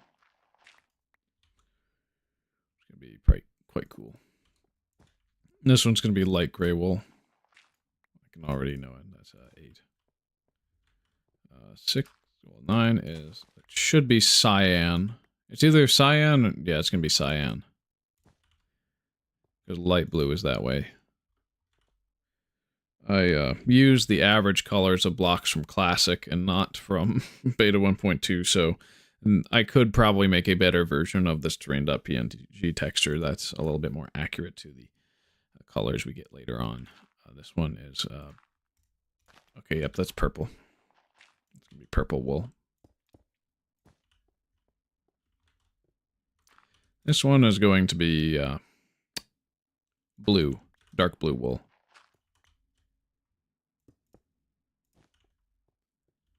This one is going to be brown wool. It's going to be quite rare up until release 1.2. This is going to be regular green wool, like dark green, I think. Yeah, should be. And then the last two, I know them by heart. This is going to be red wool. And then the last one's going to be black wool. Just like that. Did I miss any or get any incorrect? If I check this map here, it's white, orange, magenta. White, orange, magenta, light blue, yellow, lime, pink, dark gray, gray, cyan, purple, dark blue, brown, green, red, and black. Nice. Cool. All right, let's F11 it.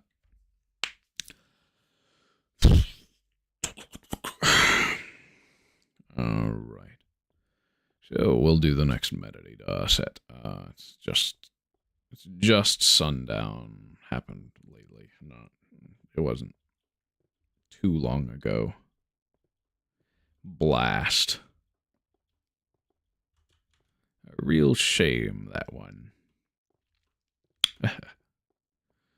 Well, you've collected all of that, and this is all going to be moving piston blocks, or block 36.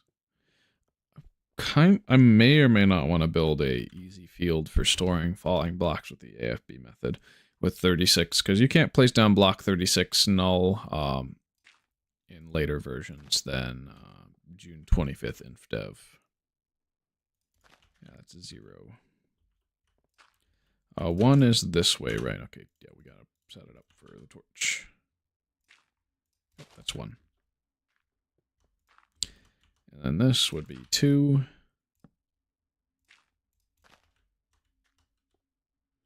Next one, 3 is facing away, right? Yep.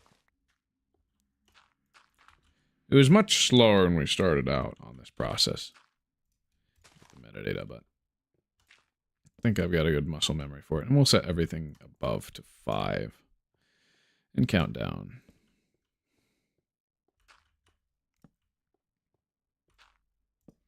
It'll be all the variants possible of the moving piston. It's amazing how the debug world was added. The very same version right before metadata was removed from the game and replaced with block states. All right, there's going to be 10 flint and steel uses. 1, 2, 3, 4, 5, 6, 7, 8, 9, 10. Yep. That gets us to 15. All right. This will be 9 times. 1, 2, 3, 4, 5, 6, 7, 8,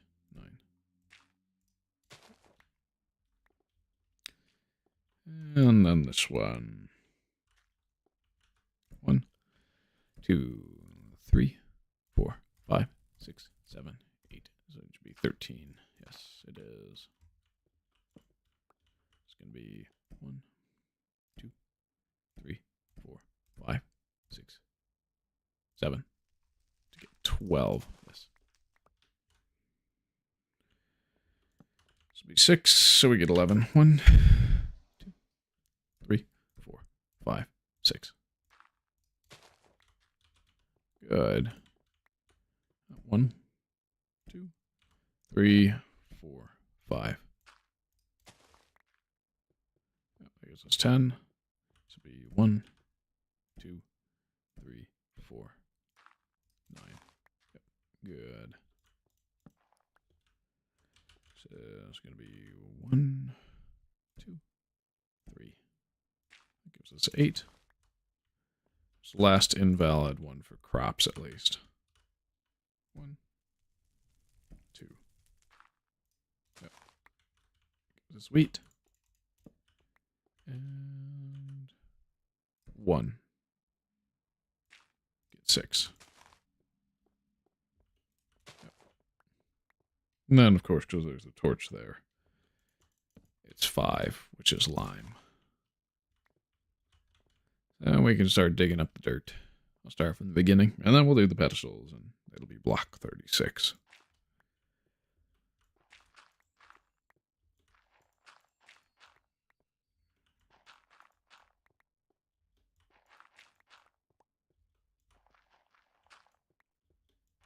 I'm getting too lazy to switch to not the shovel when I'm mining farmland. And just taking durability up for no reason. 2, 3, 4, 5. Yeah, hopefully the invalid data value farmland we get doesn't die and turn into dirt before we unload it for the final time, but it may be the case. All right, so pedestal and block 36. 36, a block 36. We only need to place down 16 of them, though. And they will all have the metadata applied. If I did everything correct. These cannot be silk touched in future versions, and they're unbreakable unless you right-click them. And then they get permanently deleted if you do. Just like that. I mean, it would practically look like this. Other than the lighting issues. For now, it's literally just white cloth. But white cloth does get removed from the game. Quite soon, too.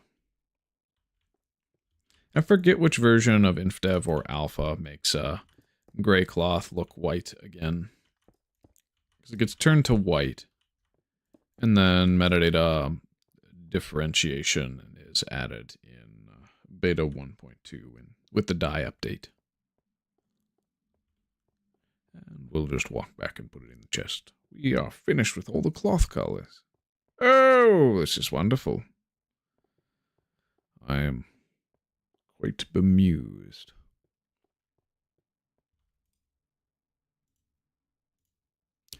We are now to get the rest of these block IDs. Barring cogs, which become redstone dust, and diamond ore. Okay, we are doing a chunk update. Because otherwise this chest is never going to save if we unload it. Ooh, yeah. So invalid data value dandelions are going to get deleted eventually, but we can get them as items because it's fun. It's fun. And then fire, same sort of thing. I may still just leave fire on logs because it's funny. Oh, I forgot to put wool next to block 36 in this chest.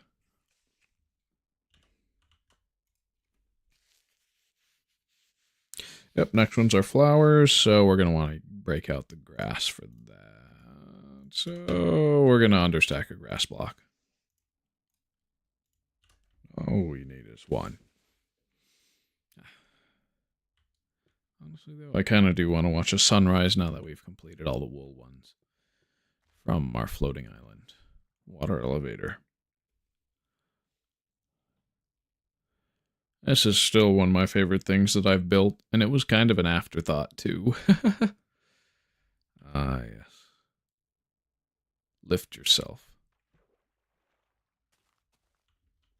Of course, there's the cursed farm. The moon is setting, and the sun is rising. And all the wool is there. Ah, yes, this is going to look so very good. So very good. When it is finalized with the interior, and the bricks coat the outside, and this terrain is removed. And so with the stuff forward here. Ah, yes. The cursed farm powered by an invalid data value oak wood stairs. Always a classic. Always a treasure. Always a pleasure. A bridge. Across the water. And yep, the farmland is moisturized by oak wood stairs, which appears as a lava volcano source block as of this moment. We can go down the drop chute. And we don't die. That floating island is very close to world height, but it is not quite there. There's an information kiosk kind of off that diagonal here in this direction, though. That was one of the first things I built when I got here. And then I think I finished mapping out where the end of the block museum would be then. And yeah. This is amazing screenshot material. Maybe time to nuke some more.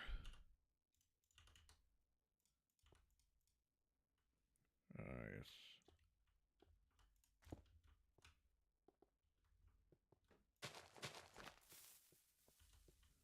I'll just blow that up. Oh, it didn't get the log. And just made a mess. Oh, we were going to understack the grass for the flowers. That's right. So we do need TNT. And a chest. This method is very simple, thankfully. So, a taller piece of terrain like this can be blown up sacrificially. Place a grass block in and break it in the chest. Place that in. Place a couple in, make sure it's understacked. And boom. We are good to go. We can generate infinite of those. Maybe, why not?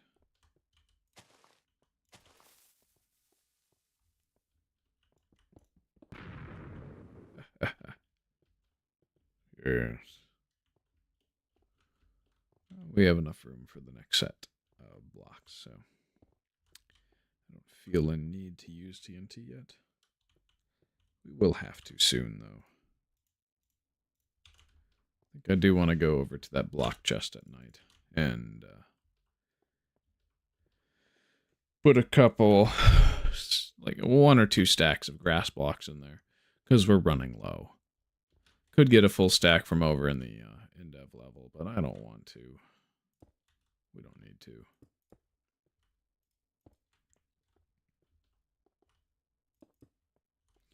So yeah, the next IDs are 37 and 38, which are, flowers.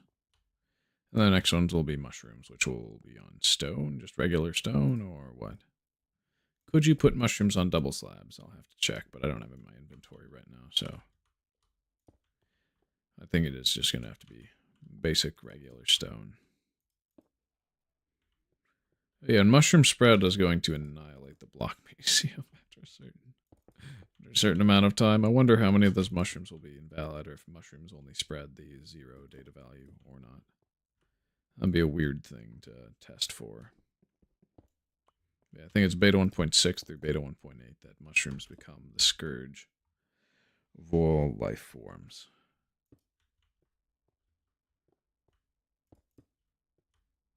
And will place themselves any solid block above that they can. Well, solid block below. Unless it's fully lit. I think the light levels may change how.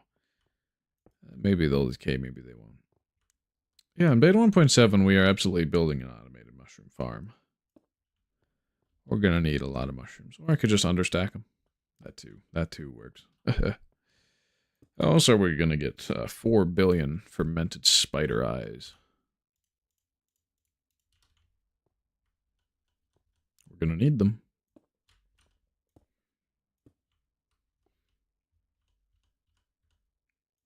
I actually do really like the potion system in this game and do take advantage of it when I can. And blaze powder made it a little harder to do stuff. Once they added that, and I think the combat update 1.9 was it? That they made potions harder to craft. But they need to make potions stackable. I would really like that. We may go to one of the combat test snapshots to get stackable potions. Just because. It would be fantastic. It's beta 1.9 that adds water bottles, right? Yeah, I think it is. Water bottles and cauldrons. And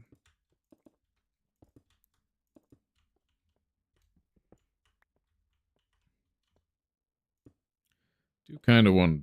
I'm going to at least demonstrate the potion system with the old cauldron stuff before they add the brewing stand, because that'll be cool.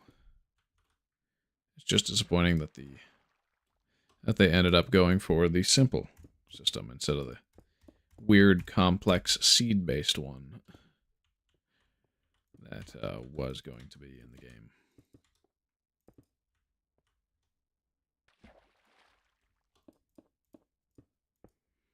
It is what it is. Yeah, the first time I travel here, I may or may not want to set it to peaceful, so we don't lose anything. Definitely going to make backups. Lots and lots of backups. Especially every time we update version to version.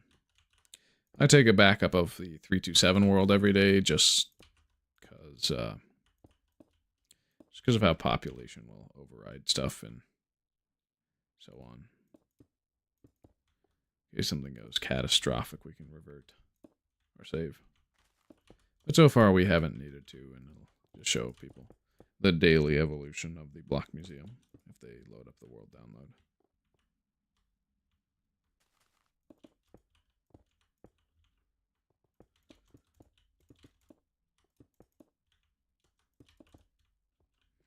Yes, doesn't McRegion reduce your world save size? I think it does. It should. If it doesn't, I'd be disappointed.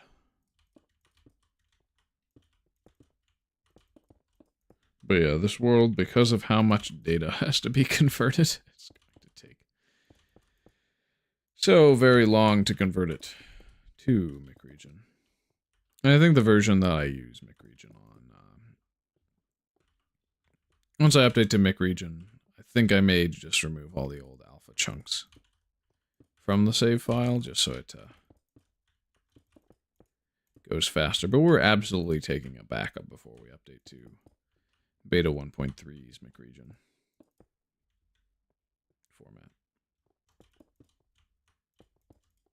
Thank you, Scovalis.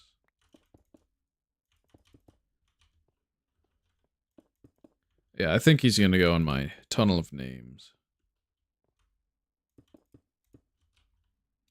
Don't know how many names I'm going to put in there, but I know there's going to be quite a lot. Definitely Ant Venom. He's going in there. Zelinator, yup. Who else?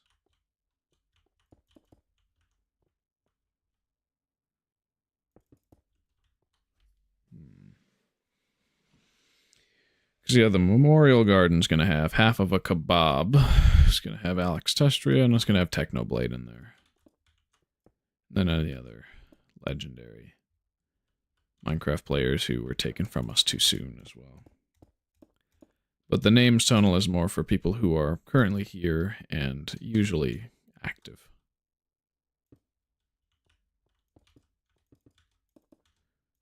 That I could even talk to.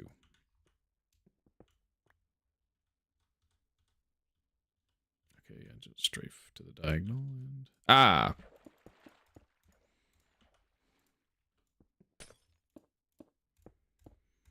It is what it is.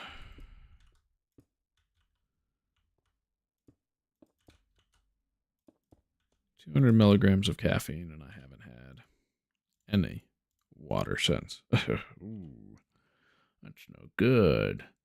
Why did you do that, sire? Because I'm an idiot. With tunnel vision. Yeah.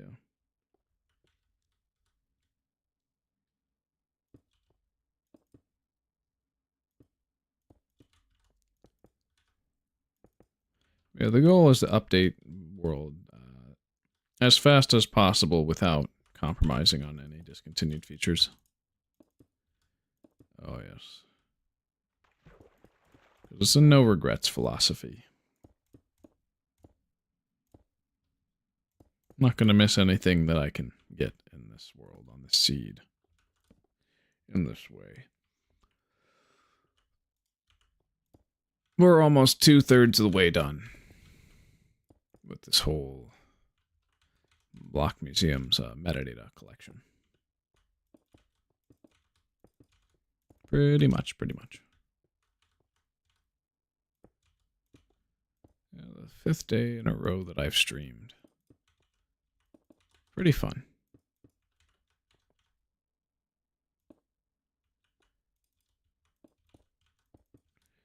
And I'm glad we did it. But next time I don't think I'm going to do a streamathon like this without promoting it via YouTube Shorts first. That would be silly not to. I like it the best when there's chat. When there's not chat, then okay. Enjoy, I guess. It's not the worst thing though. I can ramble to myself for hours at a time. I mean, it's really just me doing my exact thoughts right out in syllables as I go along. I'm pretty scatterbrained and think about a ton of things at once. And it's really just, yeah, my intrusive thoughts that play on stream when I talk. Okay, this is lit up. This is good.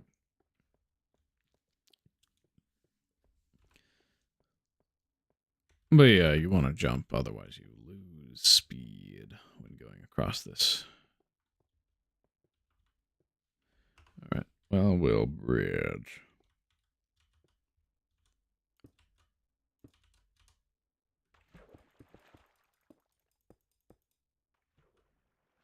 I'm a failure. Really? Adjacent to.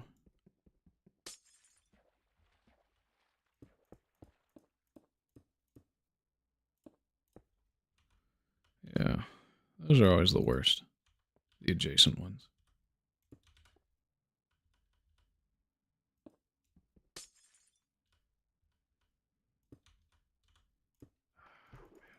Placed above.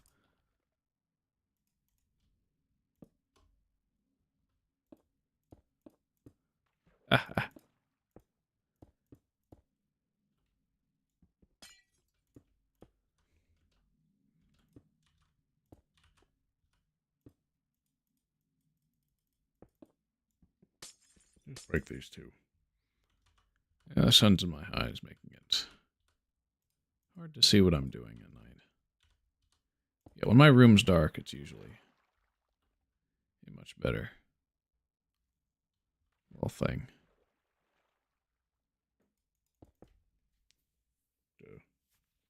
Mercado's bridging technique is amazing.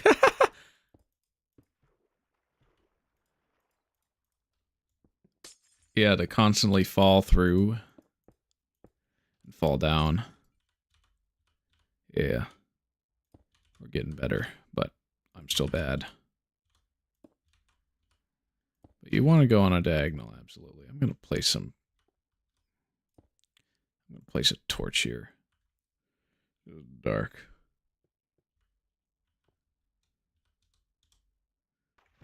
Thanks for the encouragement, LPT4.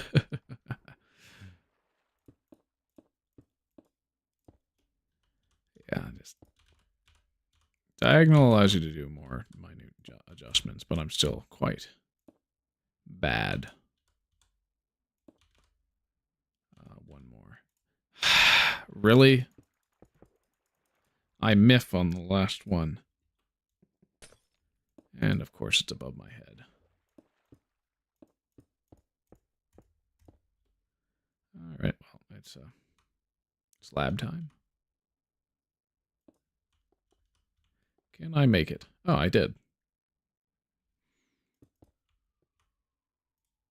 Good. Oh, it's nighttime. One sec, I'll be right back. I'm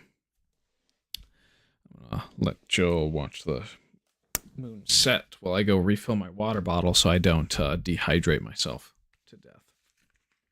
I'll be right back.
Ooh, glug glug, bubbly bubbly. We're back.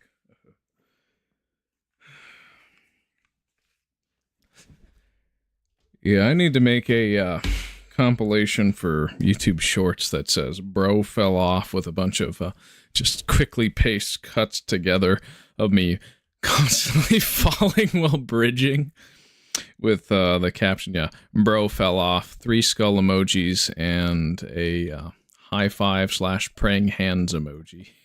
Oh my word. That would be quite funny. That is the perfect brain rot for this new demographic that keeps showing up.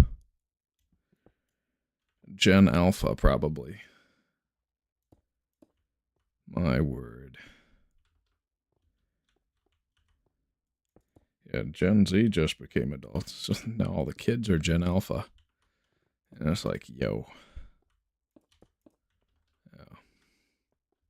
When did Gen Z end? Because I'm Gen Z, technically. But I've got the taste of a Gen X or Boomer person, maybe. I don't know. I mean, Minecraft is kind of a millennial thing. Well, a millennial, Gen Z, and Gen Alpha thing. It generally encompasses those three generations, so to speak. There's not really a clear-cut dividing line then, other than just arbitrary criterion made by data centers. Yeah. Fun stuff. Yep. Slabs, and then we just build the side.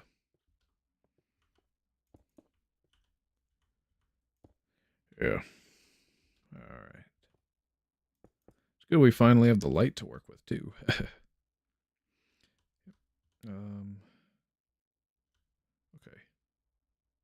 That's good. So we can build the pad out. Just like that. Ugh.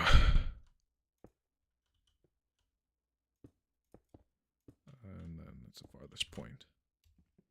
Good. All right, that's done.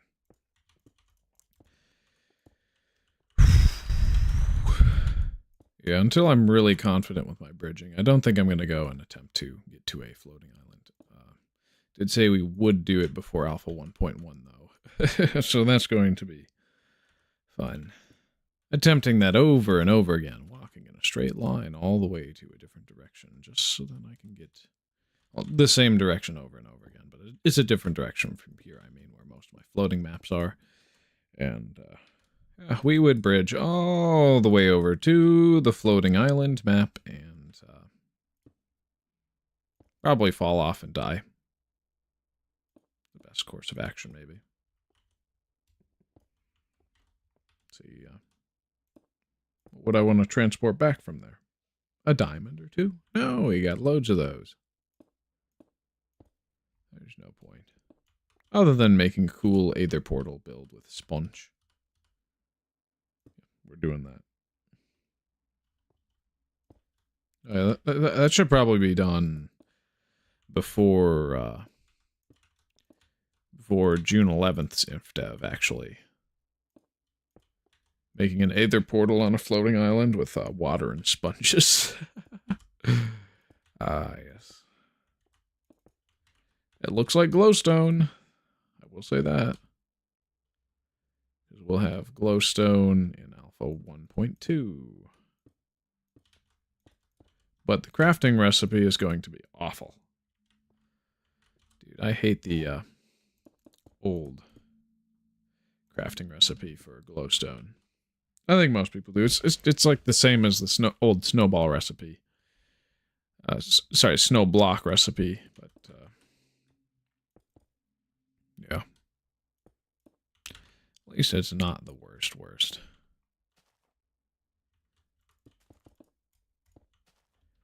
All right. Good.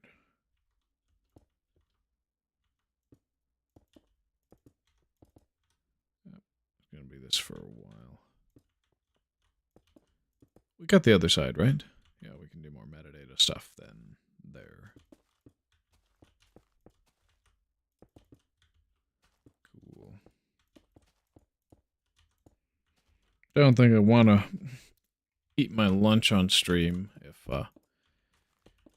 we're going to 4 p.m. only, because I can go another 4 hours without anything. Realistically, that's probably going to turn into 10, even though I only had 2 slices of pizza today. Just weird like that.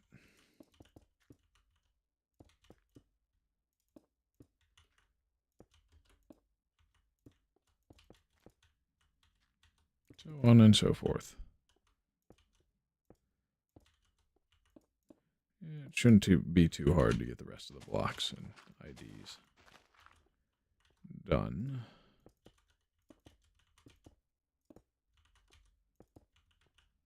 Okay, it's probably time to use TNT over here. Yeah, in all honesty.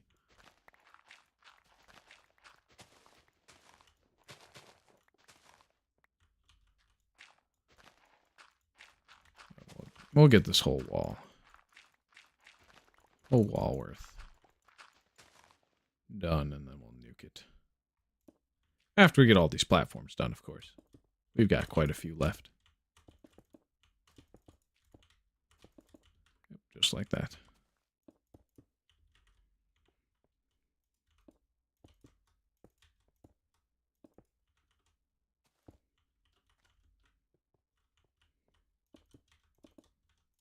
Yeah, maybe I should have just done this at sea level and then everything else go into the basement. But we've already committed too far to the bit. It would be a shame to do it any differently. I mean, doing it over water would already basically be the same as what we've been doing with the bridging from high up. After all.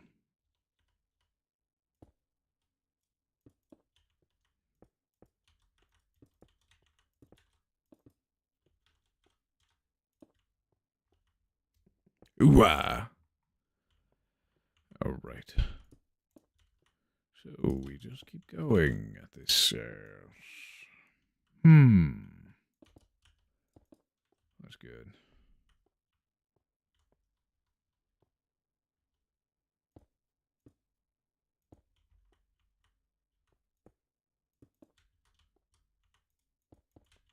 Well. Yeah, the weird, like, isn't there a class called, like, step.json, or, sorry, step.class in the deobfuscated version of just all Minecraft post slabs, where it forces where it basically just teleports your player up half a block whenever you're going up a half block or stair. And that's the whole reason why sprint jumping up a stairs really fast will cause some really, really insane movement. Like, insanely fast. But not as fast as other elevators people have made. Such as piston elevator varieties and some others as well.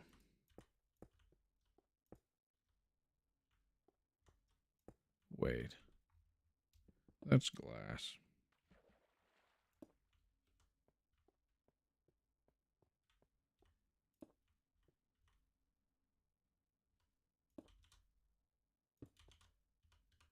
I know I can just place on the edge over there, but gotta get some practice in. Oh, yes, this is quite good. So we shall get the metadata set up in the hotbar. Good. Next block ID is dandelions, of course. Yes. Yep, 0. This is 1, right? Yeah.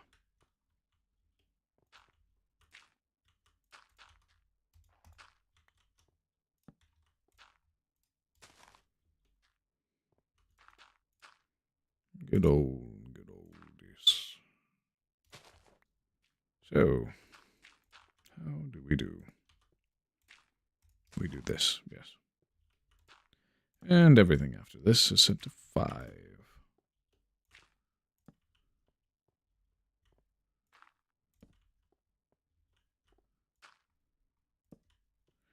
Good, good, good. Just keep going.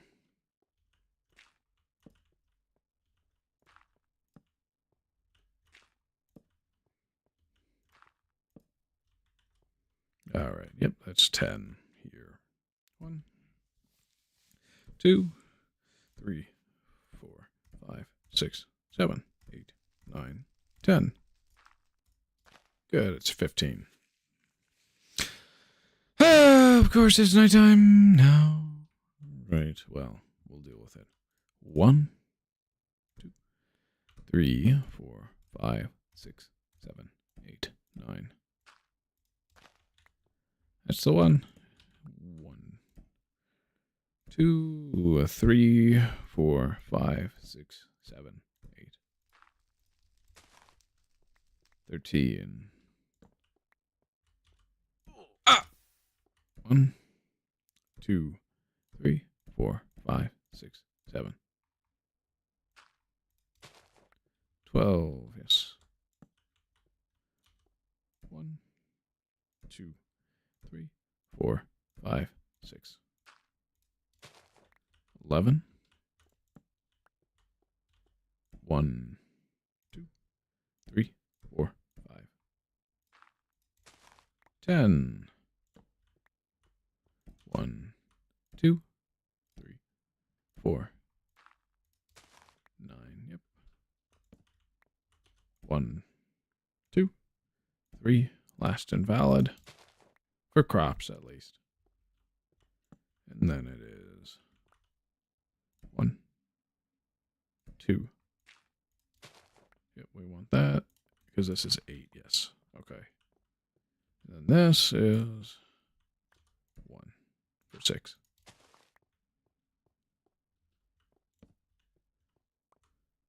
Of course, that's 5. Confident in that.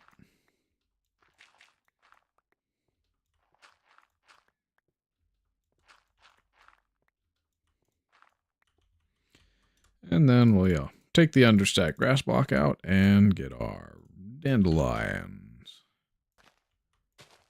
out. Yes. Good, good, good.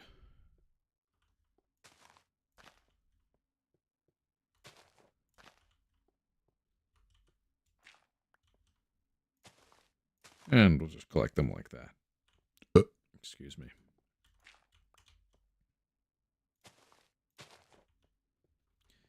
Should prevent any further population to have this block ID here. We'll see what happens when we reload the world, though.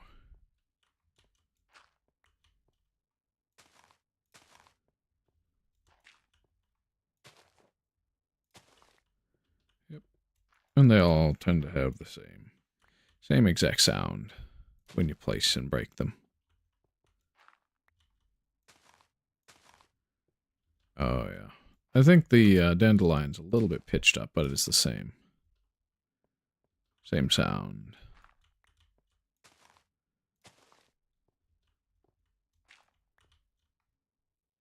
I might put on some music. To cure for a little boredom, maybe. But now we have all that we seek when it comes to invalid dandelions, of course. We don't need any of those. We'll just let them despawn. As is needed.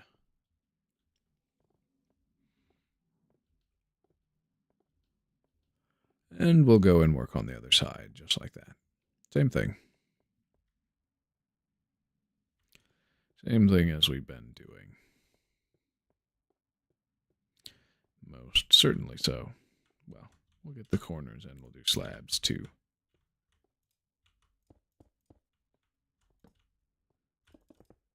Ah, too many clicks.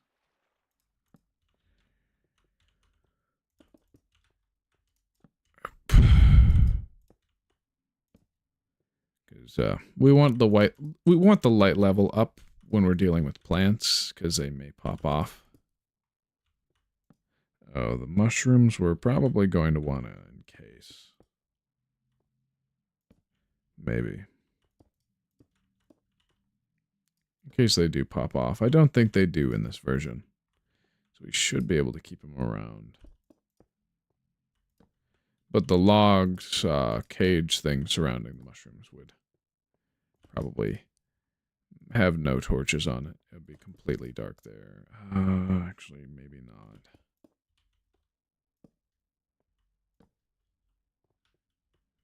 We'll just have to test version by version. If the mushrooms get corrupted, we'll have to load a backup of the right area of chunks. We'll go back to the beginning here and start our metadata journey again. Set up our hotbar for it. Yes.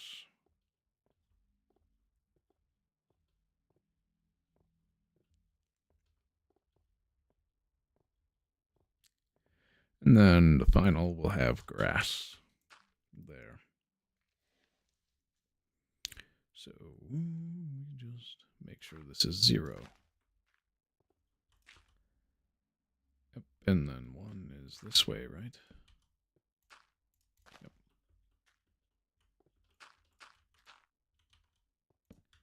Just like that. Yep. And of course we test. There's 3. Yep. And this is 4. And we'll set all subsequent ones to 5. And count down as we've been doing.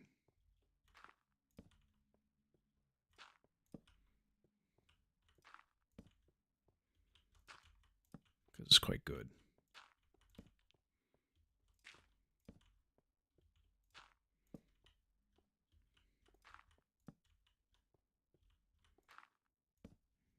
Oh, yes. So then we'll do 10 here. 1, 2, 3, 4, 5, 6, 7, 8, 9, 10, 11. It'll be 15 still. Because that's all that it's stored as.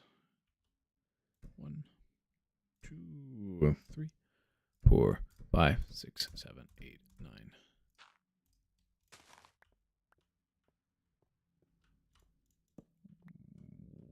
1, 2, 3, 4, 5, 6, 7, 8.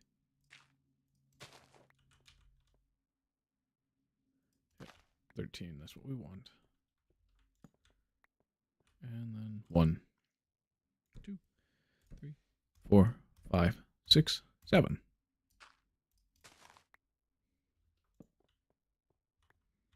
1, 2, 3, 4, 5, 6. Yep. 1, 2, 3, 4, 5.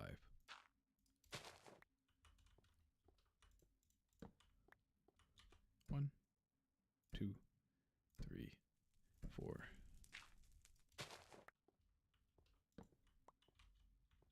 1, 2, 3. We're good. 1, 2.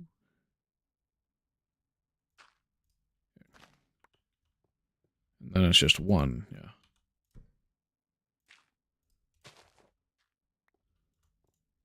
Yep, because this is 5, yep. Okay, and then we start from the beginning.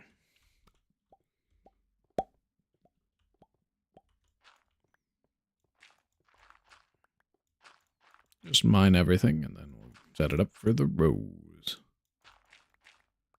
Yes. And those will actually just be different flower types later on. And we'll see how it goes.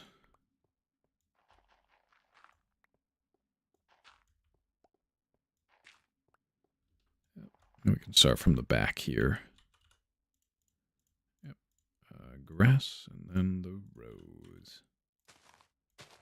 Because that's the right order of block ID, right? If I check my wiki. Fun little project, okay. Thank you, Bogfart.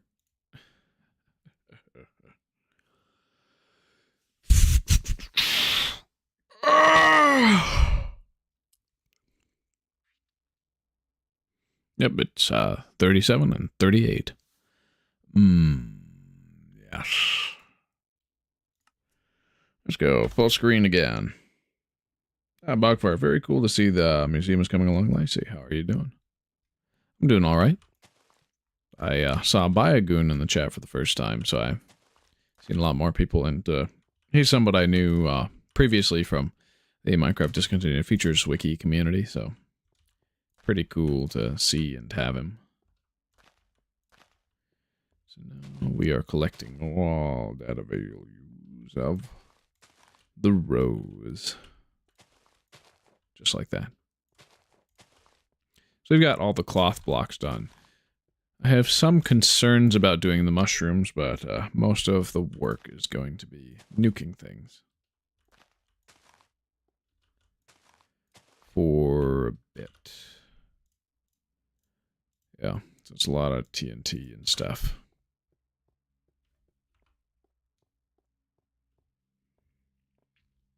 Oh, it's day. That's convenient. So we got all... So all of these dandelions, except for this one, should be invalid. Or all the roses past the 8th one should be invalid as well, where most of those roses are going to become actual flower types, and the rose itself will be replaced with a poppy later on. So sad. It's trage. But it is what it is. We make do with what we've got. Let's take 1, 2, 3, 4, and blow that up. We can tunnel in from a side. Once that's... Imagine mining with a golden apple. Don't imagine that would be easy or fun.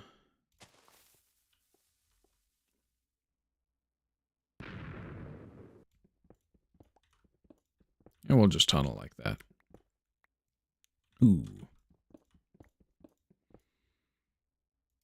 You're gonna wanna, yeah.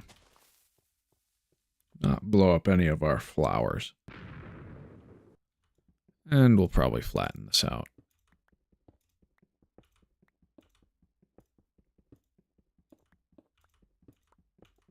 If we were to replace stone here, it would be coal ore again once we get back into these chunks. These chunks will always be like that.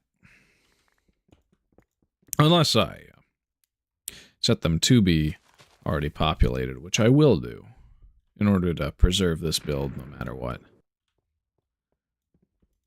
It may also be great that we're doing it over a lake.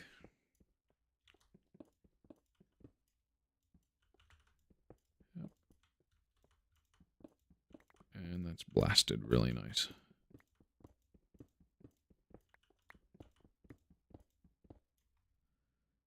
We'll keep going with that. Ooh, that might be a little close for comfort. It wasn't. Okay, we're good. Doing fine. I refilled my water and people dipped. Sometimes really wish TNT was easier to access in survival for its insane terraforming potential. Well, yes, but actually no.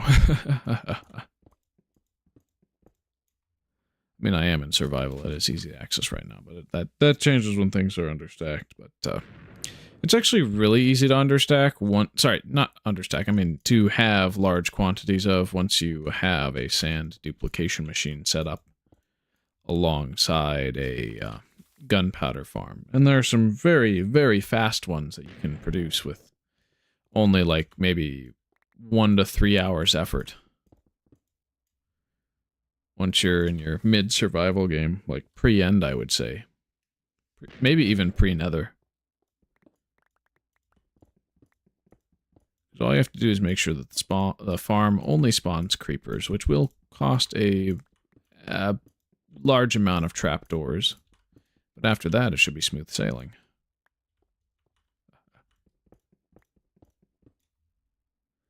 But yeah, we do tunnels.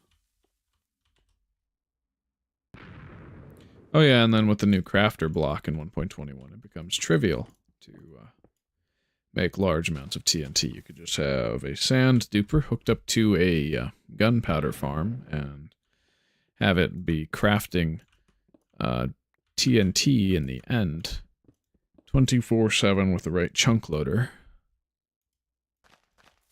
But I get if you don't like to play that way, that would, yeah. In that case, I would agree with you to wish that it were easier to access.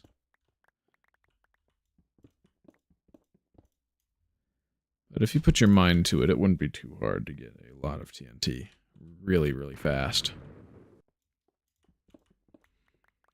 Which is probably one of the main goals of the hardcore world I'll start on Monday is going to be. But I'm going to play on that one a lot less. When I play survival, I like to play by the book. And I take my time with things and have more fun gathering what I need for crafting instead of building farms or having a dedicated district. Yeah. Yeah, that makes sense. Yeah. I really like automation, but automation is not for everybody. I understand that. And even then, there are some things I just don't like to automate because of how fun they are to gather.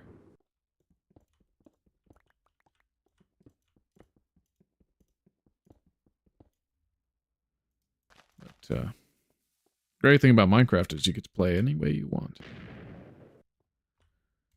And no one can stop you.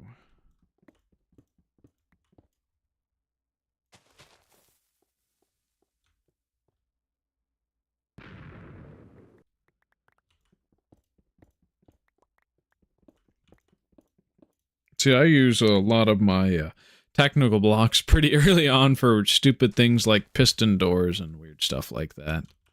Instead of actually taking the time to save them up for massive projects like World Eaters and stuff like that. I certainly could, though.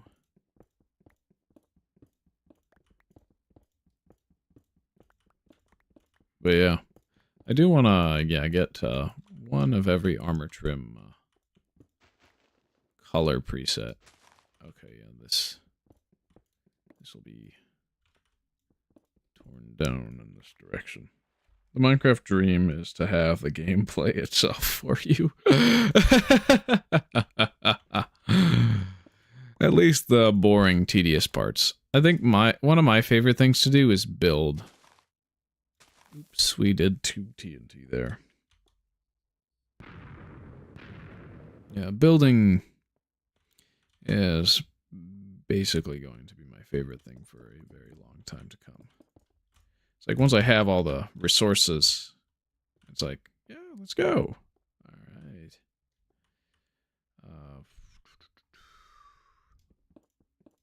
Yeah, we're digging this out. To make it good for tunneling. There's TNT there.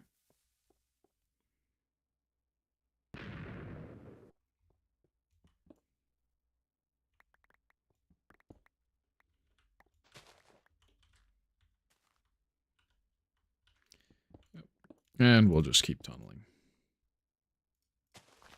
The upper portion should be easy enough to get when we're through.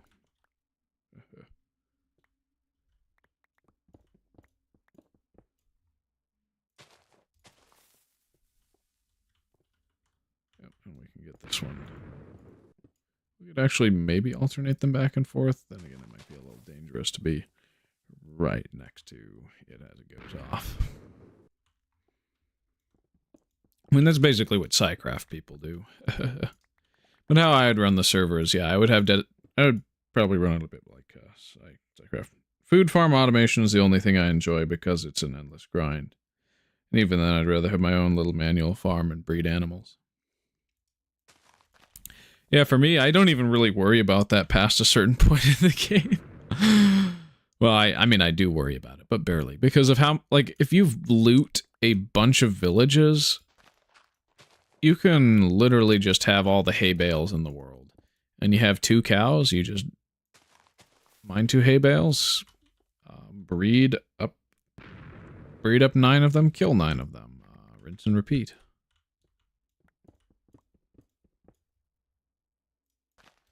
And how it goes for me.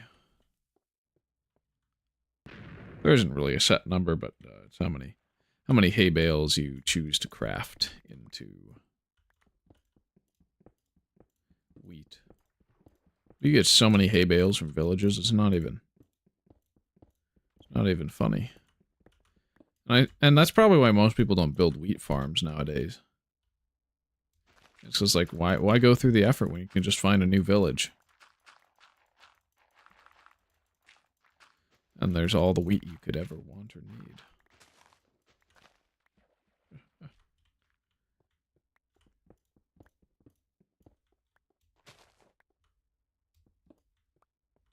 Alright. We're gonna start digging the reverse way. Ow.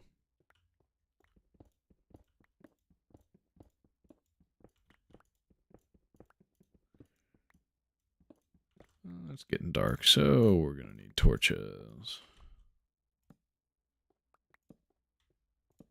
Some fun and valid blocks scattered around. Every server I've been on, the food meta has been baked Oh my word, baked potatoes. Really? That would not have been my first choice. It'd probably be my 60th, honestly. Okay, actually, no, there's like only, what, 36 food items in the game right now? I know because I've gotten the balanced diet achievement before. Is that the number? I think it's 36.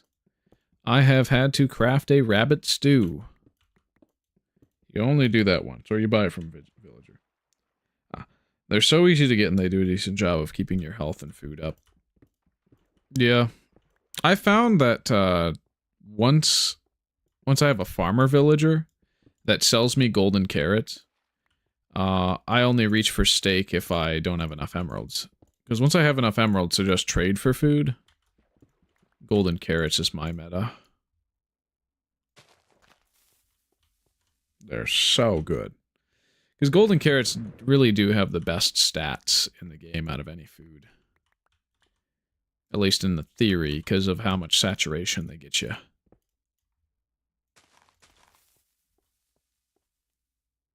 And saturation is a hidden statistic that is basically how long till you're hungry again. That's saturation. And golden carrots give you the highest saturation value out of any food in the game. And heal just one, I think it's like a half goblet less than steak. It's either the same as or half goblet less than steak. Steak, I think, might give you most goblets for a cheap food source. Pumpkin pie gives you a ton of goblets, but it isn't very much, well, it's lacking in the saturation front, if I recall correctly, so a lot of people don't go for pumpkin pie and go for golden carrots instead, even though pumpkin pie, theoretically, does heal more hunger over time. Because that one gives you, like, a full, like, 16 half goblets, or 8 goblets of health, well, sorry, hunger, if I recall correctly, but I'm forgetting.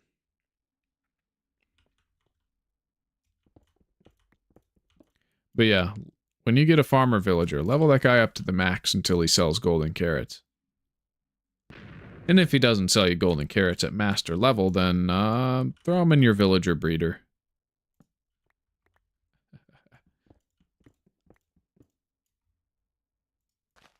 Because they're still useful that way.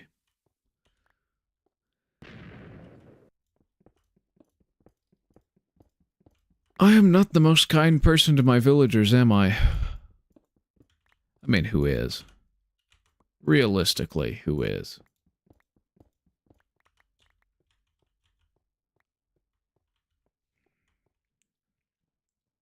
I like to farm for pumpkin pies. It's a lot of fun gathering so many ingredients for a single food item. I guess you could say it's rewarding. Yeah. Yeah, if only rabbit stew could stack. And mushroom stew. Because mushroom stew is tied for how much gathering it takes compared to pumpkin pie, and then rabbit stew has the most ingredients. Beetroot soup is literally just there because it's funny, I guess. And Jeb added it to Pocket Edition for flavor, and then it came to Java Edition in the combat update, because why not?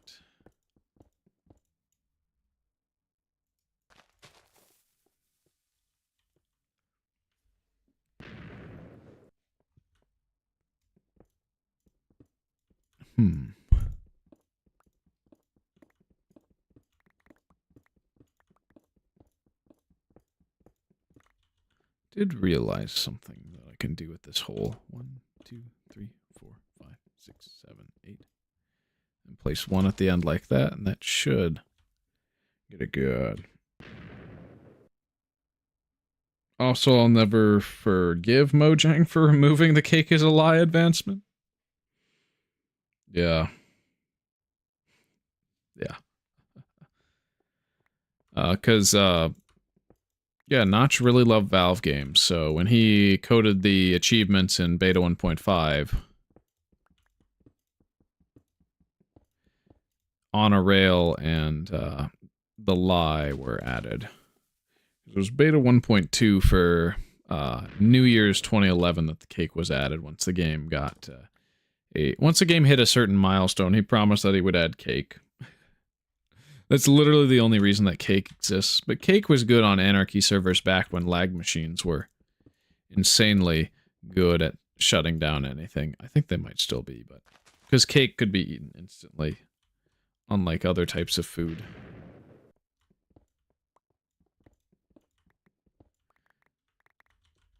Yeah, getting stacked cake is going to be a fun little thing that we do on the on the world.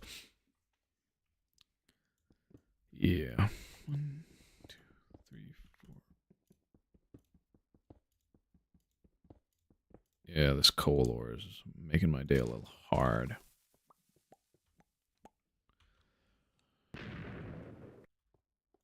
Is Honor Rail still in the game? I don't think it is, but we're going to get every achievement before they get reworked in 1.12.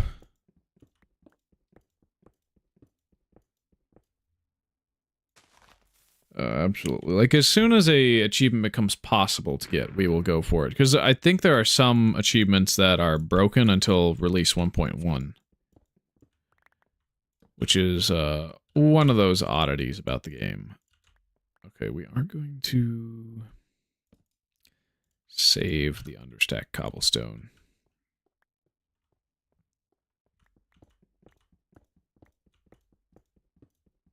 Yeah, if I ever want to build anything with wool, I'm going to have to be careful to do a glass platform at Y128 or Y255 in the future to prevent lightning strikes from completely obliterating off the map. Or just unload the chunks as soon as thunder comes in. Why did I place a torch there?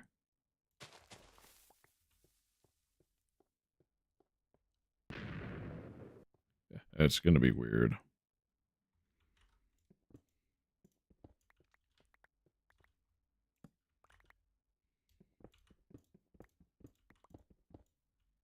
Ooh. Clipped inside the block, huh? Perfect. Except for one block.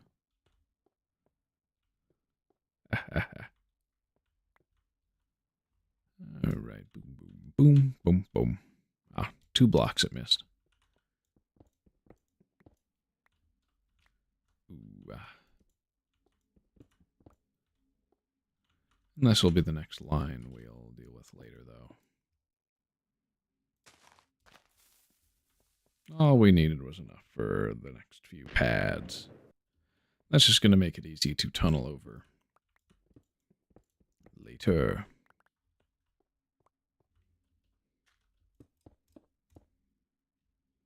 And glass does not drop anything, even when blown up. Which is nice, I guess. I don't know. Excuse me.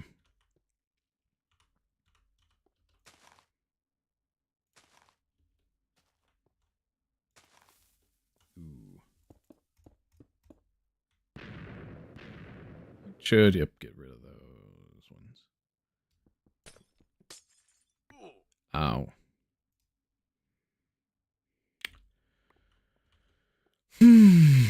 So, what is the fastest way we can break down all this stone? It's not by hand, that's for sure. But some of it will be a little weird if we nuke it. So that would be suboptimal.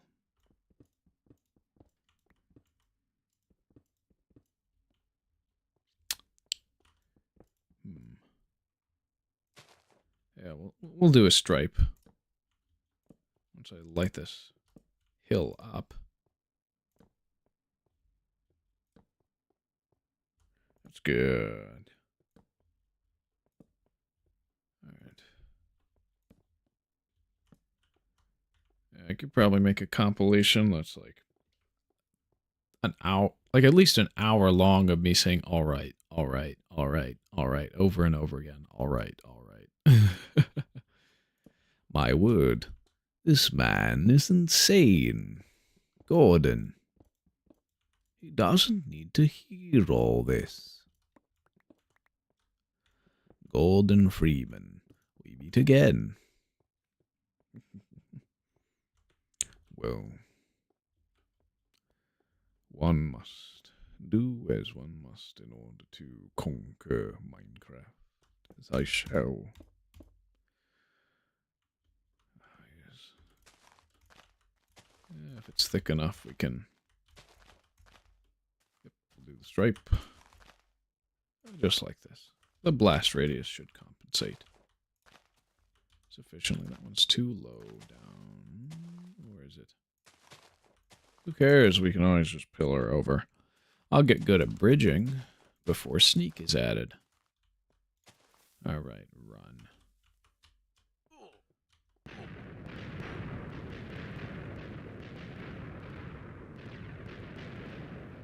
Ah, my word. No. Okay, that knocked quite a few off that we did not want. Yeah, that was efficient, but it was not safe.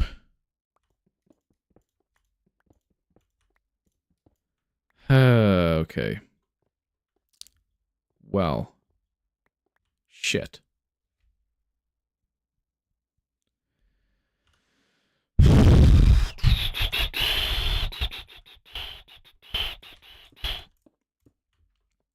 At least that dropped as an item.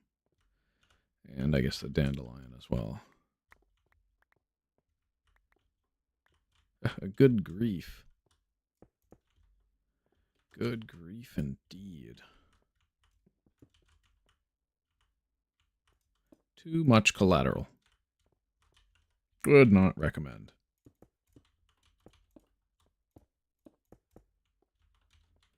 So will be the legacy of the mushroom platform. The history of making it was, well, troublesome. Was it? Yes. Yep, it's 3 here. 1 there. Am I missing anything? What am I missing? What am I missing? Ah, these ones right here. Yes, I'm missing those. Just this. Okay. At least it's the dandelion. And we haven't. Oh, okay. We'll check this pad. We'll check all pads down to the rose cloth. Make sure it's all physically in order. And not totally nuked. That looks, yeah, it looks good over there. So we'll check all the wool ones. Yes.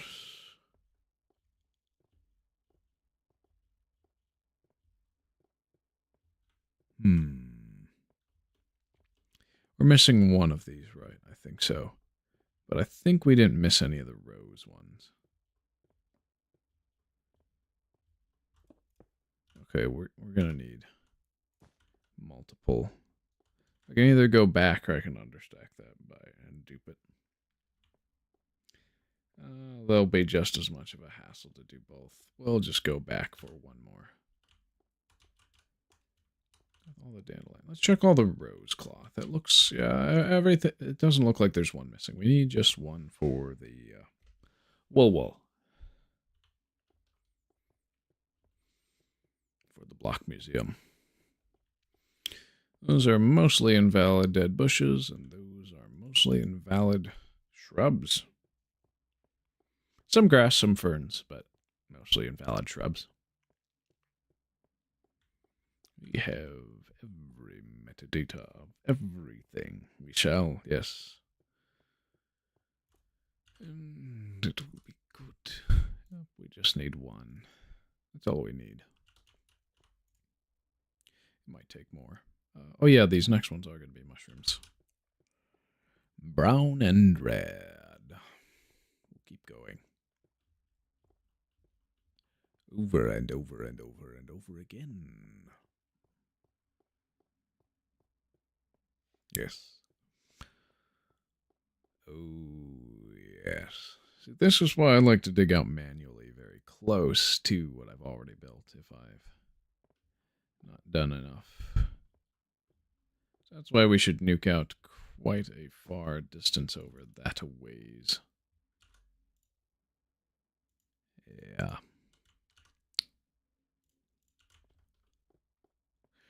And we'll get our understacked cobblestone will return once we're done with this process.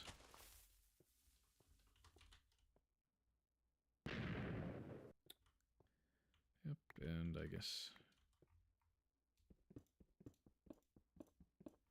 that would be optimal to get rid of this little island. Yeah, it was. Classic hurt sound.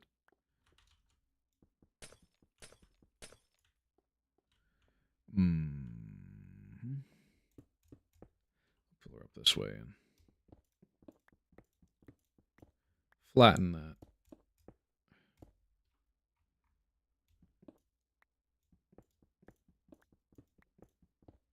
Because why not?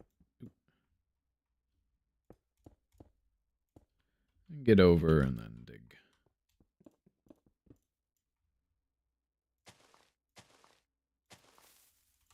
Okay, we're running.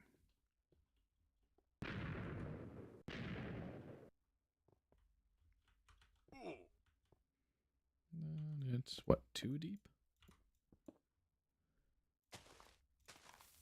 Maximum folly.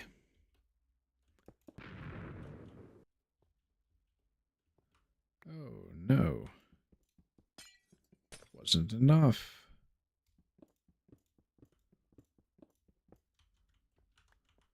Oh, boy. Ooh. Oh, wow, wow. Ooh.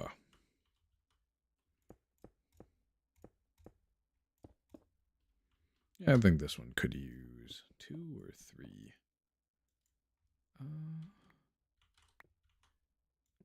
2.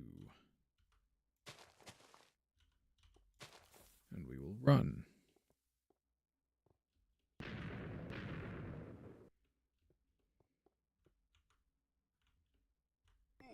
Perfect. I'll just mine this out since it's shallow.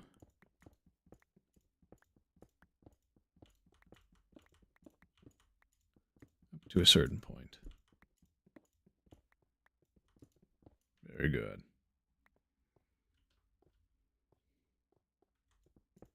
Just like that.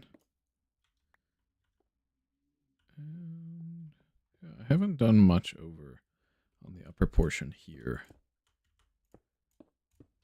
A lot of stripe bombing can be done here. Should be good enough to do it. But when we break this, we're going to want to go underwater.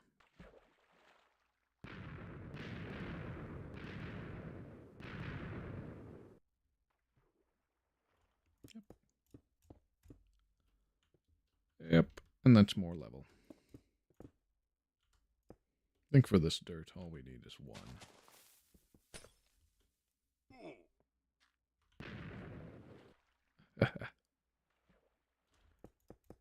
Every time I fall, it's glass, glass, glass, glass. Okay, so this, if we leveled this, these would all be 2 away from the artificial roof of ours. So theoretically, have to do is place TNT there.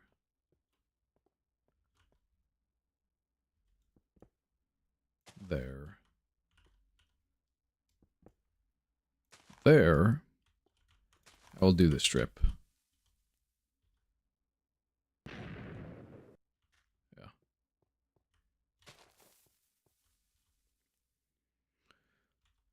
Proof of concept. Why not?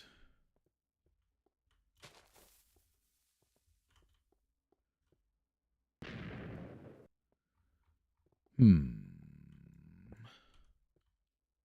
there a way to optimize this? Every 2 blocks is good.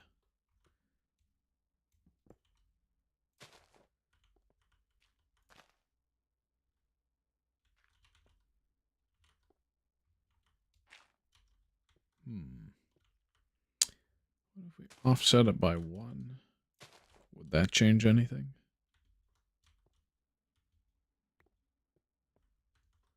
It's just 1 over, 1 over. And then 2. Well, we're going to find out. It's good. Primer. Didn't get all of them, but minimize the amount of holes we form. Alright, I'm running. That one was not the case. Let's put torches in the hotbar. Yeah. I do not approve.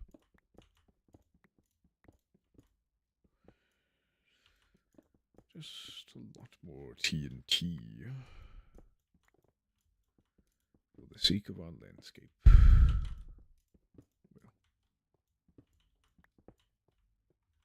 No, it's oh wow, it's literally only going to be like a stripe like this. Left.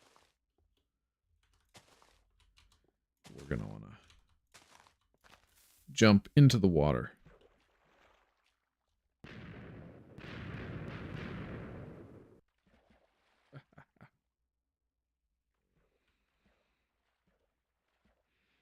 It shouldn't have torn down anything we've constructed, specifically for the block museum, but there's always a non-zero chance that it might have.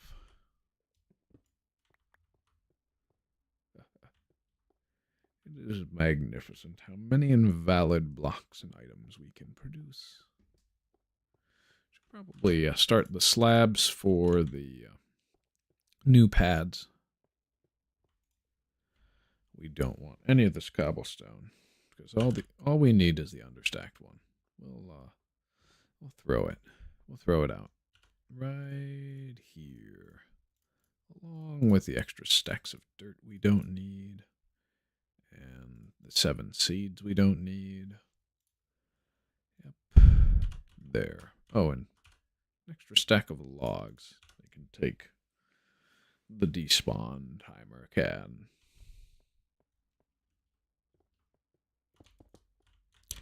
So all we need is to make it negative, understacked.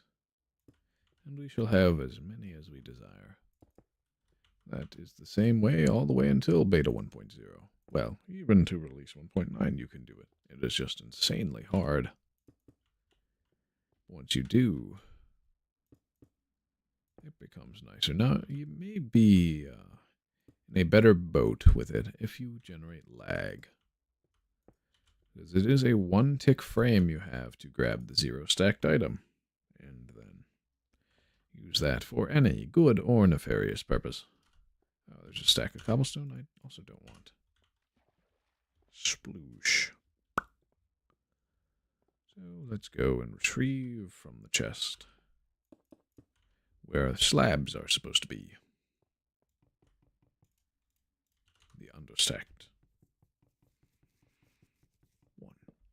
Now this slab is likely going to have an invalid data value. Well, not invalid, but weird. so if I test with seeds... Oh, it's 0. Okay. So the chest is 0. If I were to... that would be a transparent block. We need to put something weird, like stone there. No.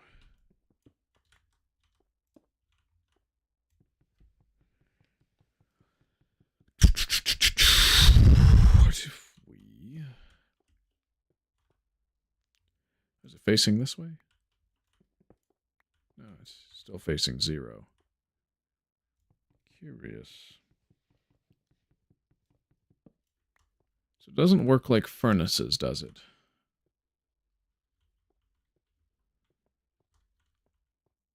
Where its orientation can be forced.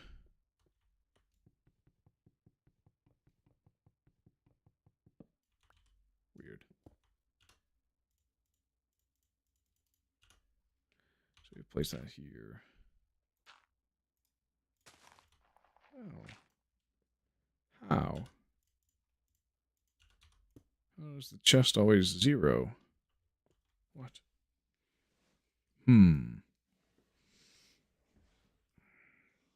I thought it overrided. Now that I know that it doesn't, then, Most quizzical indeed. Yes. Well, we shall slab this up. Make it good. Get ready for the next set of IDs. Blocks, blocks, blocks, blocks. The whole block museum. All 16 metadata values of every possible block in survival. Whether it's legal or not. Well, valid or not, I mean. Yes. We get quite a few invalids this way. Should probably, bridge over.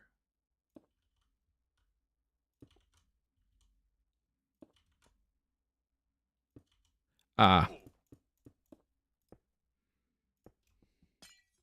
It would have been perfect, but I soured it. Oh noes.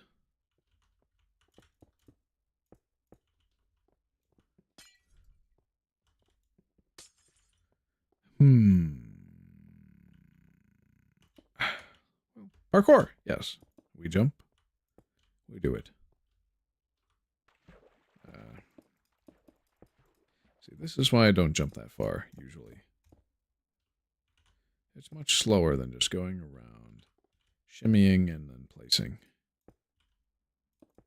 Or even going along the side, going like that, and then using that as the means to place the other two. One can do it, yes. Easy.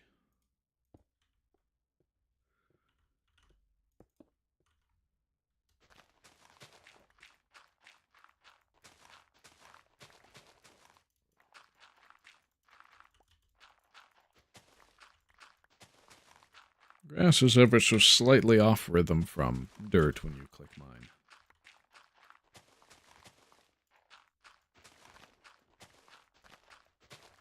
And its blast resistance is significantly low.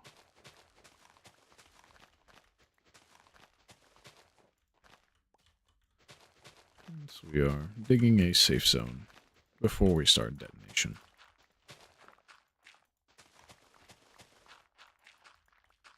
On this side. We have collided with terrain.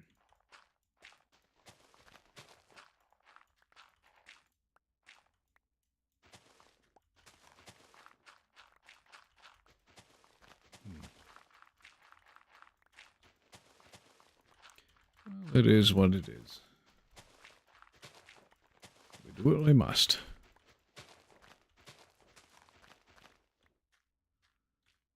Today is going to be joyful since I don't have to make a thumbnail immediately after, but that's fine. It has been very fun. so, quite so.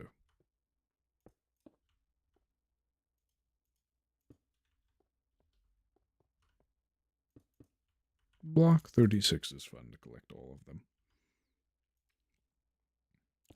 I don't think the properties are going to be very much different between the block 36s, though. And then there's the piston heads right there, is it? I think it is. I forget if it is, though. And then the magenta on the sand. That sand will all turn to red sand, and those will turn to dead bushes. That's also going to be fun. When we see it, of course. It is time to nuke this side. So it is 4 in. And we do every other. So 4 blocks in. 1, 2, 3, 4. Yes. And every other block. Like that. To not nuke it too badly. We don't want it too deep. But we do want it to be deep. Alright, let's run.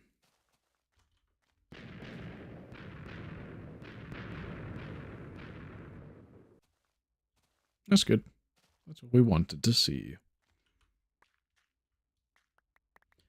And is it... Oh, it is flattened. It's already flattened to where we wanted it. That's good. That is very good. The trees we can just take down like this. Well, one above this, and then we break that. Alright.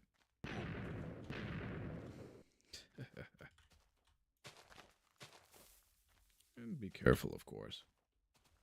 Death awaits.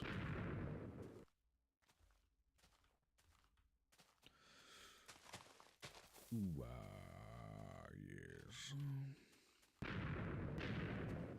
It gets rid of all of it. Yes. Ooh, run. Yes. It is a classic, a favorite of mine. Yeah, I think I'm gonna straighten this out. This ways.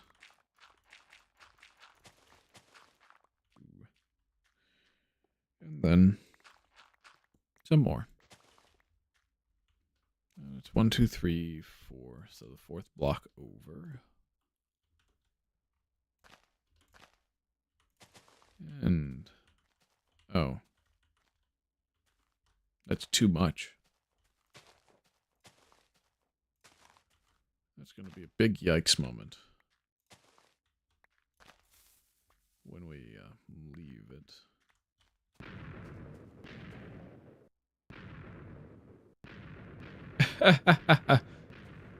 It's a funny little waterfall. It wasn't as bad, though.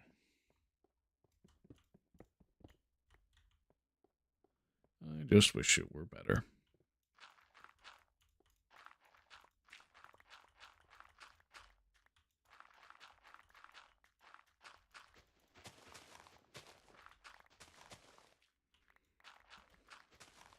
We'll just dig all the way to the end of these platforms. Just like that. Yes. Oh, wonderful.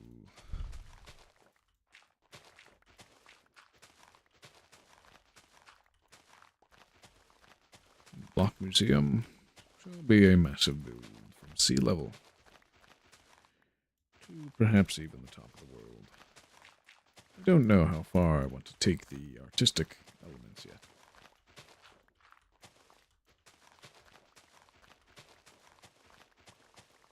After all, it's just scaffolding, and one main area that hasn't been dug out completely yet.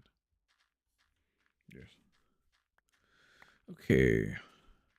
So, to continue, let's flatten the wall here. And then we'll do every other stripe. Again.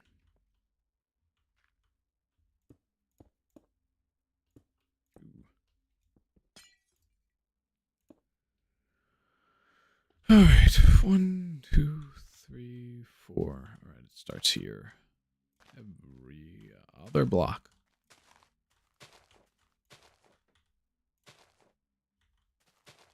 That should be the first detonator.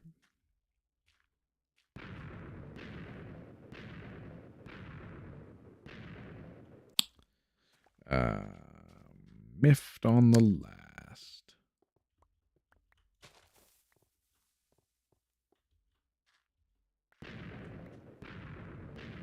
Okay, and tore down our scaffold. How convenient.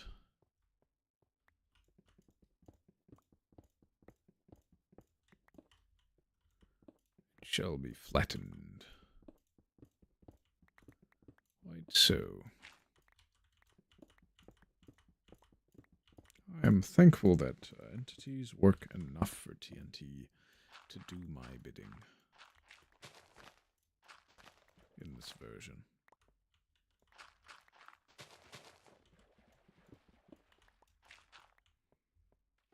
Otherwise, our days would be incomplete.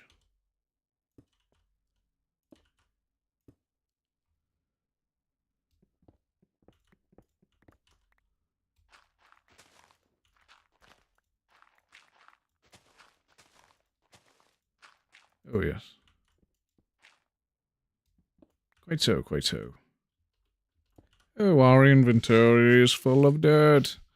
It's full of dirt! Why do we need dirt? We don't. 1, 2, 3, 4. Okay.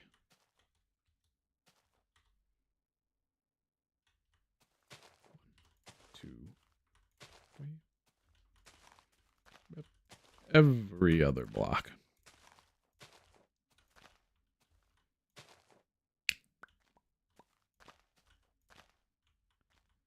Ooh, I guess it's a water jump.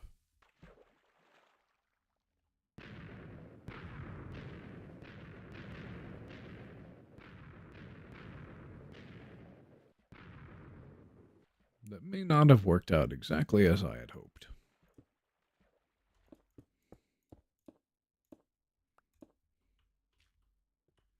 Yeah, it's not totally flat. Not totally terrible either, though.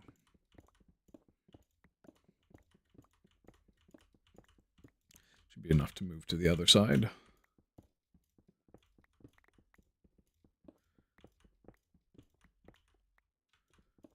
So I tear down all this.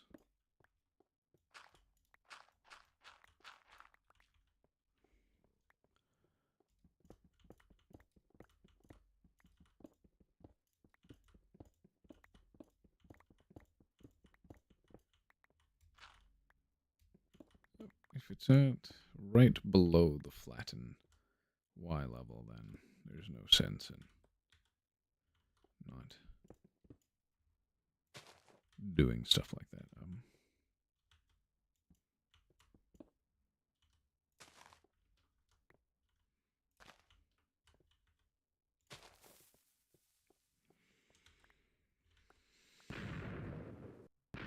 That might have been too much.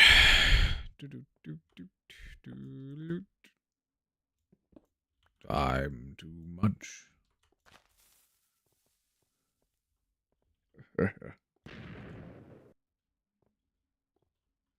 Classic way TNT just ignites is so very fun. Comical and fun. Just called unstable TNT. For good reason. Yes. Should be level enough for our purposes. We'll flatten to this edge.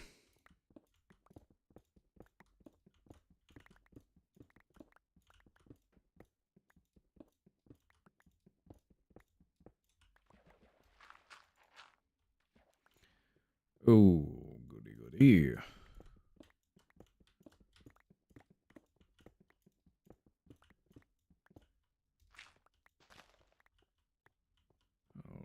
Right.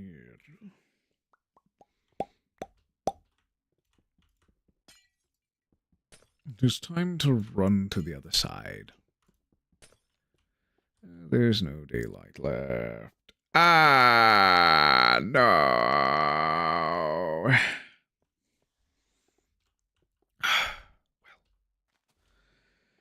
Well, it's not the end of the world, no.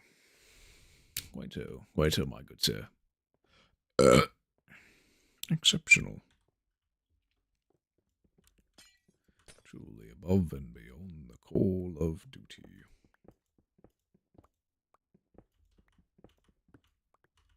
I will miss this terrain. I will. I most certainly will. But the end is not nigh yet. No.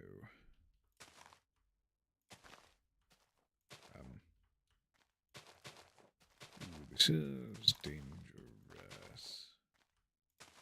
I am playing with fire here.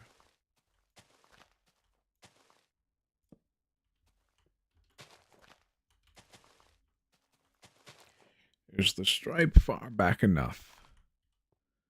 Or have I doomed the dandelions once more? We shall see. We shall see. For we must complete this project in a timely fashion and manner.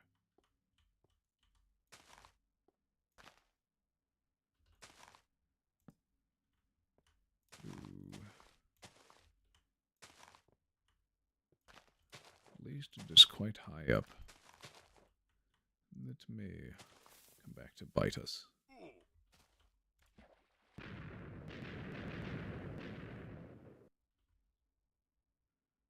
Well, that didn't go far at all. Okay. Good. Likely not.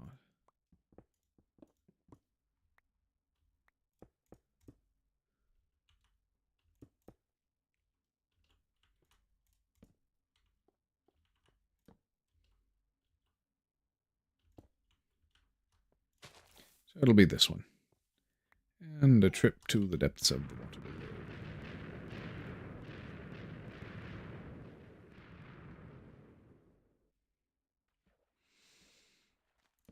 Oh no. We can't have it all like that, no. Who? It is dangerous. Still very dangerous. Dangerous. Still very dangerous. But I didn't go far. And all the stuff is up. No. One has been lost. It shall return again. Yes. There she is. My little dandelion. A most pleasant, unpleasant weed. IRL, of course.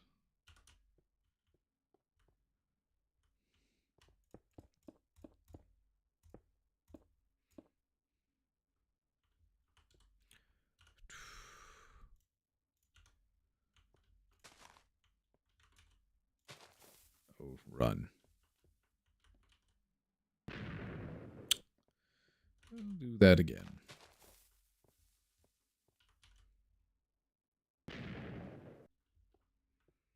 And once more. Or no. Run. Why are there no grass in the hot bars of this moment?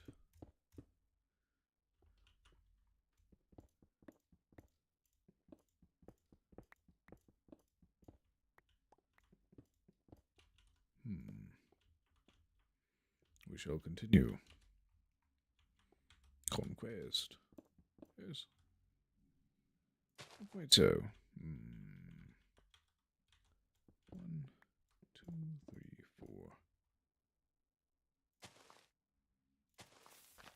4. Run.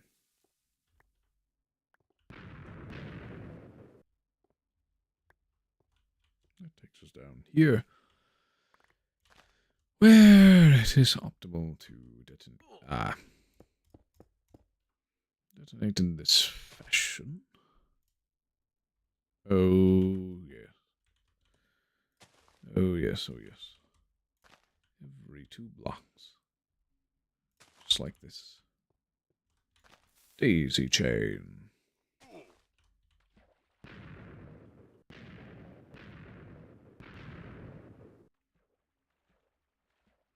Not too much, not too little, just right. Just right. Just right. Oh, just a little too much. Just a little too much. Oh, yes. So, we'll place a chest, and in this chest, we'll place the stacked cobblestone. Why? So we don't lose it when it's over.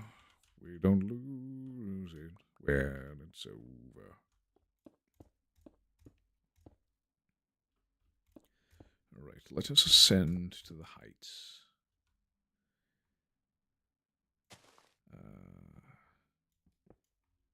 One down. Should. Carefully, though.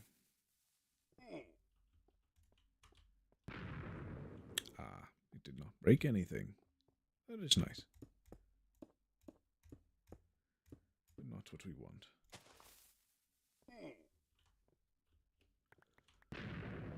Oh. That wasn't all that much either, was it? So we shall once more. Yeah. Oh. Blast. Blast! See? It wasn't so hard.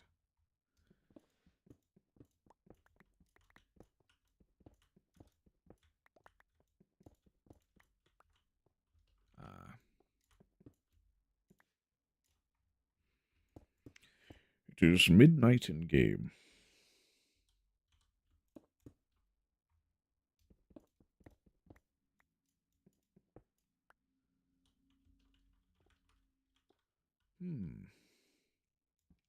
All we need is this. A little of this. One of these. And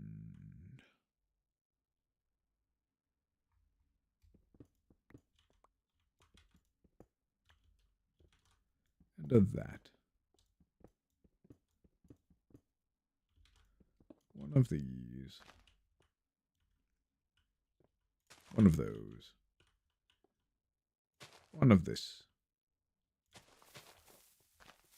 Okay, run. That was not as much as we wanted, no. And this place gets deeper. I hate it when my teeth whistle like that when I'm trying to speak. My word. Blast.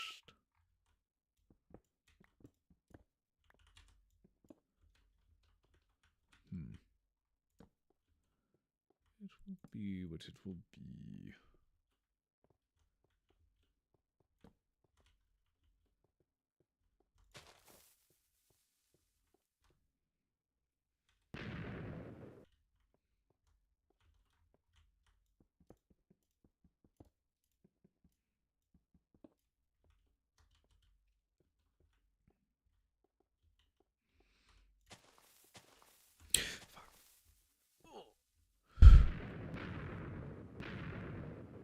Oh, we're not dead. I almost did die there, though. Oof.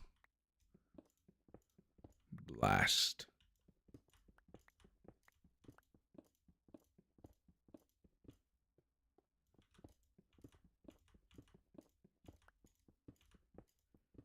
we do what we must.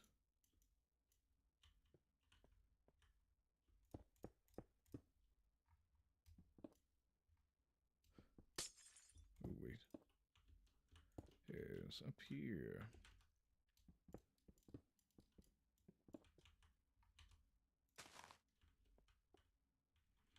Then another likewise.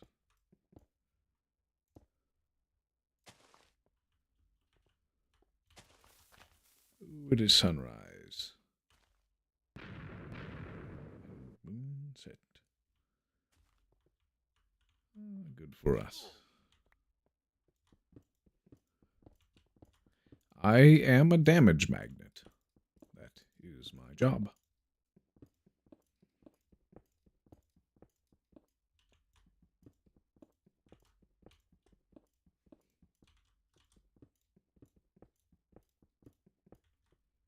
Oh, yes.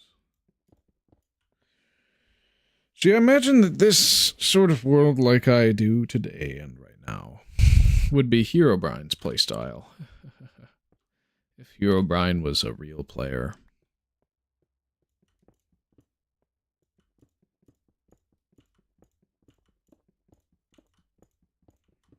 Every exploit. Oddity and nonsense that he could muster. I mean, he would make a good villain for the next Minecraft movie, I guess.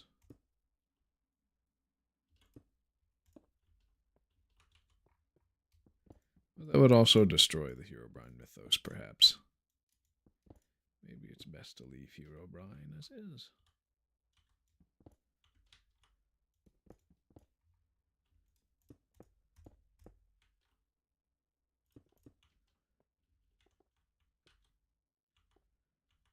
Okay, yes. 2, 3, 4. And okay, we need to put a safety on that.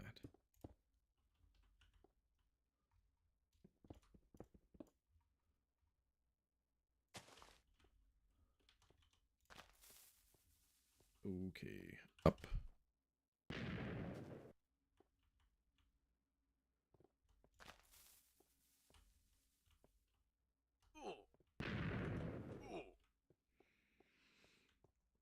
Ah, good.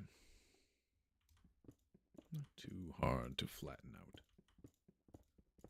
Is it?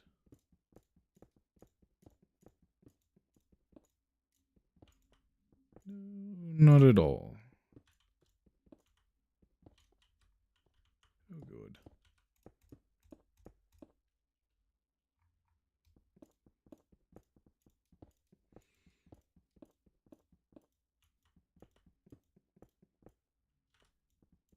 Yeah, I'll do him one assassin, see if he wants to do multiplayer for the Monday hardcore.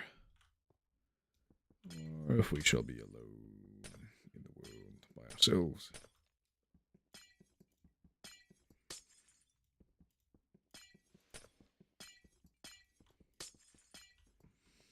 Yeah, it's a lot of glass to break.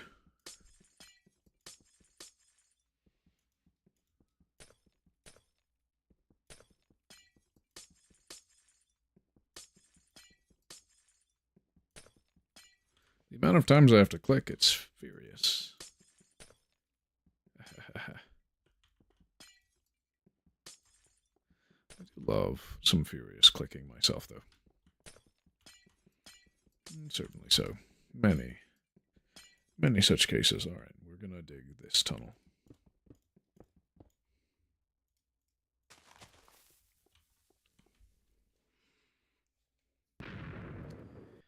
Well, that was a safe distance.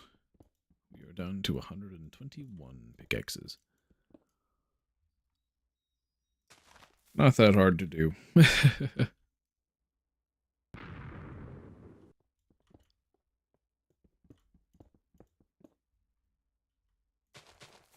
Good, good, good.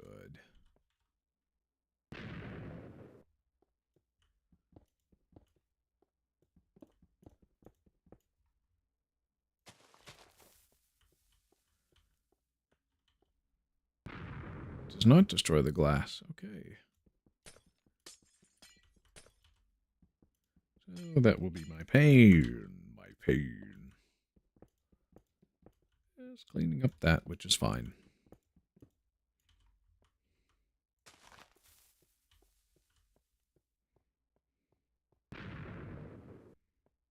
Just keep digging, digging, digging.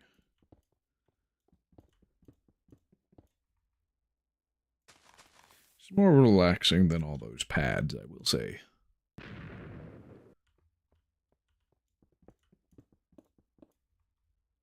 Those were frustrating, but doable.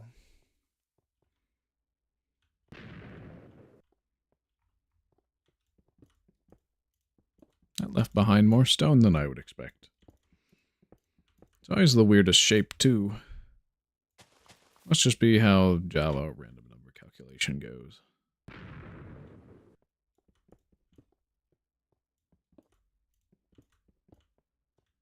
Didn't they put seed parity in modern Java to make seeds be a lot more like ones on Bedrock? Except for a few things. It's basically now they look mostly the same.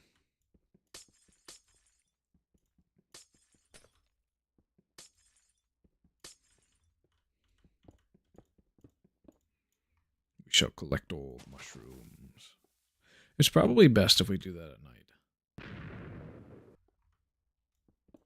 I don't think they should random tick.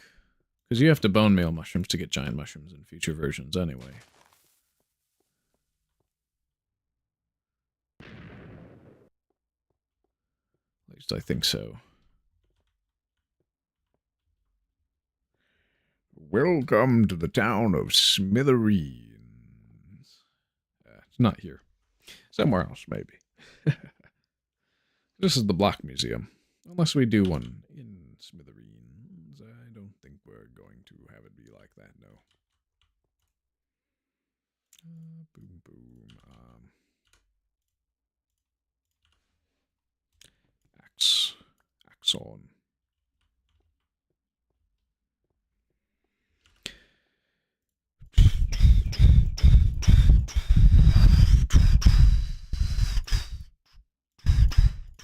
There we go. That's our ideal hotbar. Oh wow, we could turn the overhead light off, which I'm going to do real quick. And I'll pause my game to preserve our daylight. Yes.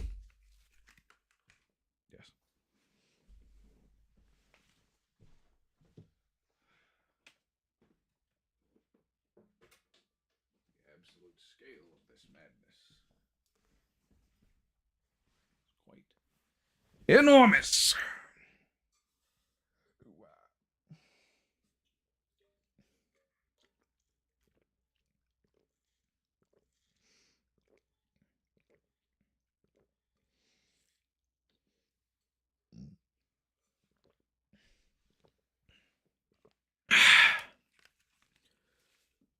Excuse me. Ooh, ooh, ooh, ooh, ooh. Yes.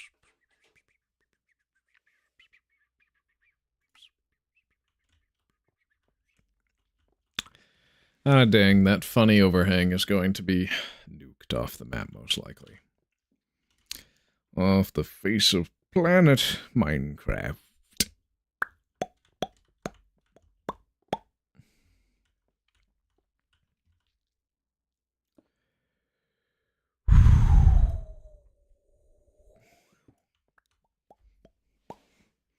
Alright, I think I'm gonna have to go to the restroom real quick. 1 sec. I'll be right back. The Tinkle Pot. Yes, that's where I'm going.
We're back!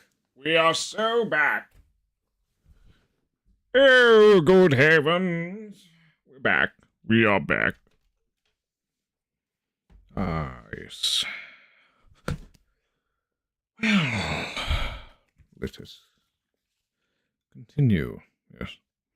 Oh. Oh, good. Quite good. I was literally one block out.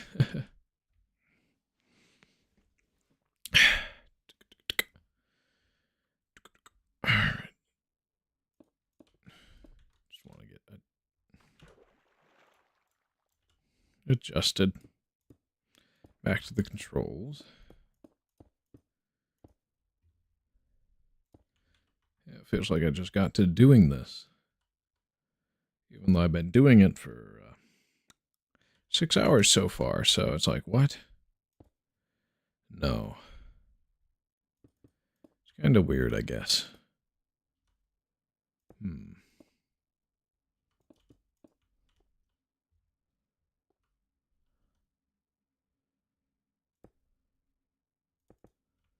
Well, let's keep going with this. My word. Blast.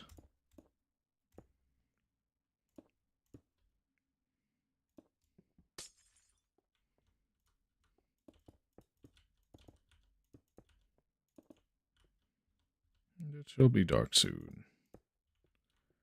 Woo.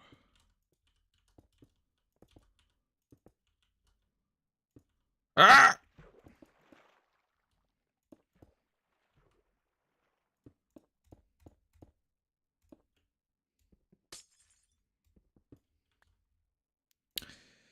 It is what it is.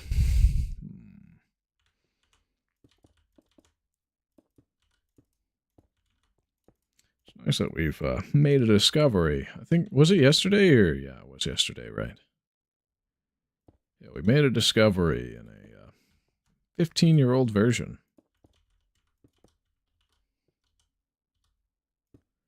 Which is insane. Something that nobody had known about before.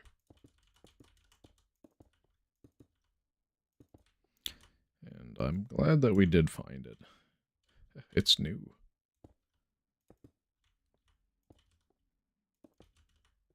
Whoa, whoa, whoa.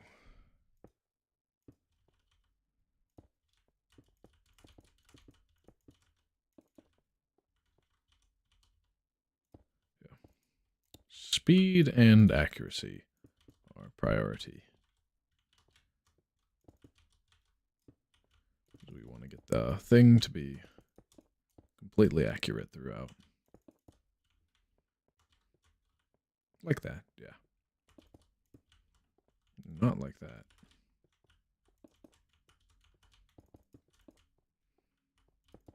This is quite good. We can just go and place all that's needed. Did I make this too long? No, I didn't. Okay. FOV might be playing a trick on me. How fast can we make these pads? That's the goal. Well, that's the question.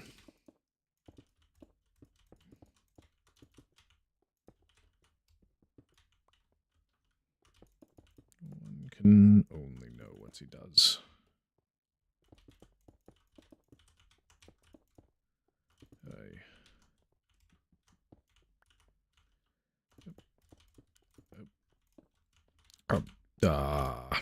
Blast! Oh, Twofinity, welcome back. We've been going since 8 a.m. today, and the plans go to the plan is to go to at least 4 p.m. But things could change. It's all up to how I'm feeling. But we are currently at 38 of 62 block IDs. Now that's including 0, so it's 39 of 63, but it is what it is, because the air one is just kind of as a demonstration sort of thing. I don't know. Maybe I'll put something there that's not air as an indicator. block metadata. At the same time, it is funny to have it. The error, the invalid metadata error, even though we can never get invalid metadata error as an item. It is funny to have, because there's an error item for one version that exists. I think that was when they were making the world border solid, and so they made the game treat error as solid past a certain distance in the world. It's going to be fun to look at how this block museum looks after 1.12 and 1.13. And so on. Well, sorry, 1.8 even, really. Which I wouldn't expect us to be too far off from it, but maybe a year, maybe the end of the year, maybe something like that. I don't know. We're definitely going to be in release by the end of the year if we keep good pace. Because I reckon there's only going to be like 2 more live streams in 327. If not, just 1. We're getting faster. So much faster at movement.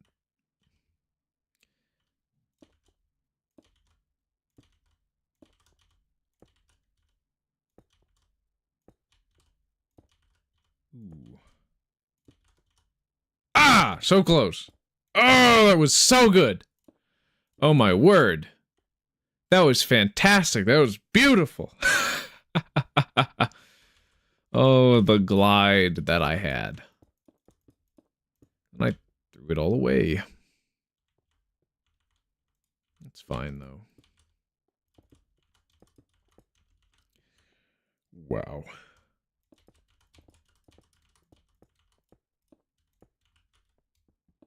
But hey, as we get used to bridging fast.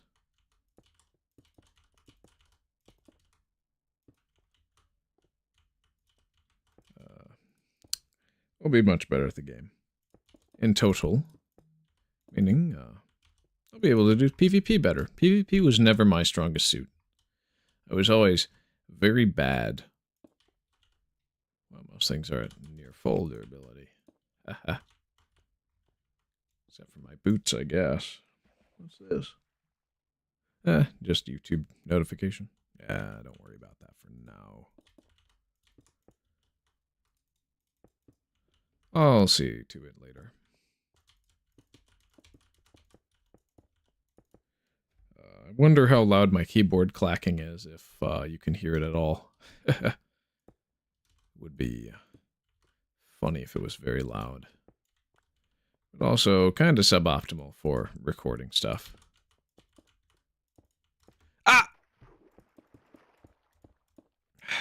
Shame. Shame, shame, shame. Oh, shame.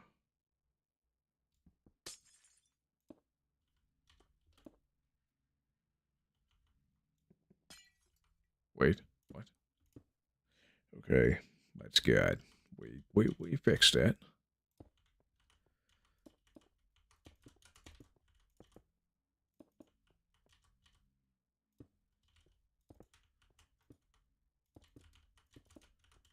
Graceful, like clockwork. Yeah, we're getting it now. Amazing. Oh.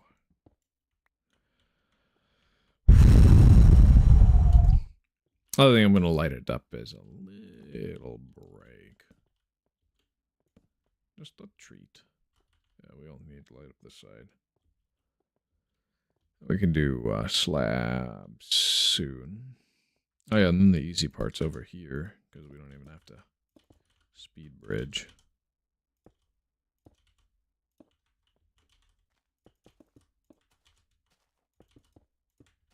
So now I'm finally getting mileage out of my mechanical keyboard, huh?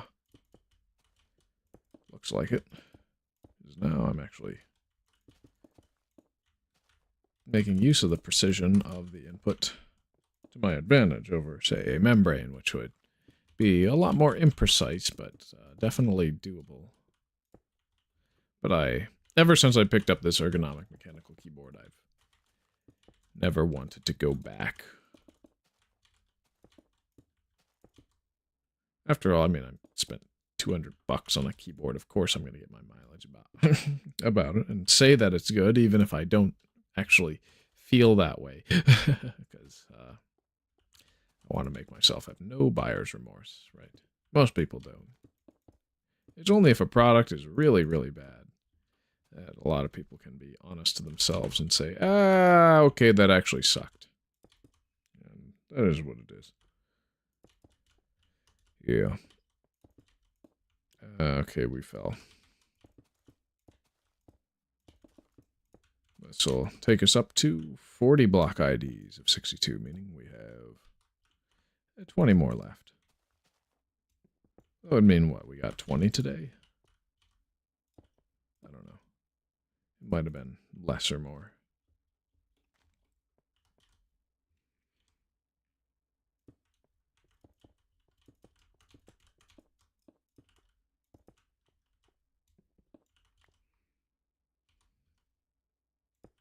It's like, Pa can try...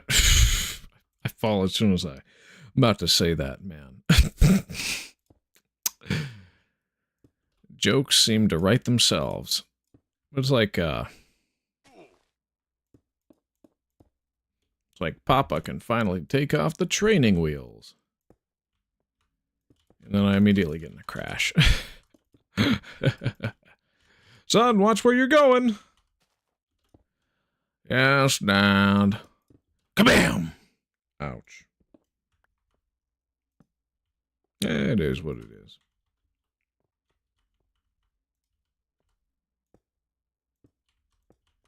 Imagine speed bridging across there. Could you imagine? That would be actually be good practice. Actually good practice.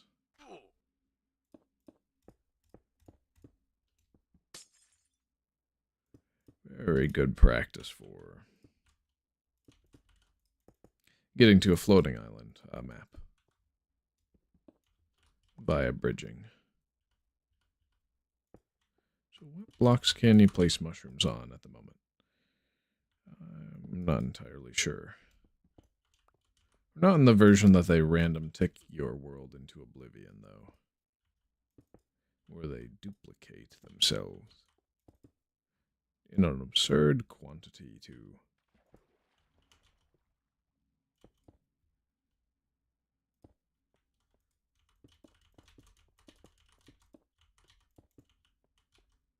Oh, my word.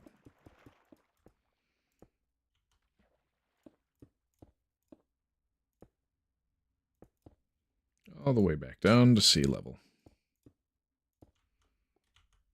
Hey, it's the last one, and then we can do the red mushrooms here on the side. And the brown mushrooms on the other side, as we have so done previously with other block IDs. Of course, we blasted quite a bit.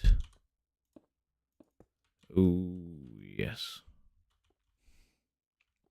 All right, well, we'll slab this up. All the way to the edge, yes. Oh, these flattened hills look quite nice, actually. Even though a lot of it was accomplished via TNT and a shovel. Ah! Well.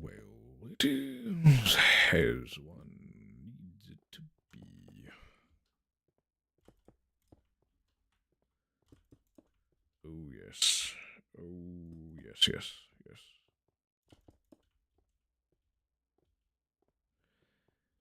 Oh, yes. Lots of invalid flowers here. Lots of them, yes.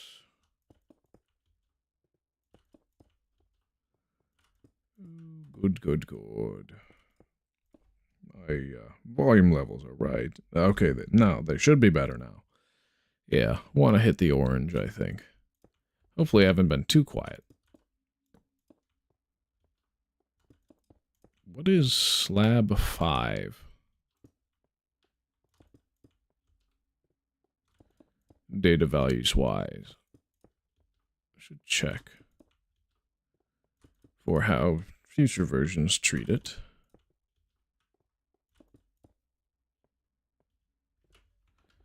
Yes.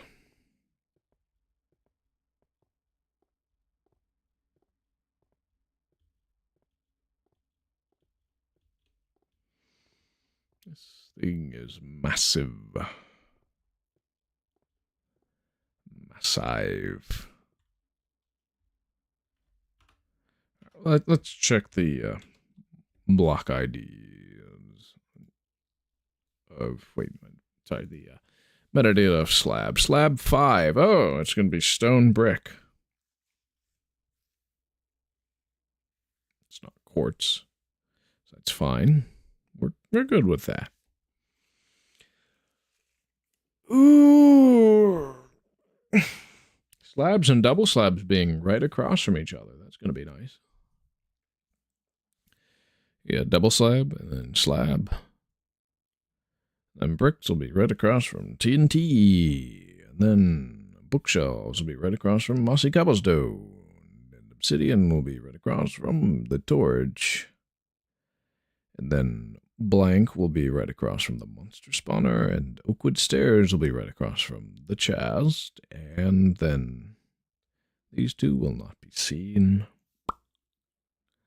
And the diamond block will be right across from the crafting table, and then the crops will be right across from the farmland, and then the furnaces will be right across from each other. And the override. Oh, chests don't have an override. It looks like then. Oh, so this is quite good for us. So 2 through 5 is furnace. Farmland is 7. Fires 1 through 15. Saplings are as well, but they age weirdly. And then wheat 1 through 7. Farmland 7. Yep.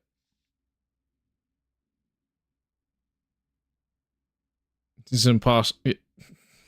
Nope. This is wrong. We need to change that. Yeah, that was our means of...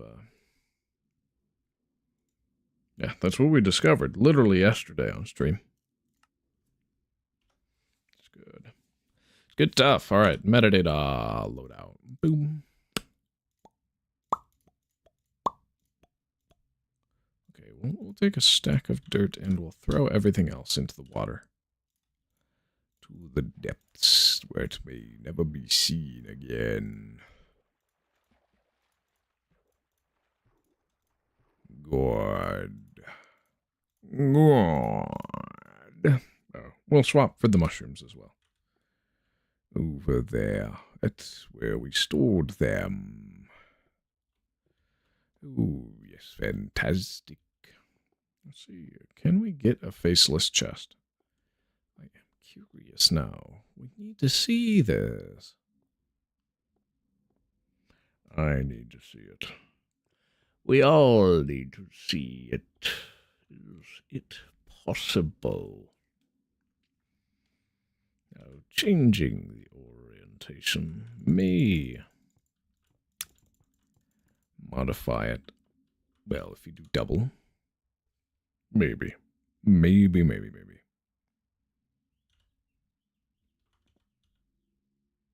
But placing it down alone, I don't think overrides the data value of said chest. Oh, we're supposed to go into this last one, and we'll place these back, and we'll take the mushrooms in order, of course. We may need to wait till nighttime, till it's reasonable to do it. We'll have to see. Where can you place a mushroom? You can't place it on glass, can you? No. No, you can't. Nor on cloth, I surmise, which... Oh, what? It pops off, but... I mean, if I placed it here, it would as well, right?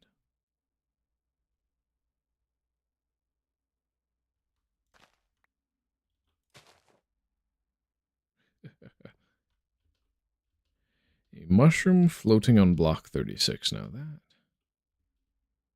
would be something.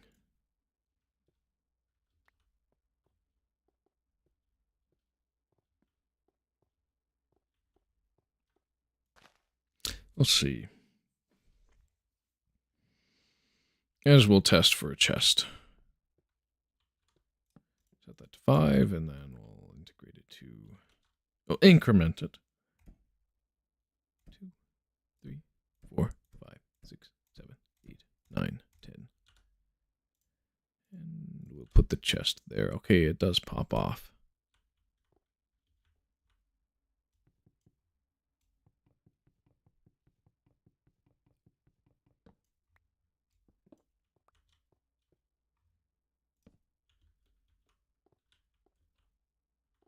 Huh, it faces that direction. At 15, but is it 15 though? We'll test. Dirt. Seeds. It is 15.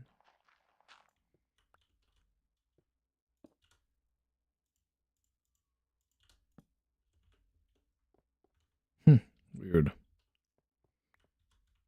So we can collect them all. Oh, good. If I place one down there, is it any different?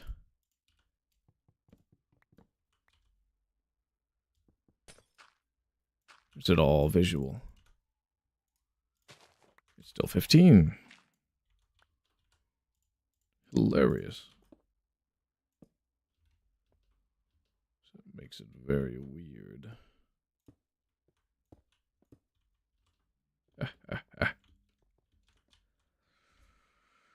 I wonder how that will look when we update the world.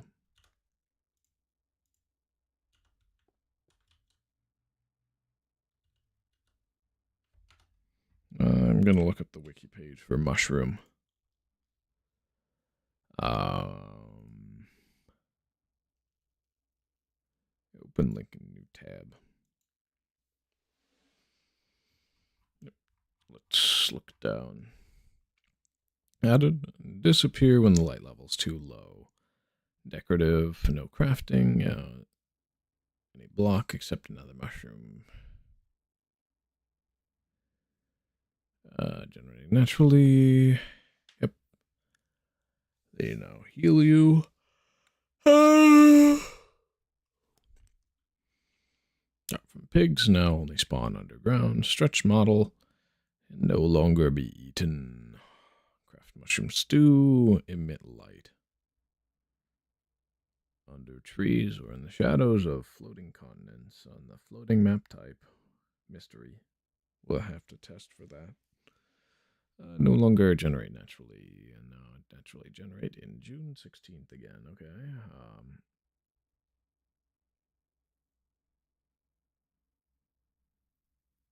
The light level is too high. I think they pop off now.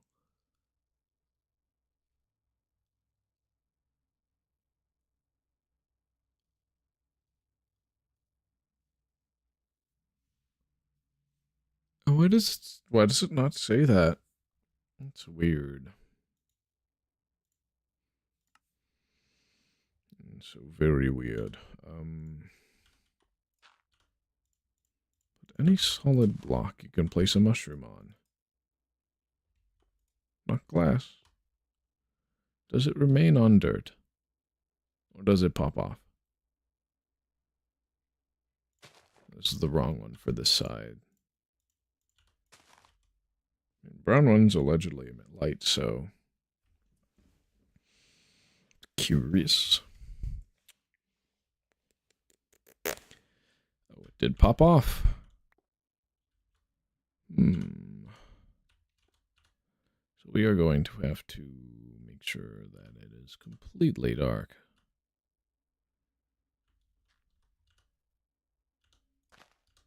around the shroom. Does this work?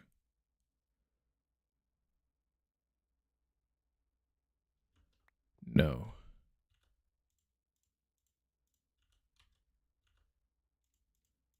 Boom,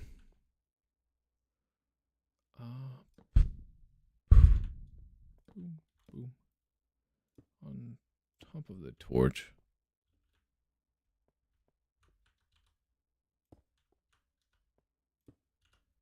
Does this work? Or does it pop off still?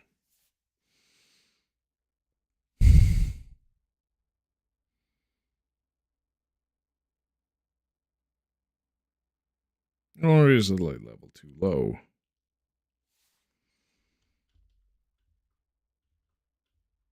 I mean, if it were to pop off, it would no longer be so dark. We will probably keep it like this for now. Yeah. That should be the best way to preserve the mushrooms. And it is brown first. Yep, 39 and then 40 is red. And we can go full screen again. As we collect the mushrooms. The mushrooms.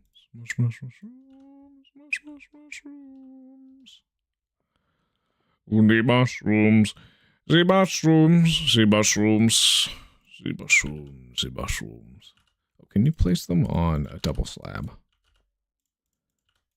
No. You cannot. For now, at least. It might change. Best course of action would be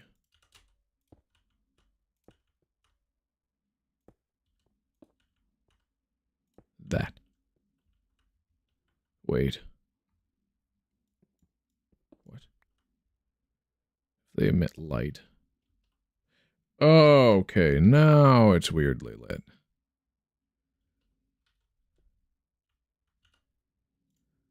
Because there is a mushroom in there, right?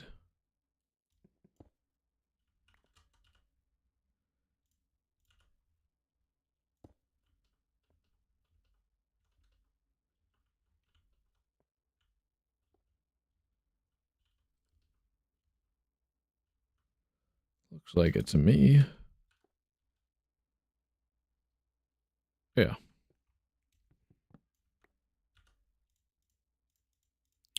All right, metadata test loadout.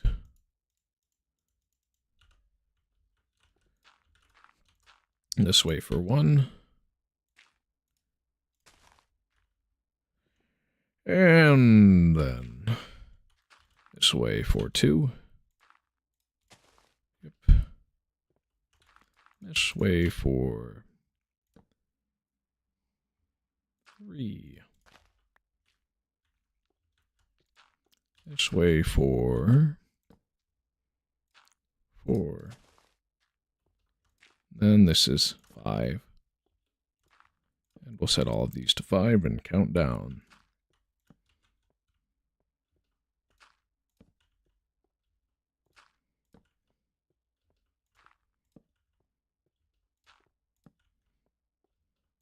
We'll have to make sure the mushrooms don't pop off.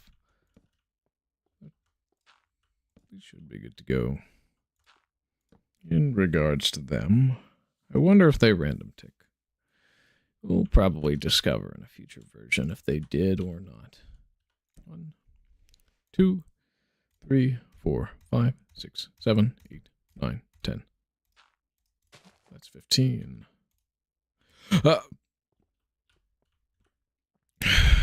1, 2, 3, 4, 5, 6, 7, 8, 9. Good. 1, 2, 3, 4, 5, 6, 7, 8. Yep, 13, 15, 14, 13. This would be 12, so 7. 1, 2, 3, 4, 5, 6, 7. Yep, that's 12, which is brown. 1, 2, 3, 4, 5, 6. Yep, that's 11. Good. This is 1, 2, 3, 4, 5, 10. All right. Yep, we need 1, 2, 3, 4 here. 1, 2, 3, 4. Yep. This is 1, 2, 3. Yep, that's 8. 1, 2.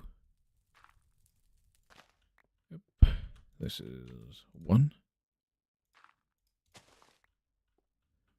And then, of course, 5. Here's that. That's good. That's very good. So let's dig these out. Check on our mushroom. It appears to be there still.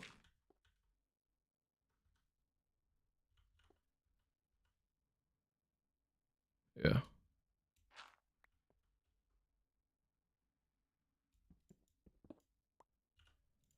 There's always the risk of breaking it off, but looks like that's the way, So all I have to do is slab a thorn.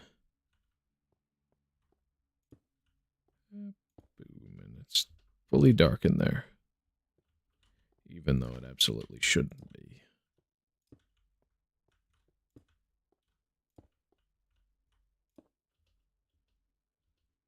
Yes. Oh, no light updates. Yeah, so we're using the lighting glitch to our bemusement.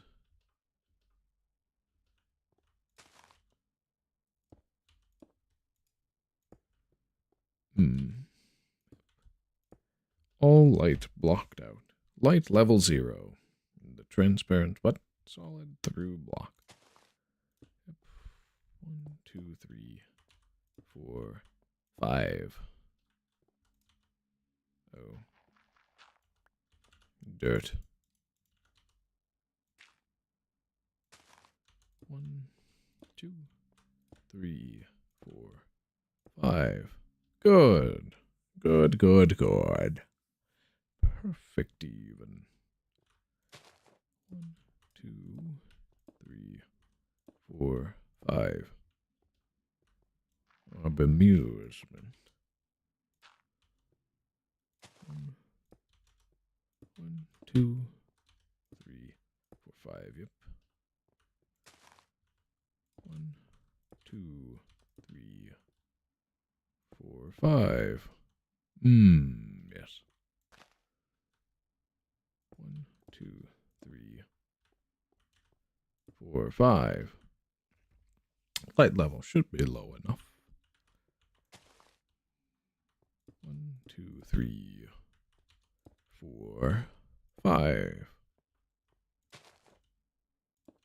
1, 2, 3, yep, 4. Of course, we didn't count to 5 there. But we put 5 down. 1, 2, 3, 4, 5. 1, 2, 3, 4, 5. And the last 2, 3, 4, 5. So this shall be very, very good. It's a little mushroom shape too. So funny. It's cute. Real cute. 'Cause yeah, we have the lighting glitch. And that helps us to preserve mushrooms. So now we must collect the rest. The rest. The rest. If we mine this one out.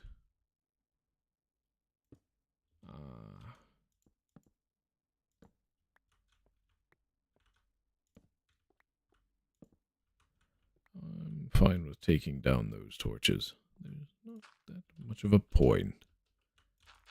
This is all right. Yep, metadata setup. Seeds, dirt, torch. 1, 2.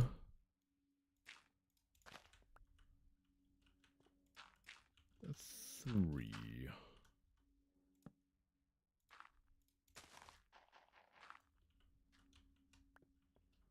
And then this is 4. Then we'll set all of these to 5.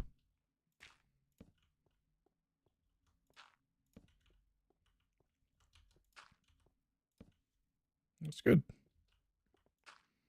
It's going to be very good.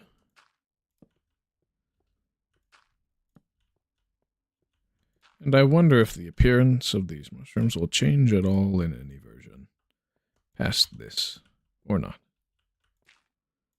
Yep, alright, so 1, 2, 3, 4, 5, 6, 7, 8, 9, 10. Yep. 1, 2, 3, 4, 5, 6, 7, 8, 9. 14, yes. That's what we want to see. Ooh, not that.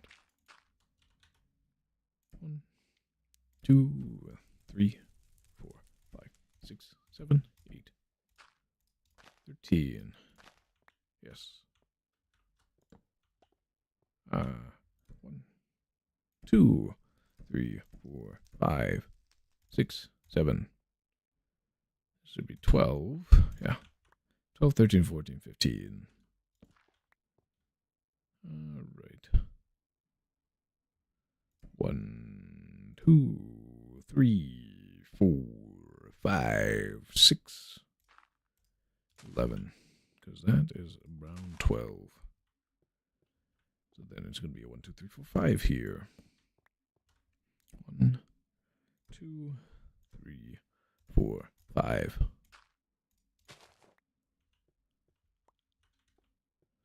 And then 1, 2, 3, 4. 1, 2, 3, 4. Yep, that's 9. This is 10. 9. This will be 3 then. 1, 2, and 3. 8 is. This is going to be 1, 2, 1, a 2, a 7. This is going to be 1, 1, 6.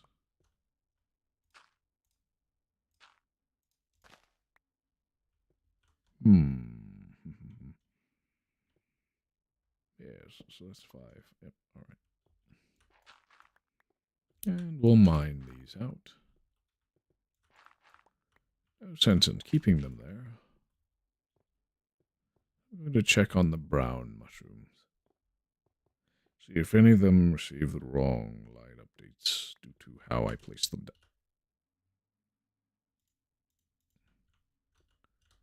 I picked it up.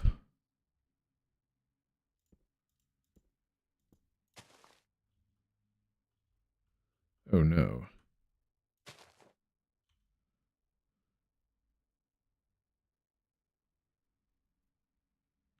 So this is no way to protect a mushroom.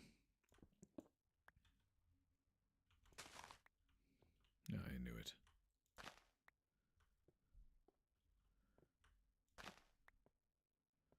We'll have to take more extreme measures.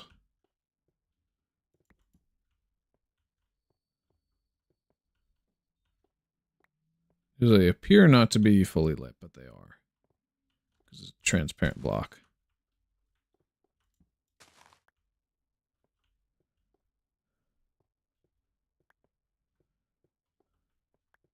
Rats.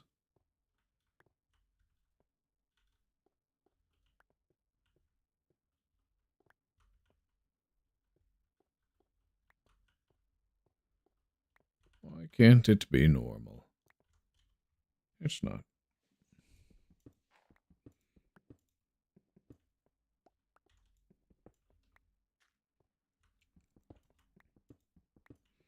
Oh, we're going to have to do a plan B for the mushrooms.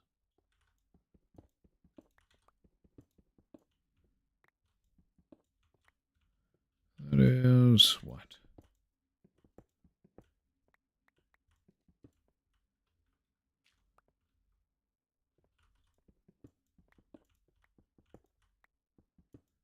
At least we'll be able to place all the red ones and the brown ones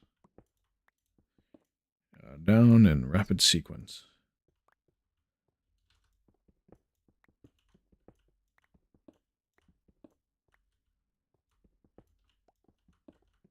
I may want to just do an overnight test. Just one ID.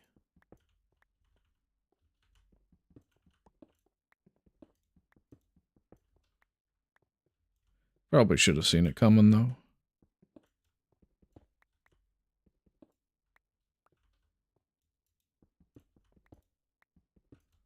And those trees didn't used to be there.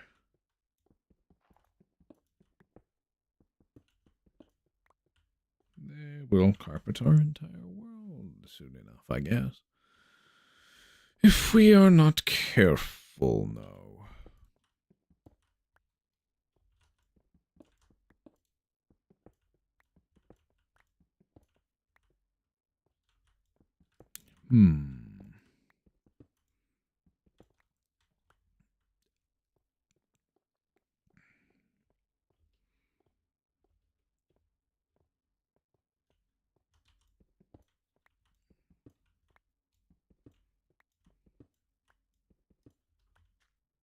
These all should be ready for mushrooms, though. Alright, non-transparent block. Dirt, stone, dirt, dirt.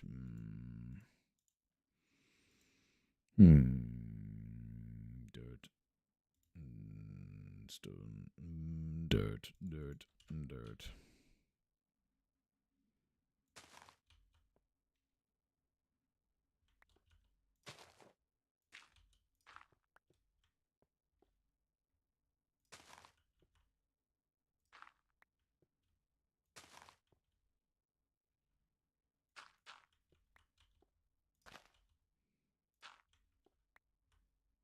What?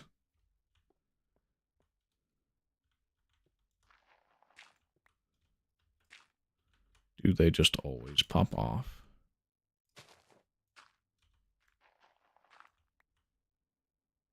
We shall wait. See.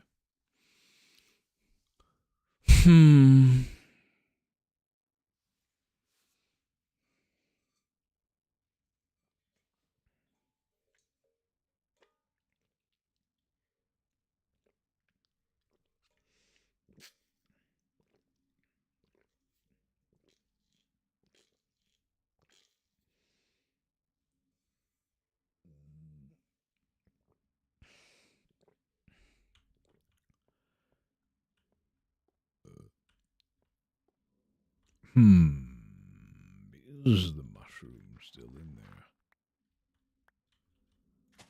The answer is yes.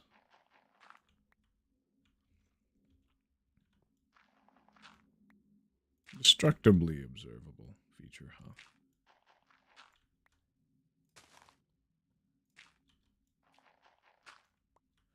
Okay, so you always want to place the top last, it looks like. Ooh, if only I could see it. Ha-ha! I can sort of see the shroom. Sort of.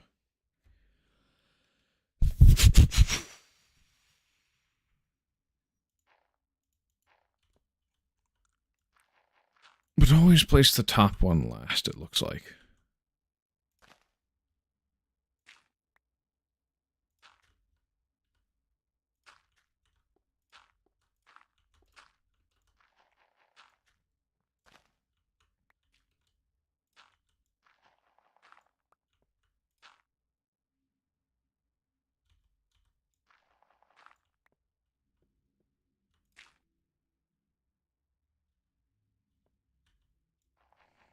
Looks like it's in there. All right. As if we place some like this.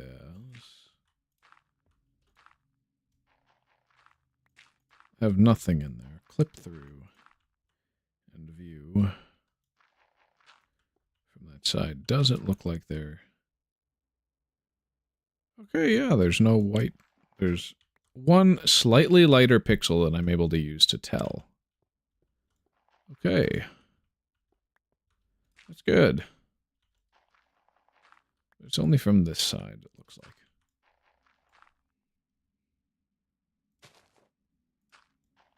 I'm able to test.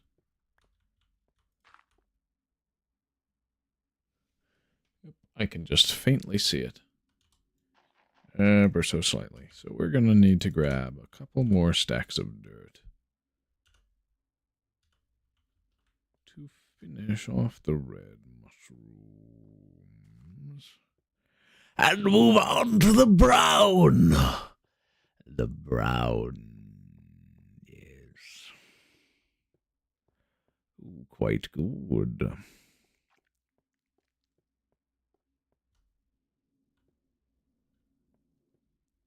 Quite so. Quite so. Quite so. Quite so.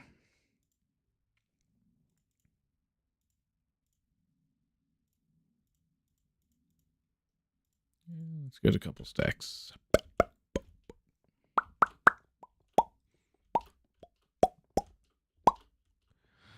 We are finishing the mushrooms. We shall see if they break off. If they break off, if there's too much light. And if it is at night, will it be easier if you place it above last? It's a matter or maybe it does, maybe it don't, maybe it does, maybe it don't. Oh well, let's see. If I place it to the side, I can, since it is night. And the skylight is a little different. Oh, and you can see the white pixels from this corner as well. Tell the mushrooms in there, and that is super swell. If I go to the side of this, there's nothing to pick up.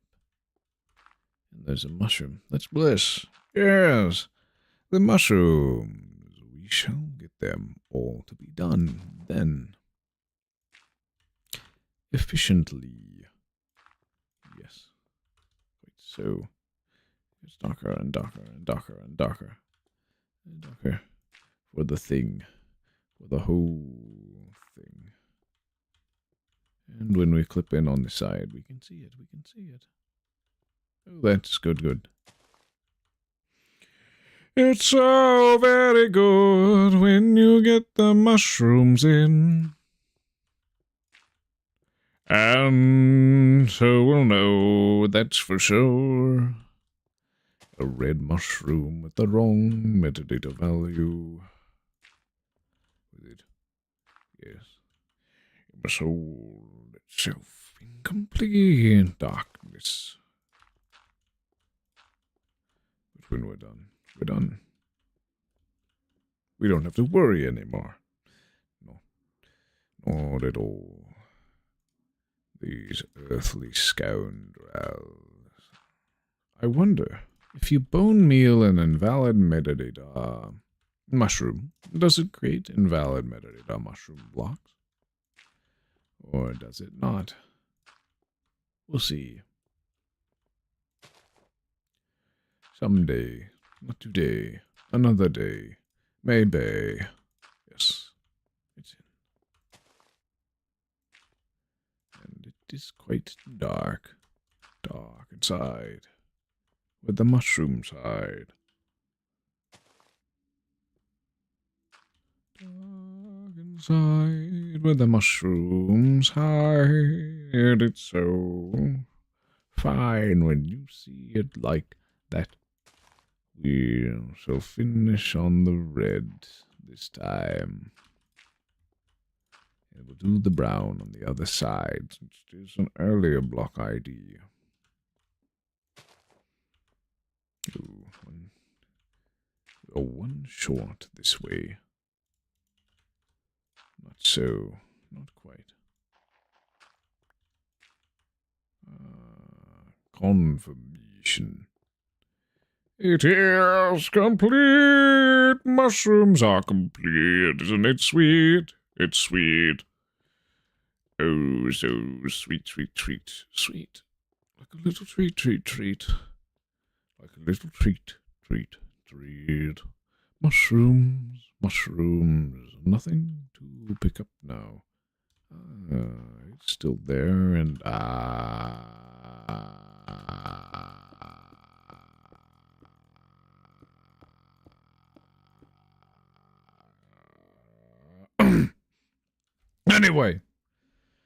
Anyway, we saw it. I just walked off the wrong place.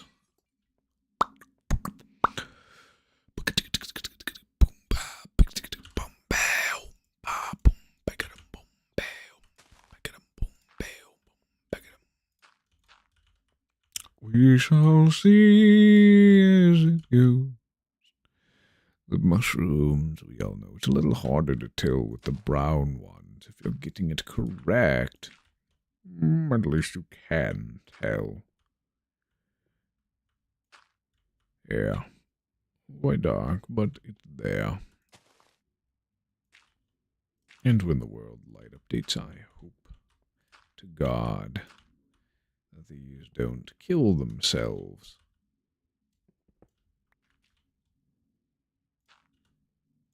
But they might.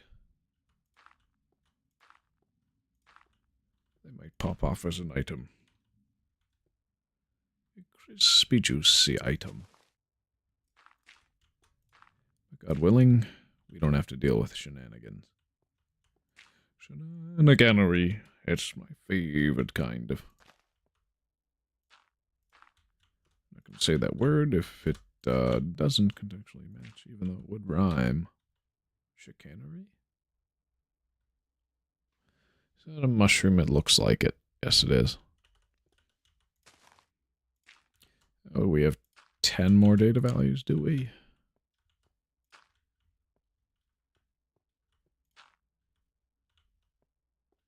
Somebody's going to comment like, hey, what's with all these weird dirt things? It's yeah, we have mushrooms in there.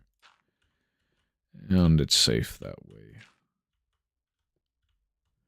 The mushroom safety cage. Oh, yeah, look like we have enough time at night to finish this all. Mushroom safety cage. Mushroom placing for days.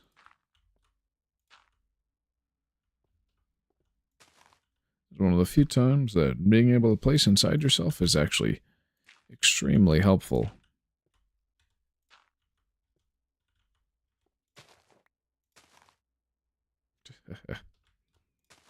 Funny.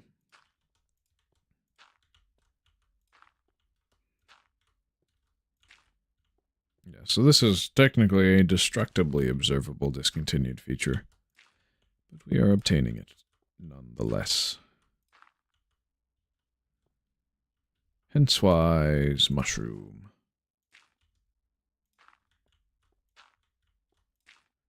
God willing, they persist and do not pop off. We shall see when we go over to the red ones. As well as the brown ones. Placed earlier. Ooh, perfect stack size.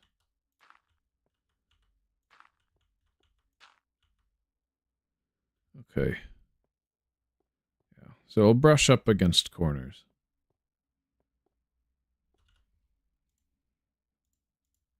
Yeah.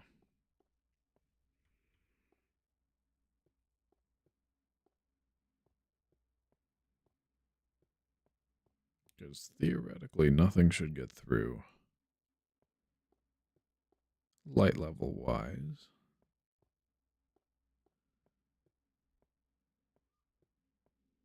But just in case. Okay, we'll put those in the hotbar to see if the number goes up. Even if we don't hear the sound.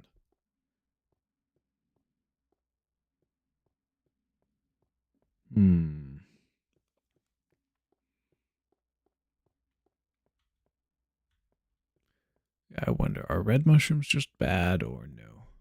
Oh. Looks like we are able to tell. They are not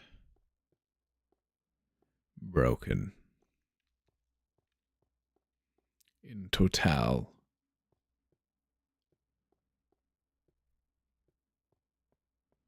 Which is quite good for us.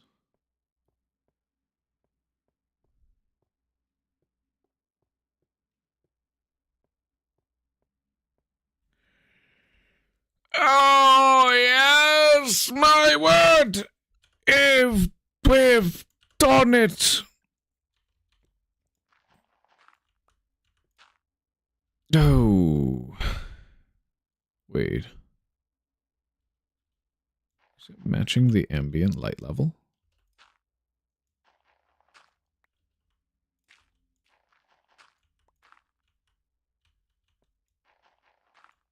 It is.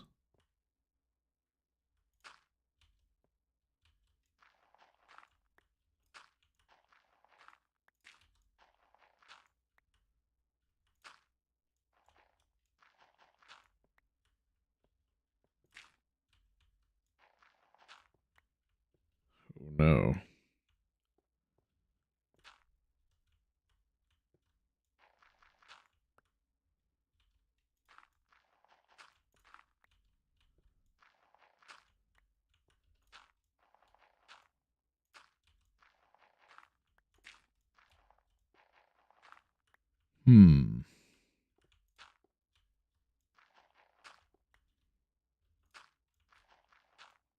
Is it a race against time?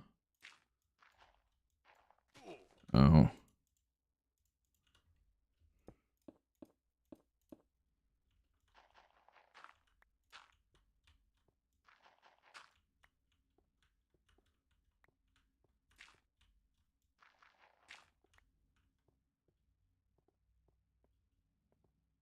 Why does it raise the light level of these? And does it do the same for brown? Or is it just a bug?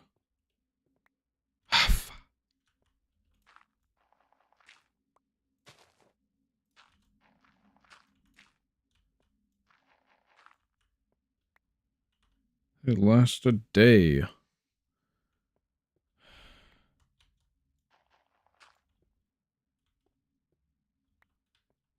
I'll have to see if it's the same for the brown ones.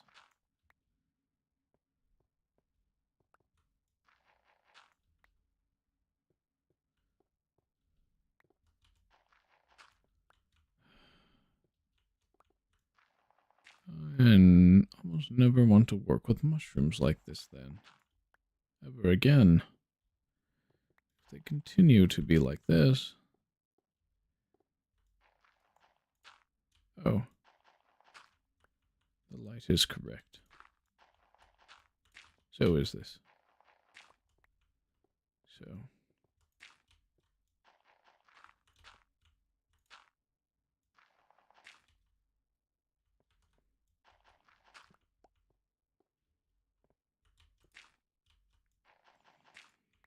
So it's just those ones.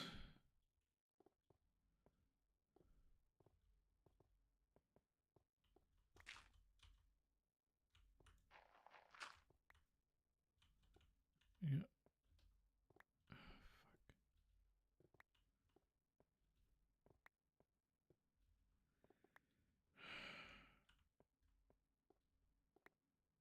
Arrgh!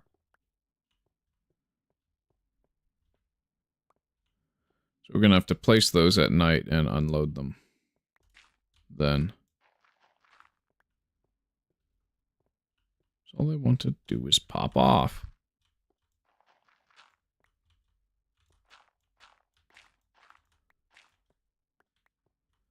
No cages.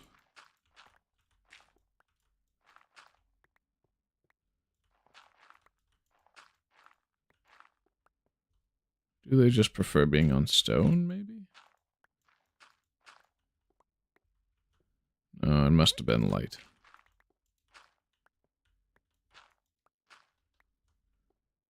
Oh.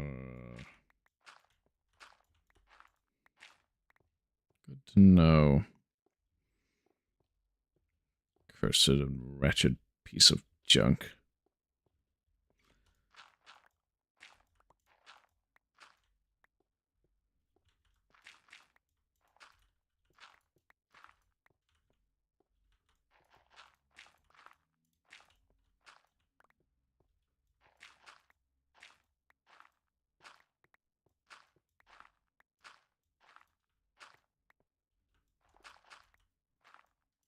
You're not going to be able to preserve them easy, huh?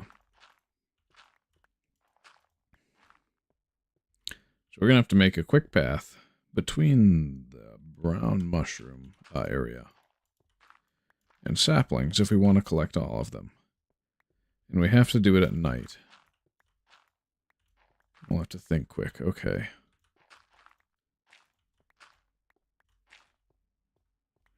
Otherwise, we're not going to be able to update our version. Alright, we'll have to pick up all the red mushrooms that have inevitably popped off by now, or will pop off by the next day-night cycle. A frustrating disaster piece. It is quite literally impossible for them to be reasonable with us. His light levels are updated really weird in Infdev.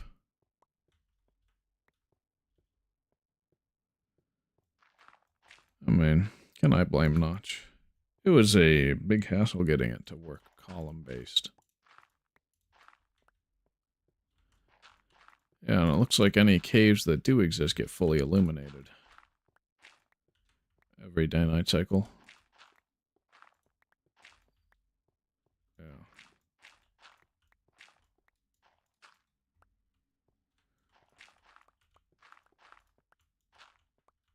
How bizarre.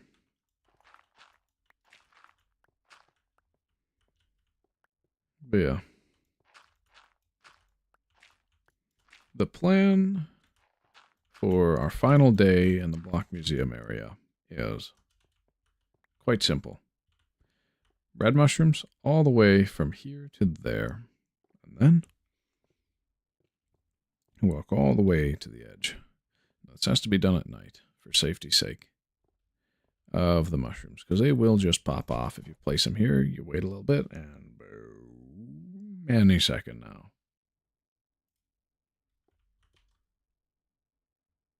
Yeah, it pops off. It's horrible. Stupid tile ticks. I hate them. Somewhat. So, those will be all red at night. It's probably best to remove the torches in every capacity. We have to leave here at night when we're done, which is still like 20 more block IDs at least. 22, I think. We are able to have invalid chests. That's good. So all torches very close by to the mushrooms should be mined up at night. We place the mushrooms. We run all the way over to the very edge. Those will all be red. These will all be brown. And then we'll have to make a very fast staircase all the way over to there, which is a sapling platform. So we'll use slabs and stuff. So yeah, once we hit the 15th block metadata value for the mushrooms to preserve them, we will have to go like this. All right, so 1, 2, 3, 1, 1, 2, 3. Sometimes even surprised myself with how bad I am at this. My word. Well, it has to be 1, 2, 3, and then we bridge over. Said over, up. Wait. It's not even needed. There we go. 3. Up. Over. Over 2. Up. Over. Up. Over 2.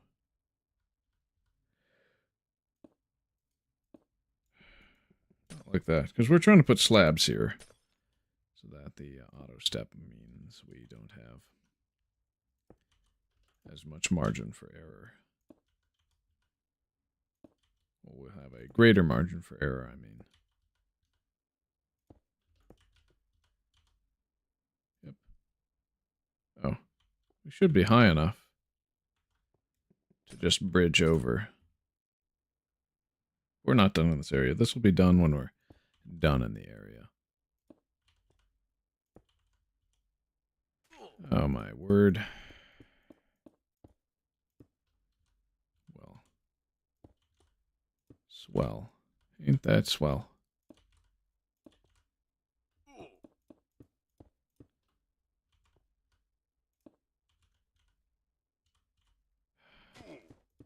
Oh. Tile ticks are hurting me more than fall damage ever could. They peer into my soul. Okay. Bridge. How fast can we do this?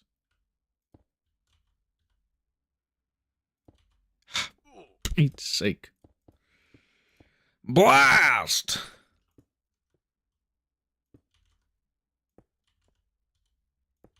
This is all so we can get the mushrooms and saplings done.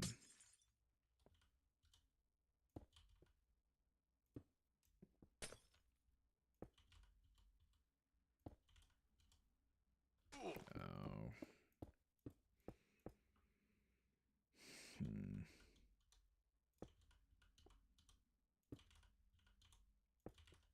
Yeah, fall damage is pain. All we have to do is get all the way to the sapling platform, which will be there. So we can have every invalid sapling possible in our collection.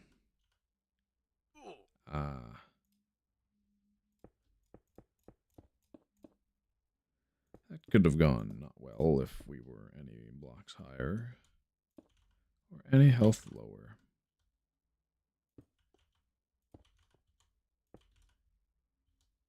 Maybe I should eat every time I take damage.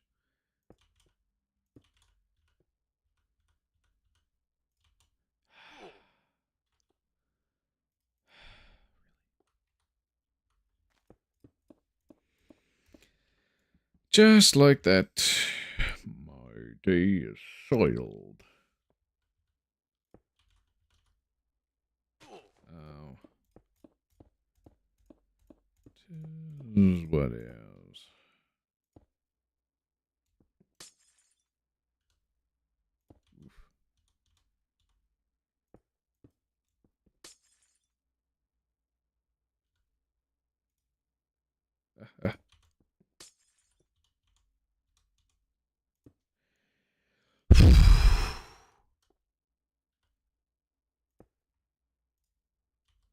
Just in case I try going fast again.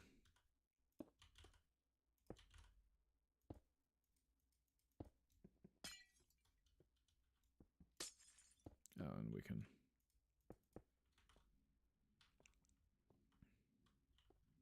So then theoretically, we would just go walk all the way over here, fall down, and unload those chunks as fast as we possibly can. Oh, die. Ah, yes! So we place all the saplings. Then we walk into one of those corners and die. Yeah. Just like that.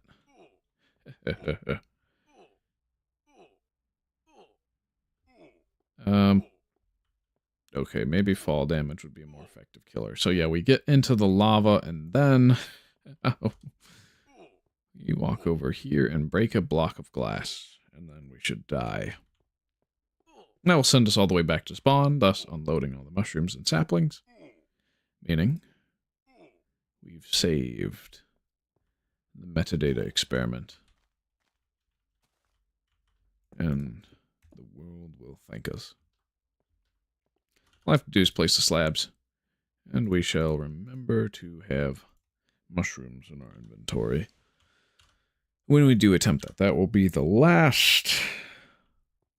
very last thing we do in this area. It'll be good. Quite good. But tile ticks and light levels thankfully don't seem to affect flowers as much as they do mushrooms. Or maybe mushrooms are just not supposed to be on dirt. For the sake of things, why don't we have one placed on stone? Like this.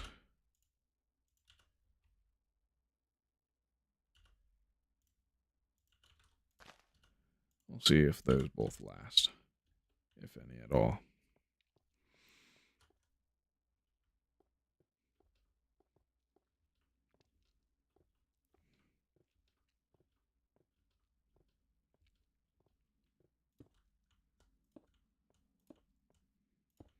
This should be very good, though. Oh, wow, yeah. Walk straight. Place all the saplings. Die. Woo! Oh, that's a plan, that's a plan, that's a plan. If I've ever heard a plan, that's a good plan. That's a plan. Yes.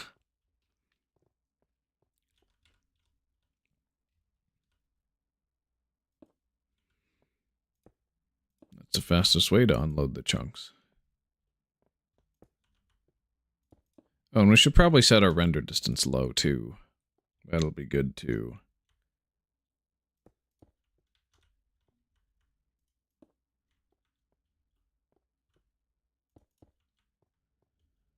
And we can hopefully finish off at least the next set of platforms, even if we don't do all the metadata nonsense with gold and iron blocks, which is the next block IDs we are messing with. Thankfully, those do not have the same abysmal mechanics that ruin our day. No.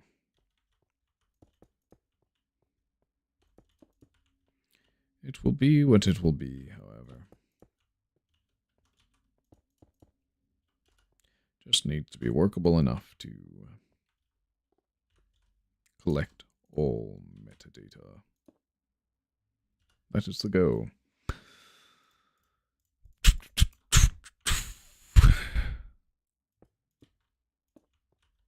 But yeah, we'll put all our items and weird stuff in a chest by then.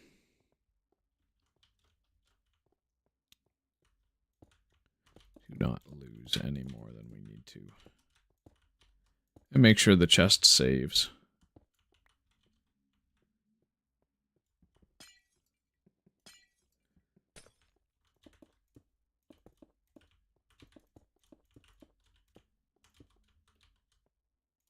I felt like I was going to fall there. Wait, no, the goal is to bridge. No.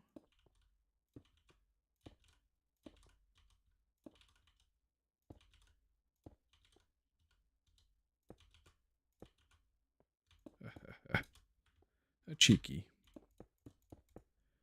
But not needed all the way. Yeah. Just for that small portion, yes.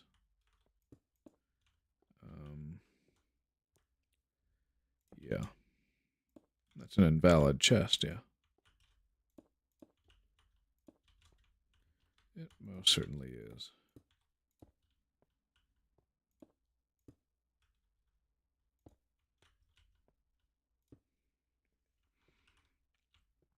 So it's weird that furnaces use metadata for how they face, whereas chests don't.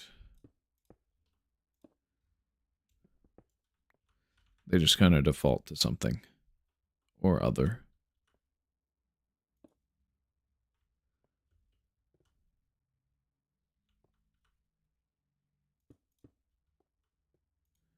Hopefully I'm just using the wrong soil for the mushrooms. But I do think it is all light level dependent.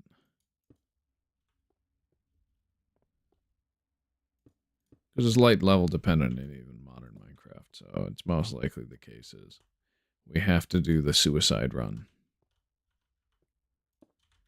Just to make sure they save to disk in the right state.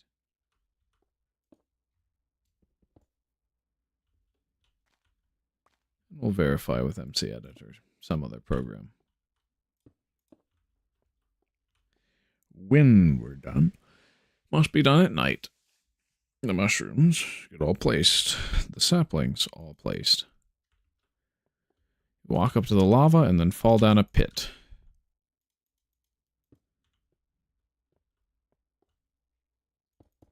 Armorless, naked, no items. But 16 of each mushroom and 16 saplings. Yes, that is the mission. If we dare to complete it, which we will dare to complete that. I am very glad we have a plan now. Even though it is the most frustrating thing ever. To deal with it as such. It is a big oh well moment for us. It seems interesting. Yeah, light updates don't seem to affect below sea level the same as above it.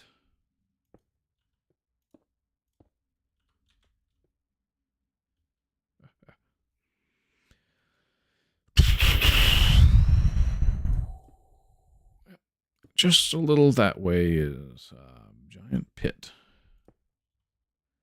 We didn't dig it. Minecraft did. How did Minecraft dig that pit?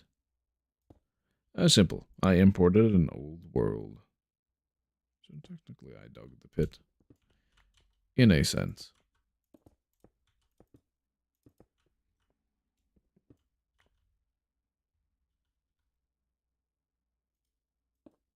But yeah, I imported them specifically as not at the new sea level.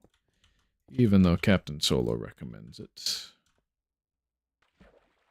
It would make terraforming easier, but it does spawn in blocks that weren't generated by Minecraft's own terrain generator initially, so that's why I chose against it. It does not make my terrain gen in exact line with the rest of it.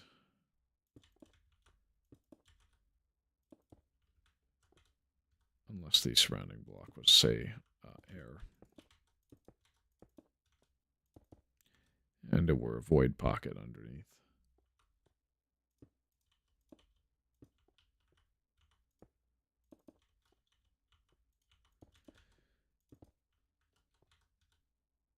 I surmise with the sapling area, I should probably put grass below instead of dirt, as I did.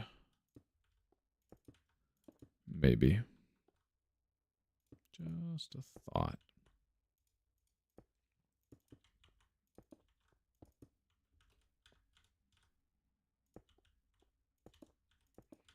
These will be invalid gold and iron blocks here. We'll have to use piston or water transmutation. Just one of the many piston variants of block transmutation to get the invalid diamond ore.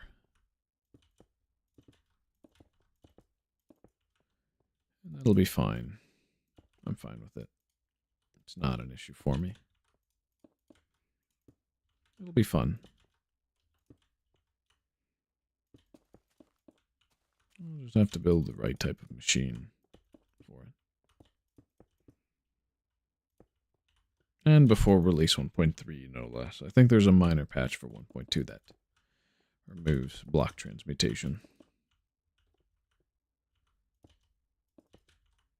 Metadata has always been kind of my favorite feature to mess with. Ever since I discovered it. Back in the old days of the 1.9 combat update, I'm like, how do you get bark blocks? And why have I seen them in adventure maps? And then I learned about block metadata and commands, and I'm like, yo, this is the stuff. This is the sauce. How come nobody knows about this? Or nobody talks about it, except for like 3 YouTubers. Well, it's because it's not that much of a useful feature, but it makes things look cool or nice. Good even. Yeah. It'll be fun to have.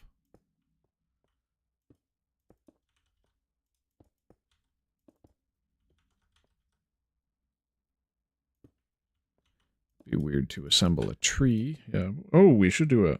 yes. LPT4, welcome back to the chat. Yes, bro is still going at it. Yeah, I had to devise a really weird plan for things if you rewind a little bit, but I'll just go over it again. So these are supposed to be brown and then red mushrooms respectively, but they tile tick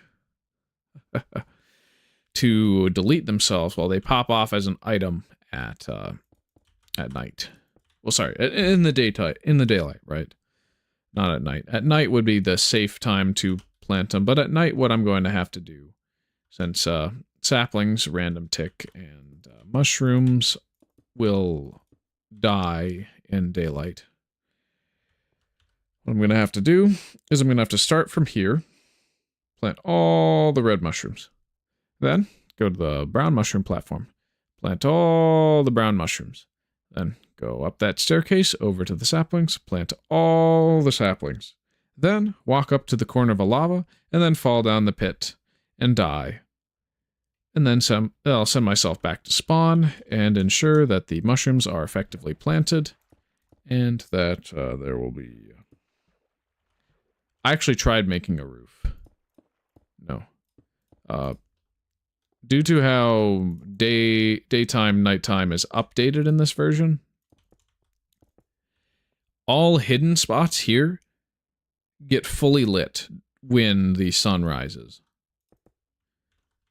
Even if they're covered completely. It makes no sense why that happens, but it does. So, yeah, we have to do that really goofy jank thing. And die. To send ourselves back to spawn.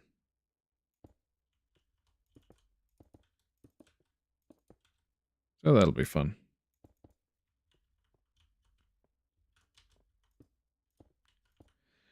But yeah, it's probably going to be another 30 minutes or so, and then I'm probably going to log off. We're almost done with today's PlayStation. It's either Tuesday or Thursday next week that I'll be able to finish the entire museum and follow through on the mushroom death plan. But I think that's a splendid little thing. Should replace the area where the saplings are going to go, the soil to grass, because it's going to look prettier. At least. That's what I think. Oh. This ain't supposed to be square, it's supposed to be round.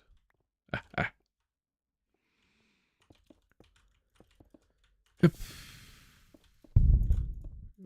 Okay, yeah, that's a place where we wanted it. Okay, yep, just like this. It's helpful that I can just place on ground. I don't have to worry about what's not below me or what is below me, which is something that's not. Yep. Okay, so they both pop off. So stone is not it's just as advantageous to use stone as it is to use dirt. The stone may look prettier though. Maybe I'll swap them out for stone. Maybe I'll put a pole there, because I'm not going to get back to this area to finish it until Tuesday or Thursday of next week.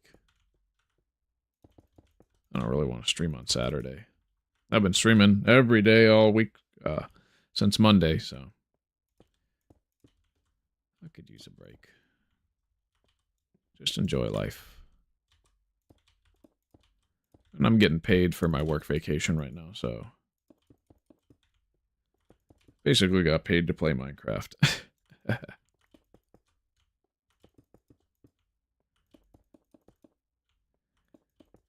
But yeah, we ran some tests to make sure that something would work one way or another for the mushrooms. But it's a shame they don't work the way I want them to.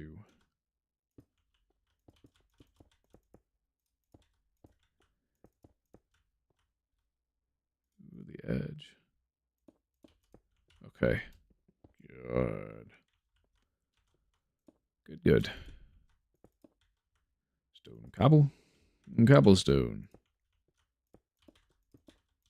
I might be able to get to the metadata of gold and iron blocks today.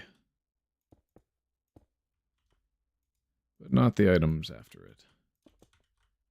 But yeah, I did find that I can get all metadatas of chest invalid, so that'll be fun to see. I wonder what they'll look like in a future version. Because being a double chest or not does not affect the metadata of a chest, but furnaces surprisingly do change metadata. At least I think they do. That's what the wiki says. We'll have to test that. Because I hope to God there's a way to change the furnace metadata and get a faceless furnace. Like we should be able to get a faceless dispenser off of the yellow cloth over there. Which will be pretty cool. Is it, okay, it's 2 more platforms.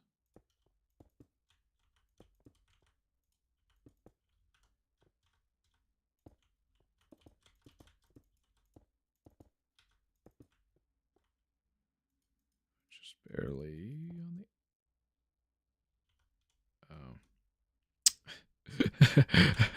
Oh. Oh my word. I am bad at this. So very bad at this. Yeah.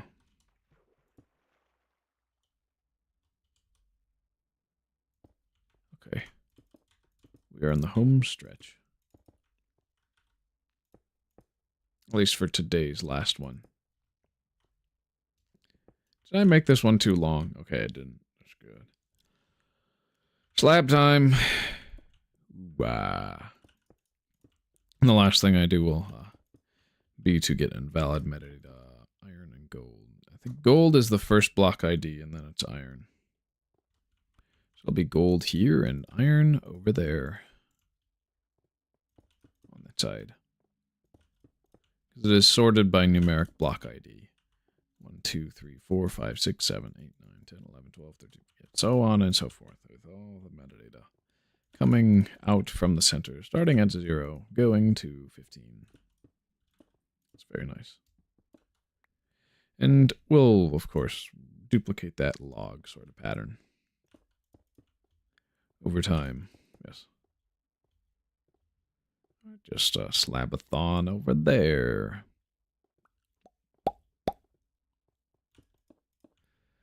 And then, yeah, next time I play this map, this level, this world, we're going to have to nuke that area up a bunch. I think that we're fine over here for a while. I think it's sufficiently flat to do everything we want to.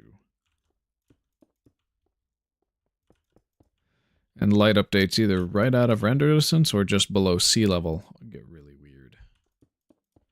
I think it's only both. If you see what's going on with the inland like that.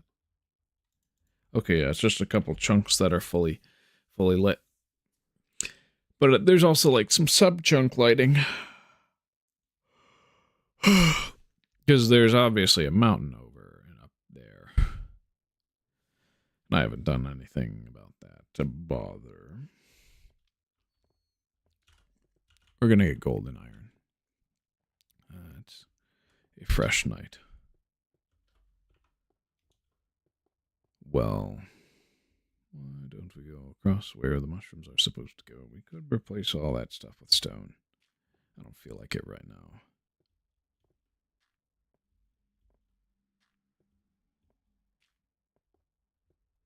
Apparently you can place mushrooms on cloth blocks at the moment. We could use those as well to get some discontinued block combinations. But at the same time, I don't really want to do that. Because if that's our main way with invalid mushrooms, it's going to be a pain to... well, we're never going to be able to get any of those invalid IDs again. Well, invalid metadatas, I mean. Yeah. We'll keep those in our inventory as a reminder. Gold and iron.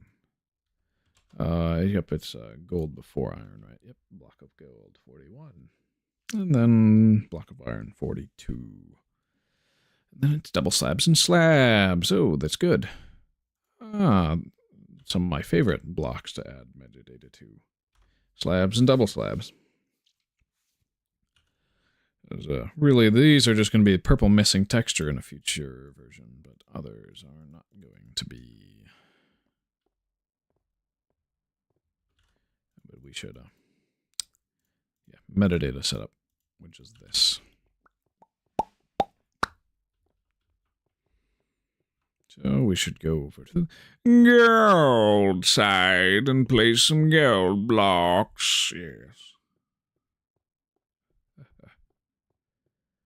Oh, goody, goody, goody. All right. This is 0.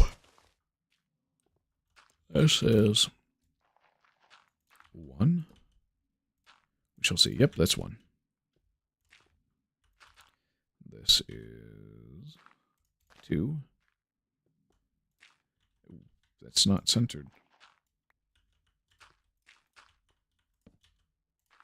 This is 3. And this is 4. I'm trying not to add too many torches that I have to clean up around the mushroom area. This is 5, and everything will be 5 after this. And we'll just get to count down.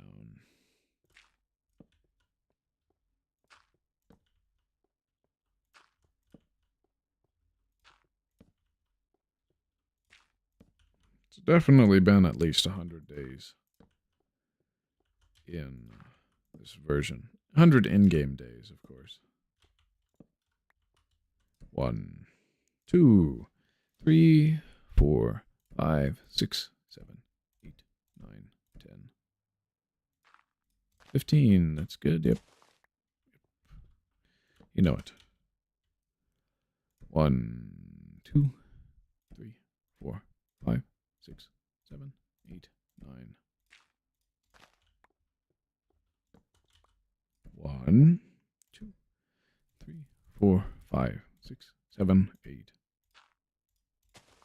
Yep, 13. So this one should be brown. 1, 2, 3, 4, 5, 6, 7. 7? Or is that? Okay, yeah, we need one more.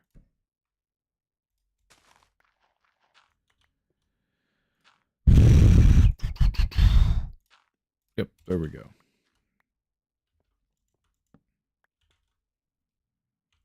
1, 2, 3, 4, 5, 6. This will be 1, 2, 3, 4, 5. 1, 2, 3, 4, 5. 1, 2, 3, 4. Yep. This is 1, 2, 3. Incremented. Boom.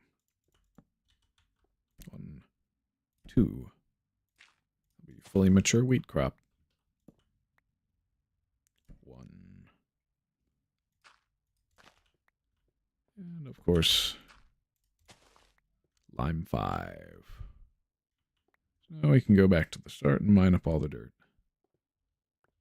Replace it with a double slab and everything we need relating to that.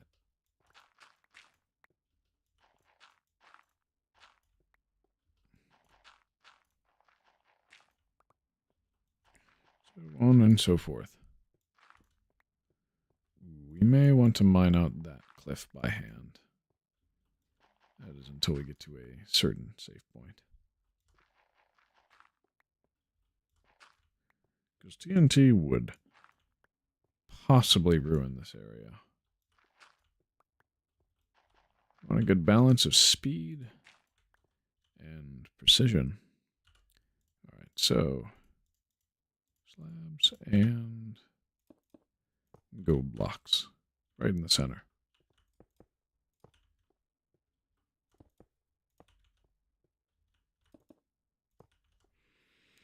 Absolutely the best Minecraft world I've ever had. I will say this.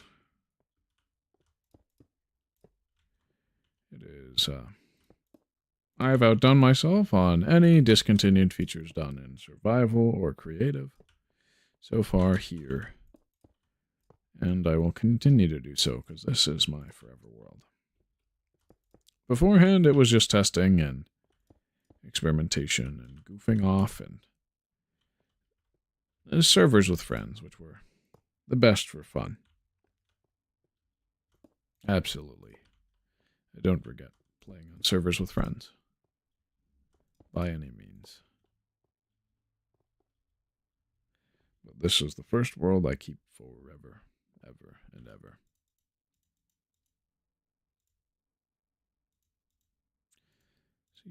Yep, this is perfect. So, what data value is this? It's 0, right? Yes, it is. It is. So, this one is 1. Yes. This one is 2. This is 3. This is 4. This is going to be a 5. And it will continue to be. Yep, we'll just do all the 5s like this.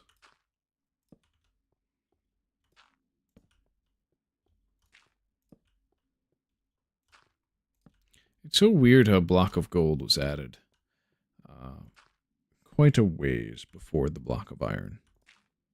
And yet their block IDs are adjacent, unlike the block of diamond. So is Indev. 1, 2, 3, 4, 5, 6, 7, 8, 9, 10. Perfect. 1, 2, 3, 4, 5, 6, 7, 8, 9. 1, 2, 3, 4, 5, 6, 7, 8.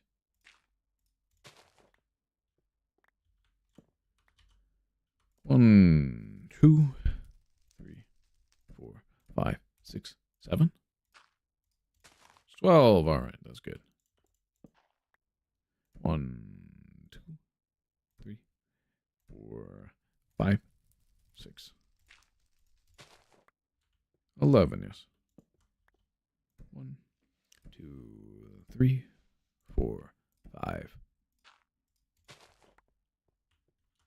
We got 10. 1, 2, 3, 4. It's 9, because this is 10, yes. Then this is 1, 2, 3. 1, 2, 3. And this is 1, 2. Yeah. There we go. And then this is just going to be 1, like that. 6. All right. Well, let's get all the dirt. All the dirt off. Then we'll do the platforms and no more mushrooms. Mushrooms and saplings will be the last things I place before I force myself back to spawn, right? Yep. But those would go here.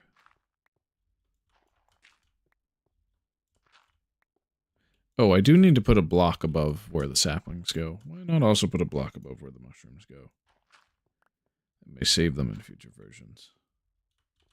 Alright, so then it's pedestal and iron blocks. Boom. Just like that. Oh, you get a really... It's a really neat fade. Wow. Because you get that two-tone look. Wow. Yeah, so with a white block like white wool or something like that, it has a really, really neat fade. Yeah, I really do like these old alpha classic metal block textures. They look great.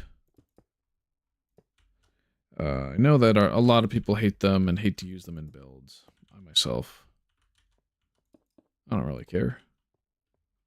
I prefer using cloth and, well, it's wool and others. Yeah. Olivia TTV, make your stream visually unforgettable. Let's collab, add me on Discord. I'll think about it. Oftentimes people who DM you asking to do art for you, don't oblige them. Some people are pretty good with that, but I don't expect most would reach out that way. We'll see. We got 4 minutes left. It should be enough time to... oh, my word. Fall down.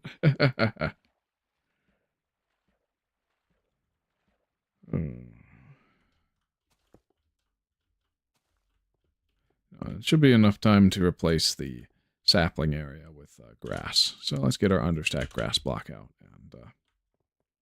and finalize that. Yes.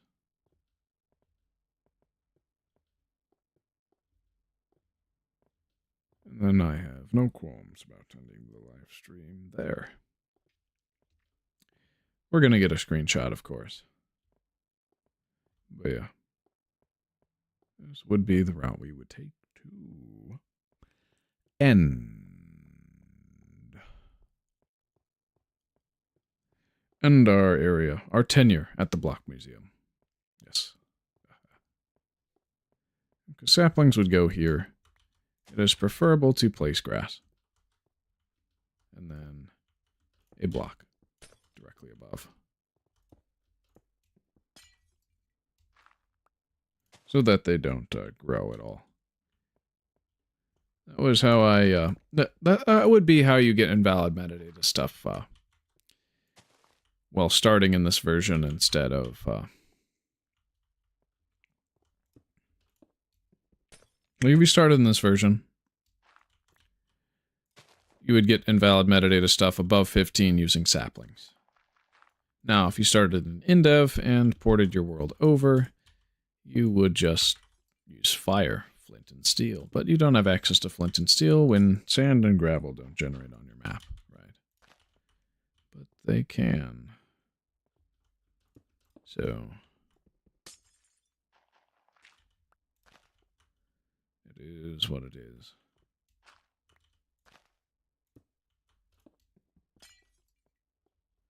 I think I like placing glass first.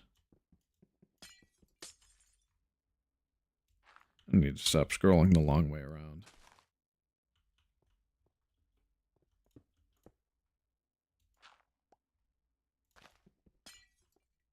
I like that.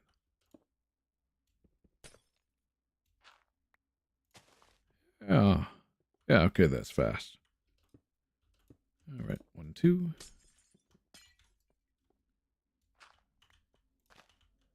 And boom. Glass. Shovel. Grass. Glass. Shovel. And grass. Good. We just got 2 more. Oh, we've timed this perfectly this time.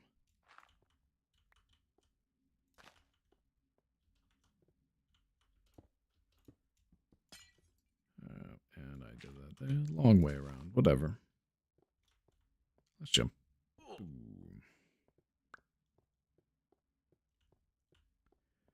Right, we're getting a screenshot, and then we'll be on our merry way.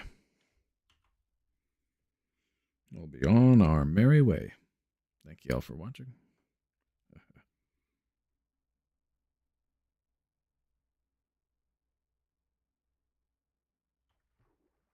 There's our funny invalid farm over here. Those are our metadata 15 volcano blocks, but they will turn to Oakwood Stairs if I recall correctly. Eventually. This is fantastic. I am very happy with it.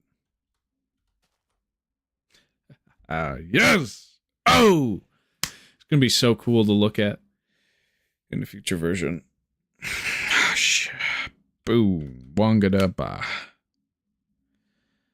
And it is now night. I didn't want my screenshot to be taken at night. We may have to wait till day, but I can do that off stream. I'll do an outro as we watch the sunset. Thank you all for watching. I hope you enjoyed this stream as much, if not more, than I did making it myself. Y'all have a wonderful night, and for those who are celebrating Bright Week, have a happy Bright Friday. Christ is risen. I will see you on Monday for a hardcore stream at 4 p.m. CST, and then I will be on Tuesday and Thursday next week, 4 p.m. CST, for a Forever World stream. Be there or be square. Bye. See you, bye, Goon. Hope you have a wonderful day. I'll just wait a little bit to escape. I hit F11 just so I can cut the stream.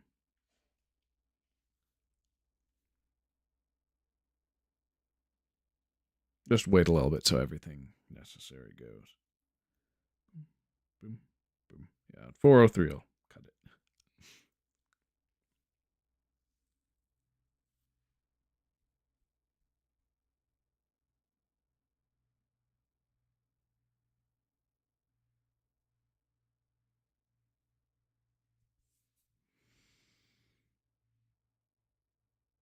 Surely that was enough.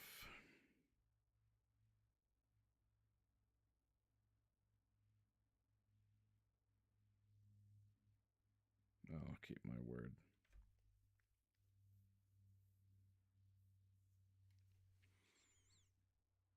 It's 4:03. All right.